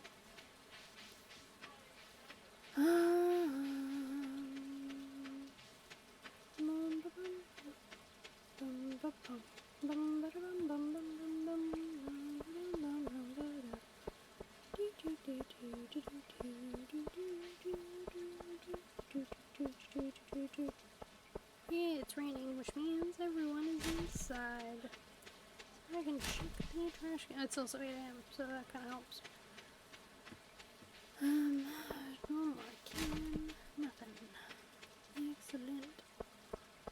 Now, we're doing mountain farming, like mountain fishing today. But we're gonna stop right here, because I gotta drop off the bait.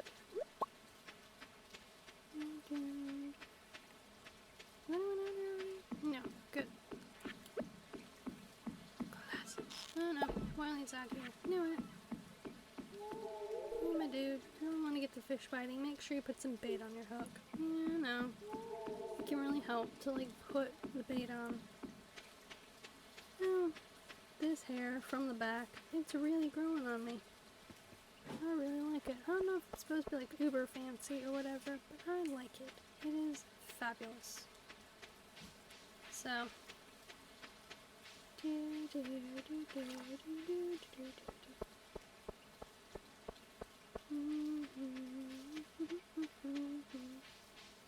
Flower. I think I can put this in straight in the pot thing over here, since I'm on the way.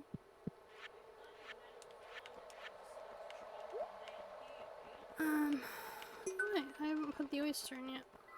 You know, I'm just gonna put this one and I'll sell the other one. Can't be bothered with that.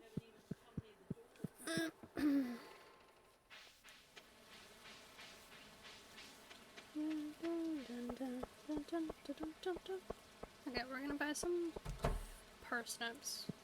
Got more space, I can put some parsnips. Plus, they're gonna grow soon anyways, so we're gonna get a full thing of parsnips.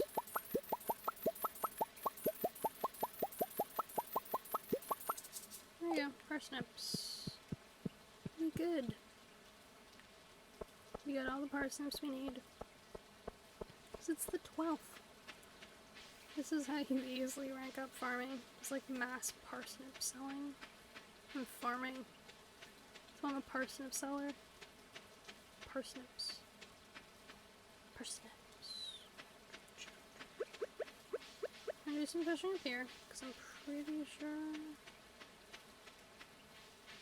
I do not remember if the catfish actually is in this time period or not.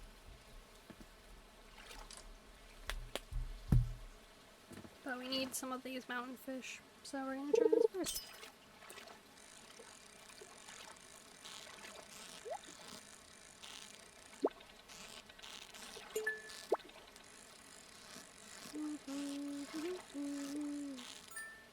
Dinosaur egg, please. Yes, we got this one. Cool. We need the sunfish. I think that one only comes out when it's sunny. So I'm pretty sure we can't get this one today. I think I can get the bullhead.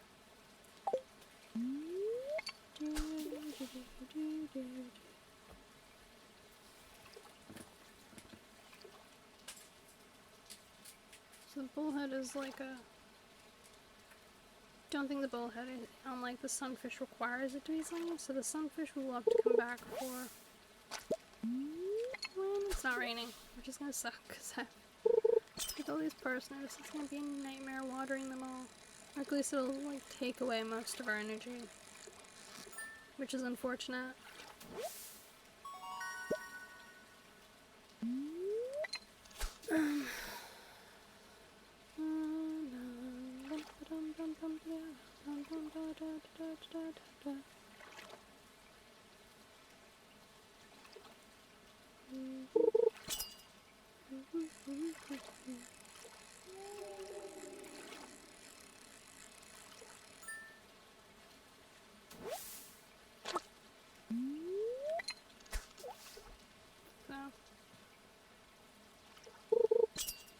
Let's see if we can get a bullhead. If not, then I might have to come back when it's sunny and see if the bullhead is showing then. So maybe it's like sun specific too. I always find it interesting that a bunch of the like fish are like weather specific ones, but I suppose it makes sense. I mean, like in comparison to like nature, when certain stuff is like locked in based on like weather and like whatever else is going on because of the weather at that time in the environment. You're gonna bring the chicken up for me?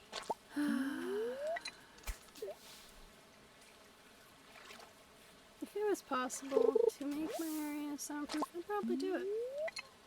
Not gonna happen. I would have better luck with anything else. Yeah, I'm 100% looking back at this. Let's see if she's audible in the background.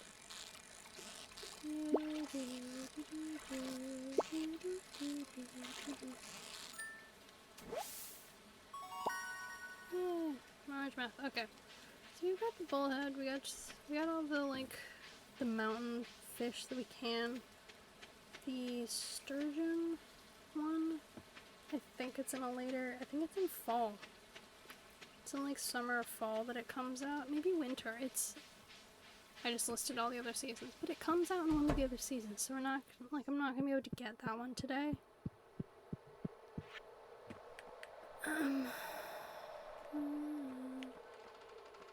Okay.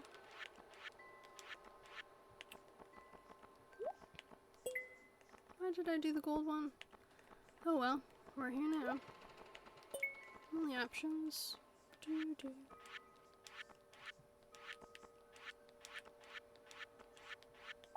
Okay. We're gonna now do river fish. Because I want to see if I can get the catfish. Because it's rain specific.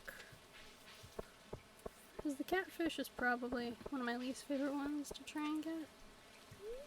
Occasionally I'll get it in the trash bins like the day after it's rained. Like someone's managed to find it and they've just like ejected it back out into the universe, and I'm like, why? Just why?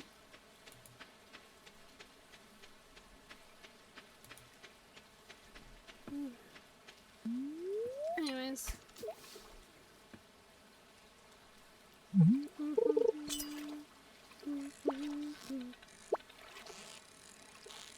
Please be a catfish.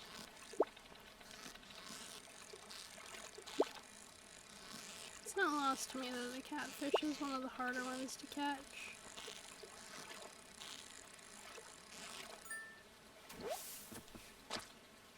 Catfish. We're gonna try and see. I'm gonna try and see if I can get a second one now, because it's raining anyways. It's a bad day for mining with the lock. So if I can get a second catfish, I can put it in storage, because I'm pretty sure there's like some quest that I eventually get asked about, and it's like, do you have a catfish? And I do not remember when it is. It's like in later spring, and it's like a couple of days after it rains. So I don't want to like risk, you know, not having the catfish. Like, you know. I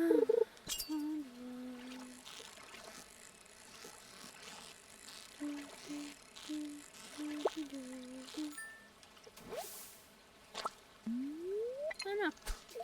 The hilltop farm is kind of growing on me with like its layout. I've kind of got the wheels turning of like what I could do with it. I'm gonna try and do like a plan out for it and then like just show my plan.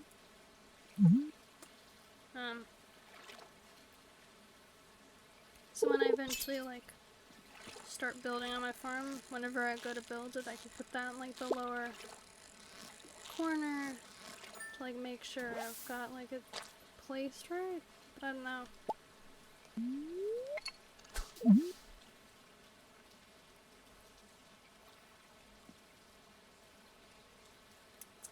It's something I'm thinking about. I'm probably gonna plan it out, like a couple of ideas of what I could do planning wise for it, and there's a couple things I think I need to look up beforehand, like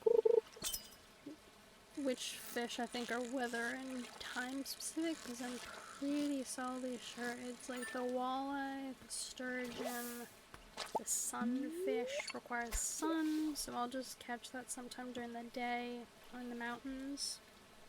So I'll probably go and do that next time it's sunny. I don't know.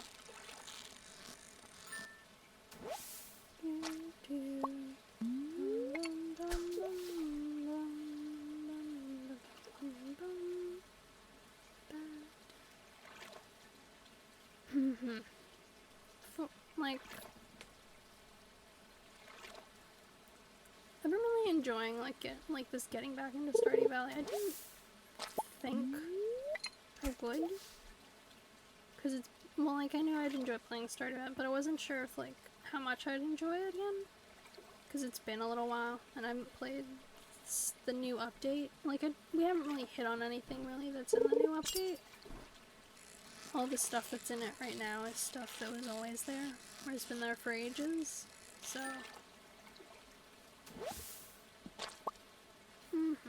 Newspaper, okay. Right over the glasses, actually. So that's filled up the pockets.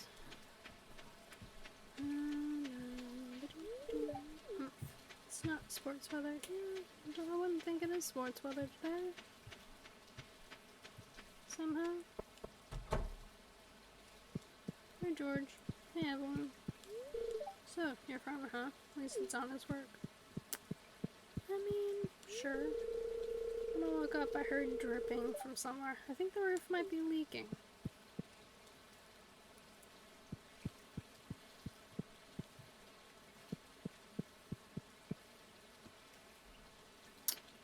Interesting.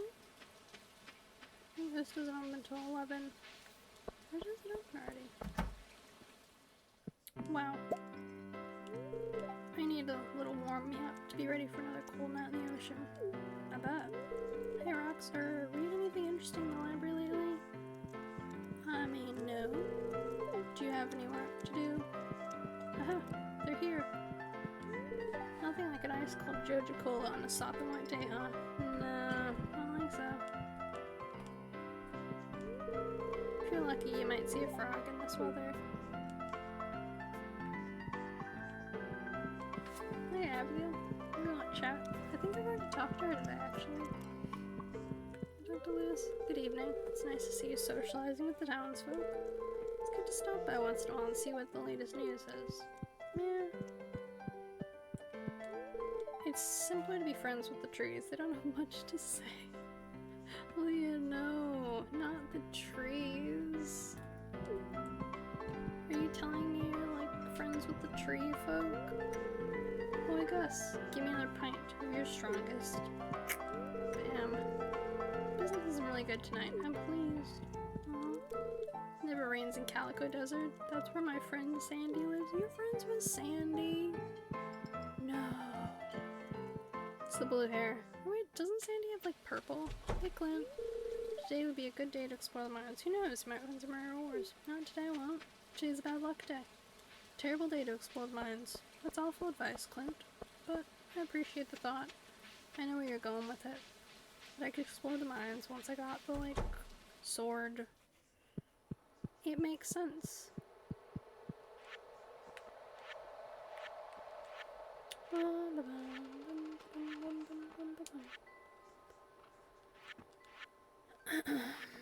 Which is on Riverfish, that's it. Didn't get another catfish, but that's okay.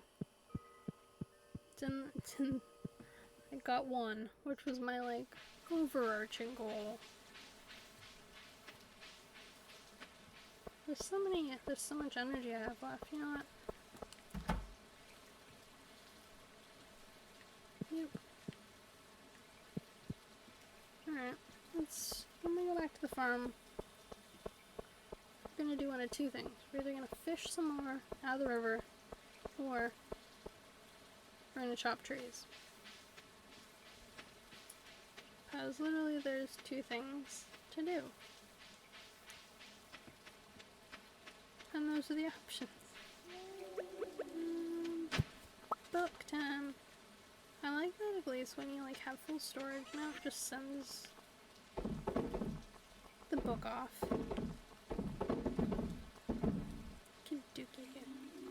I'm gonna keep one carp. Carp here. Someone might want it, and then I'll have it.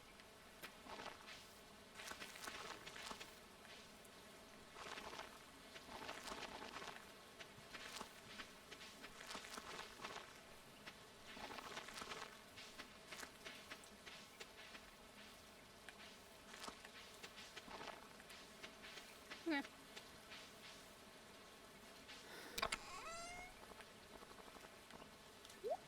Seeds.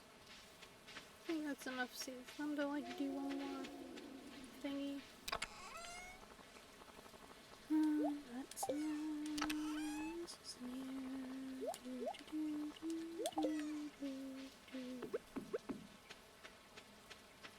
You know what? We're gonna do a combo. We're gonna chop some trees. Then I think this area up here to the right doesn't have any big stumps on it. Yeah, it doesn't have any big stumps, which means that like when I eventually build the coop and the barn, this is kind of gonna be where I'm gonna have to put it. Because there isn't any like other kind of larger space, I don't think, here on the farm that'll like house this much.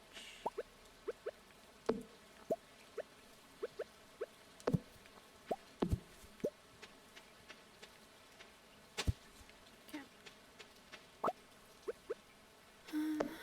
One more tree, because I think this is where I'm gonna put the coop when I make it.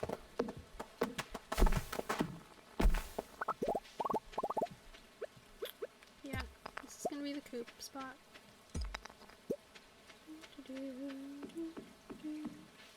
No, bedtime.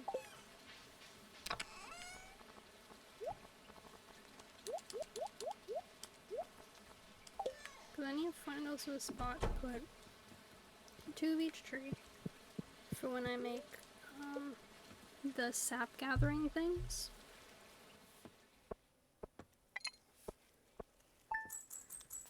Because the like sap gathering things that they have,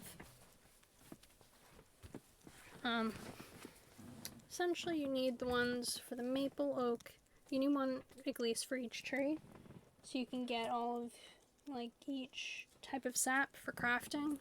I typically go with 2 for each tree because they take forever to make them, and so the odds are it's going to take you ages to get enough of any that you need to do. I used to have more than that, so depending on the type of farm. If I have the general layout one, I do 3. When I do the smaller farms, I think I normally do only 2. So I'm just gonna like have 2 farms that I think I'm gonna go with for that.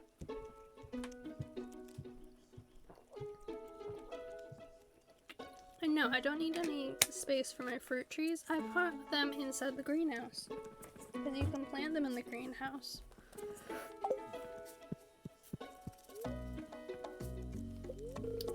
Welcome to Kozu 5, your #1 source for weather, news, and entertainment. And now, the weather forecast for tomorrow. It's going to be a beautiful sunny day tomorrow. Delightful. Well, need the sun anyways. Welcome back to Wellwex Oracle. If you seek hidden knowledge of the future, well, you've come to the right place. Spirits are in a good humor today. I think you'll have a little extra luck. Great.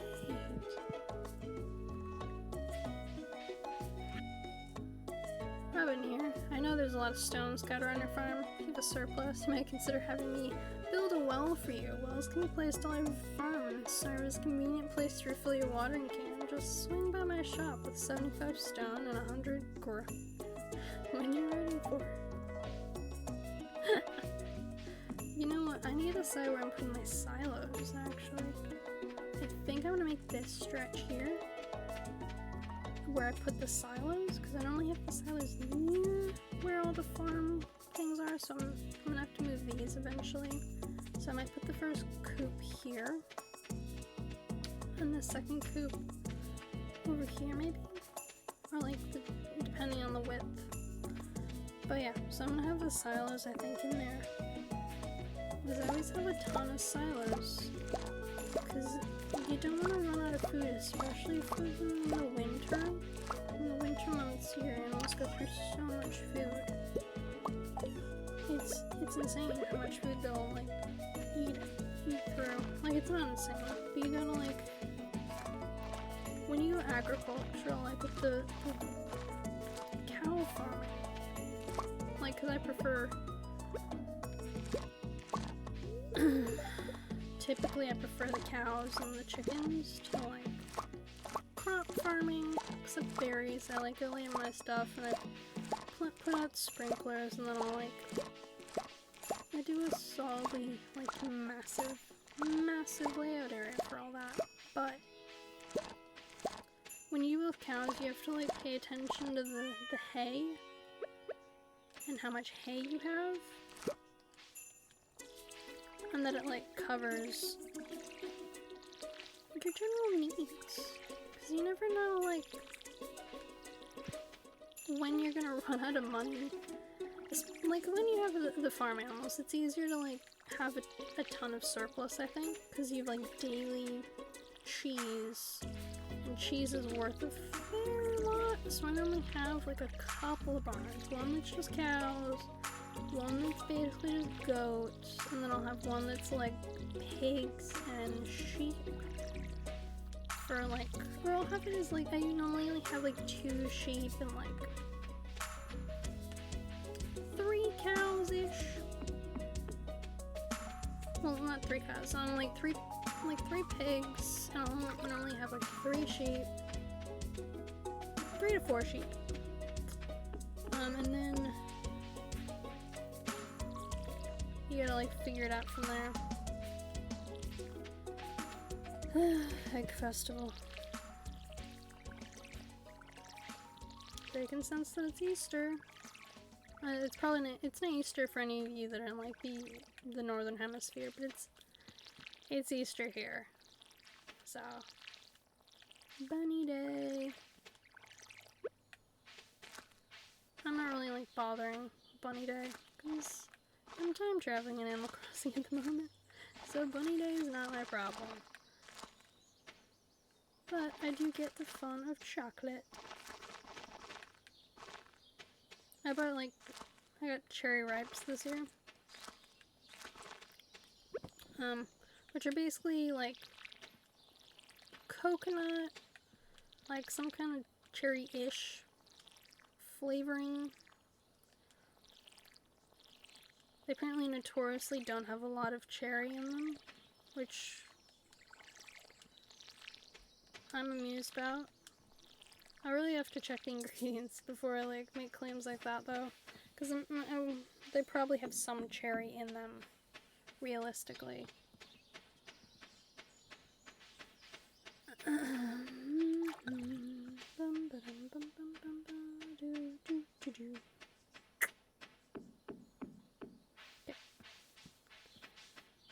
These last ones. Get a fish, maybe fish or two out of the river. If we've got the time. And then we'll go to the egg festival. I'm not sure if I'll have the time though. Because water, although calming, and like good ASMR. And just like this very zen time. It's a little time consuming. Okay, where is... There it is, all 5. So I can dump those in tomorrow. Means that even though I will do more parsnip farming,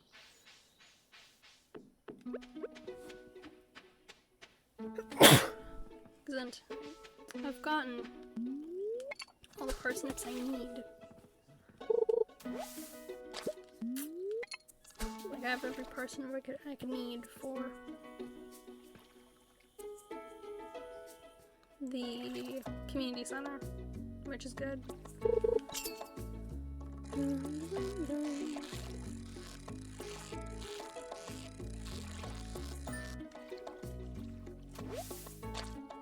my god, yes. That was the one I wanted, the sunfish.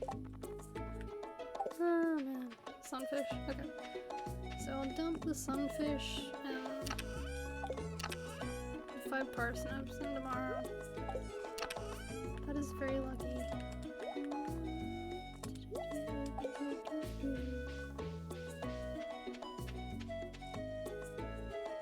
See if there's anything of value in here.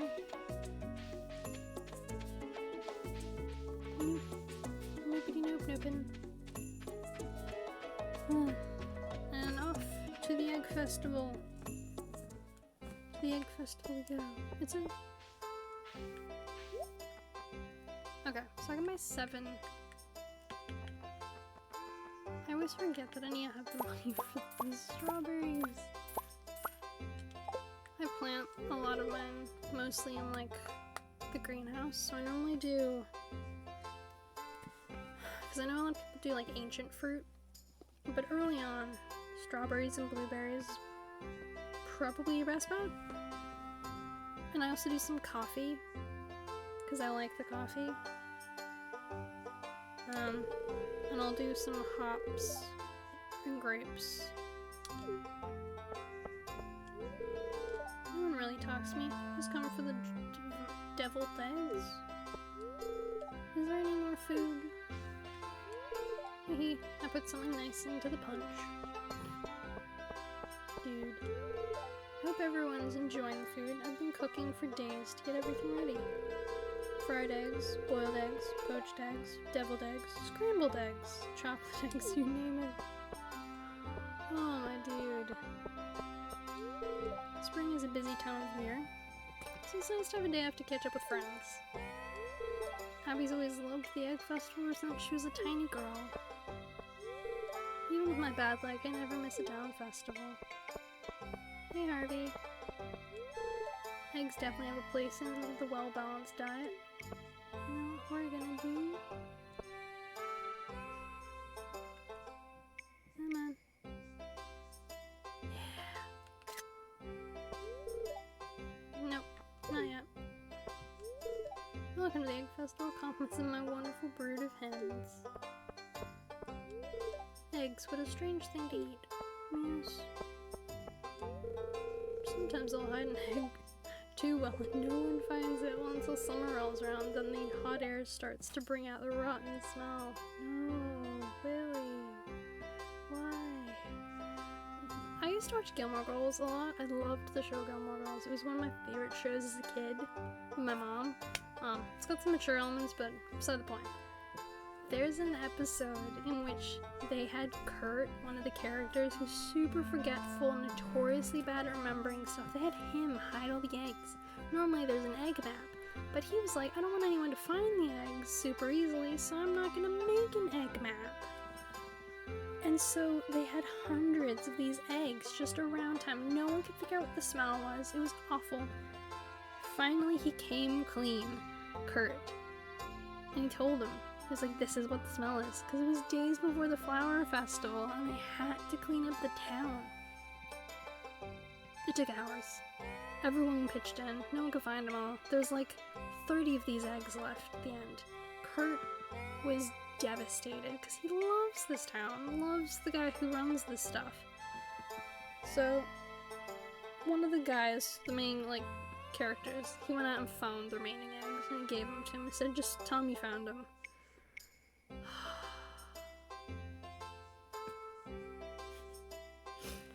Love it. But that reminds me of that. Vincent loves this festival. It's a joy to see him so happy. I've been up since dawn coloring eggs. It's always my favorite part of this. Oh no. Spoken with you. This fruit punch is unusually good. Taking breaks from work can make you more productive in the long run. I always look forward to these gatherings. It makes the valley feel like a real community. Aww. The children have been looking forward to this festival for weeks, and I'm gonna kick their ass. When does the egg hunt start? I'm so excited. I hope I can find some eggs before Vincent takes them all. You know who's going to win? Me. Sniff. Dude, allergies. Oh, Sam. Searching for eggs is like going on a treasure hunt. We used to do a rotten egg toss. Maybe Lou's put an end to that pretty quickly. Oh, of course he did. I try to eat at least 3 eggs per day. This festival's alright, but what I'm really looking forward to is the flower dance, where I'm gonna talk with no one. Why is everyone so happy about eggs? Why eggs? This festival has been a tradition for as long as I can remember. Tradition connects us with both the past and the future. It's comforting. Oh, Evelyn. You're lovely. Did I talk about Gus? Yeah, I did. Brilliant. Spoken with everyone. Yes, let's start. It's gonna be fine. I'm gonna win out. I'm going to win this contest. Did I talk about Sebastian. The annual sprig egg hunt. Yes. Calm down now, kiddos. You're gonna need all your energy if you hope to find the most eggs and take home the exclusive prize. Sorry, kiddos. I'm gonna win. Now, is everyone ready? Yes.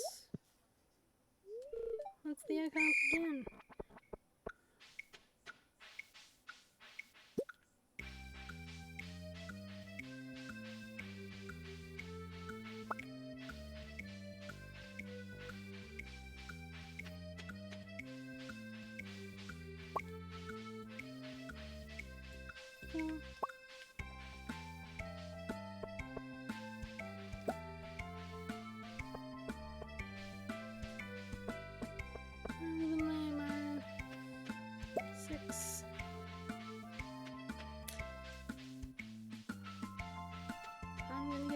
I'm gonna get there. I'm gonna do it. I'm gonna do it. Yes. I'm gonna kick everyone's butt. I'm gonna win the contest. Woo. Woo, woo, woo. Yes, woo, woo. 9. Yes. Winner. Me. I won.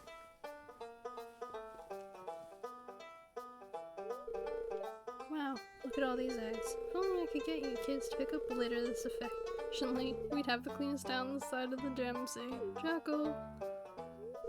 And now, the winner of this year's egg hunt? Me. It's me. It's totally me. Rocks. You know what I get? A hat. Here's your prize. Well, that's it for this year's egg festival. Thanks everyone for coming. I'm the winner. I know it. The trick is you only need like 7. You only need like 7 eggs to win. It's a very low number. You need like literally 7.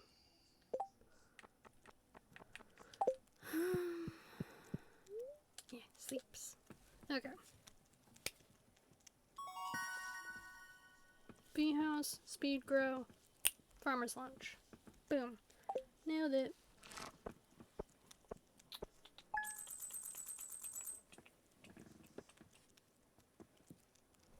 Now. Da-da-da. Brilliant progress saved.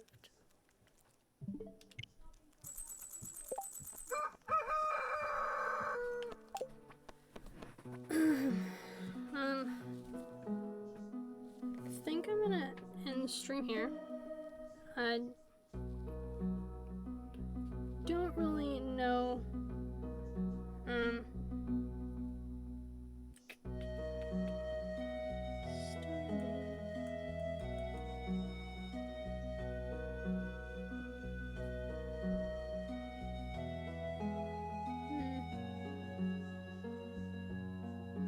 You know what? I think I'm gonna raid someone.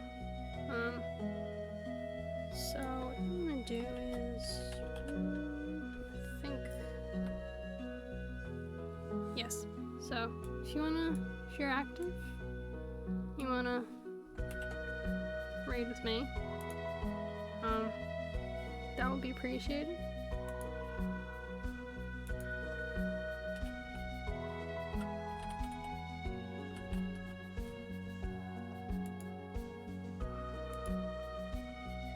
So grab the raid message and we're heading over.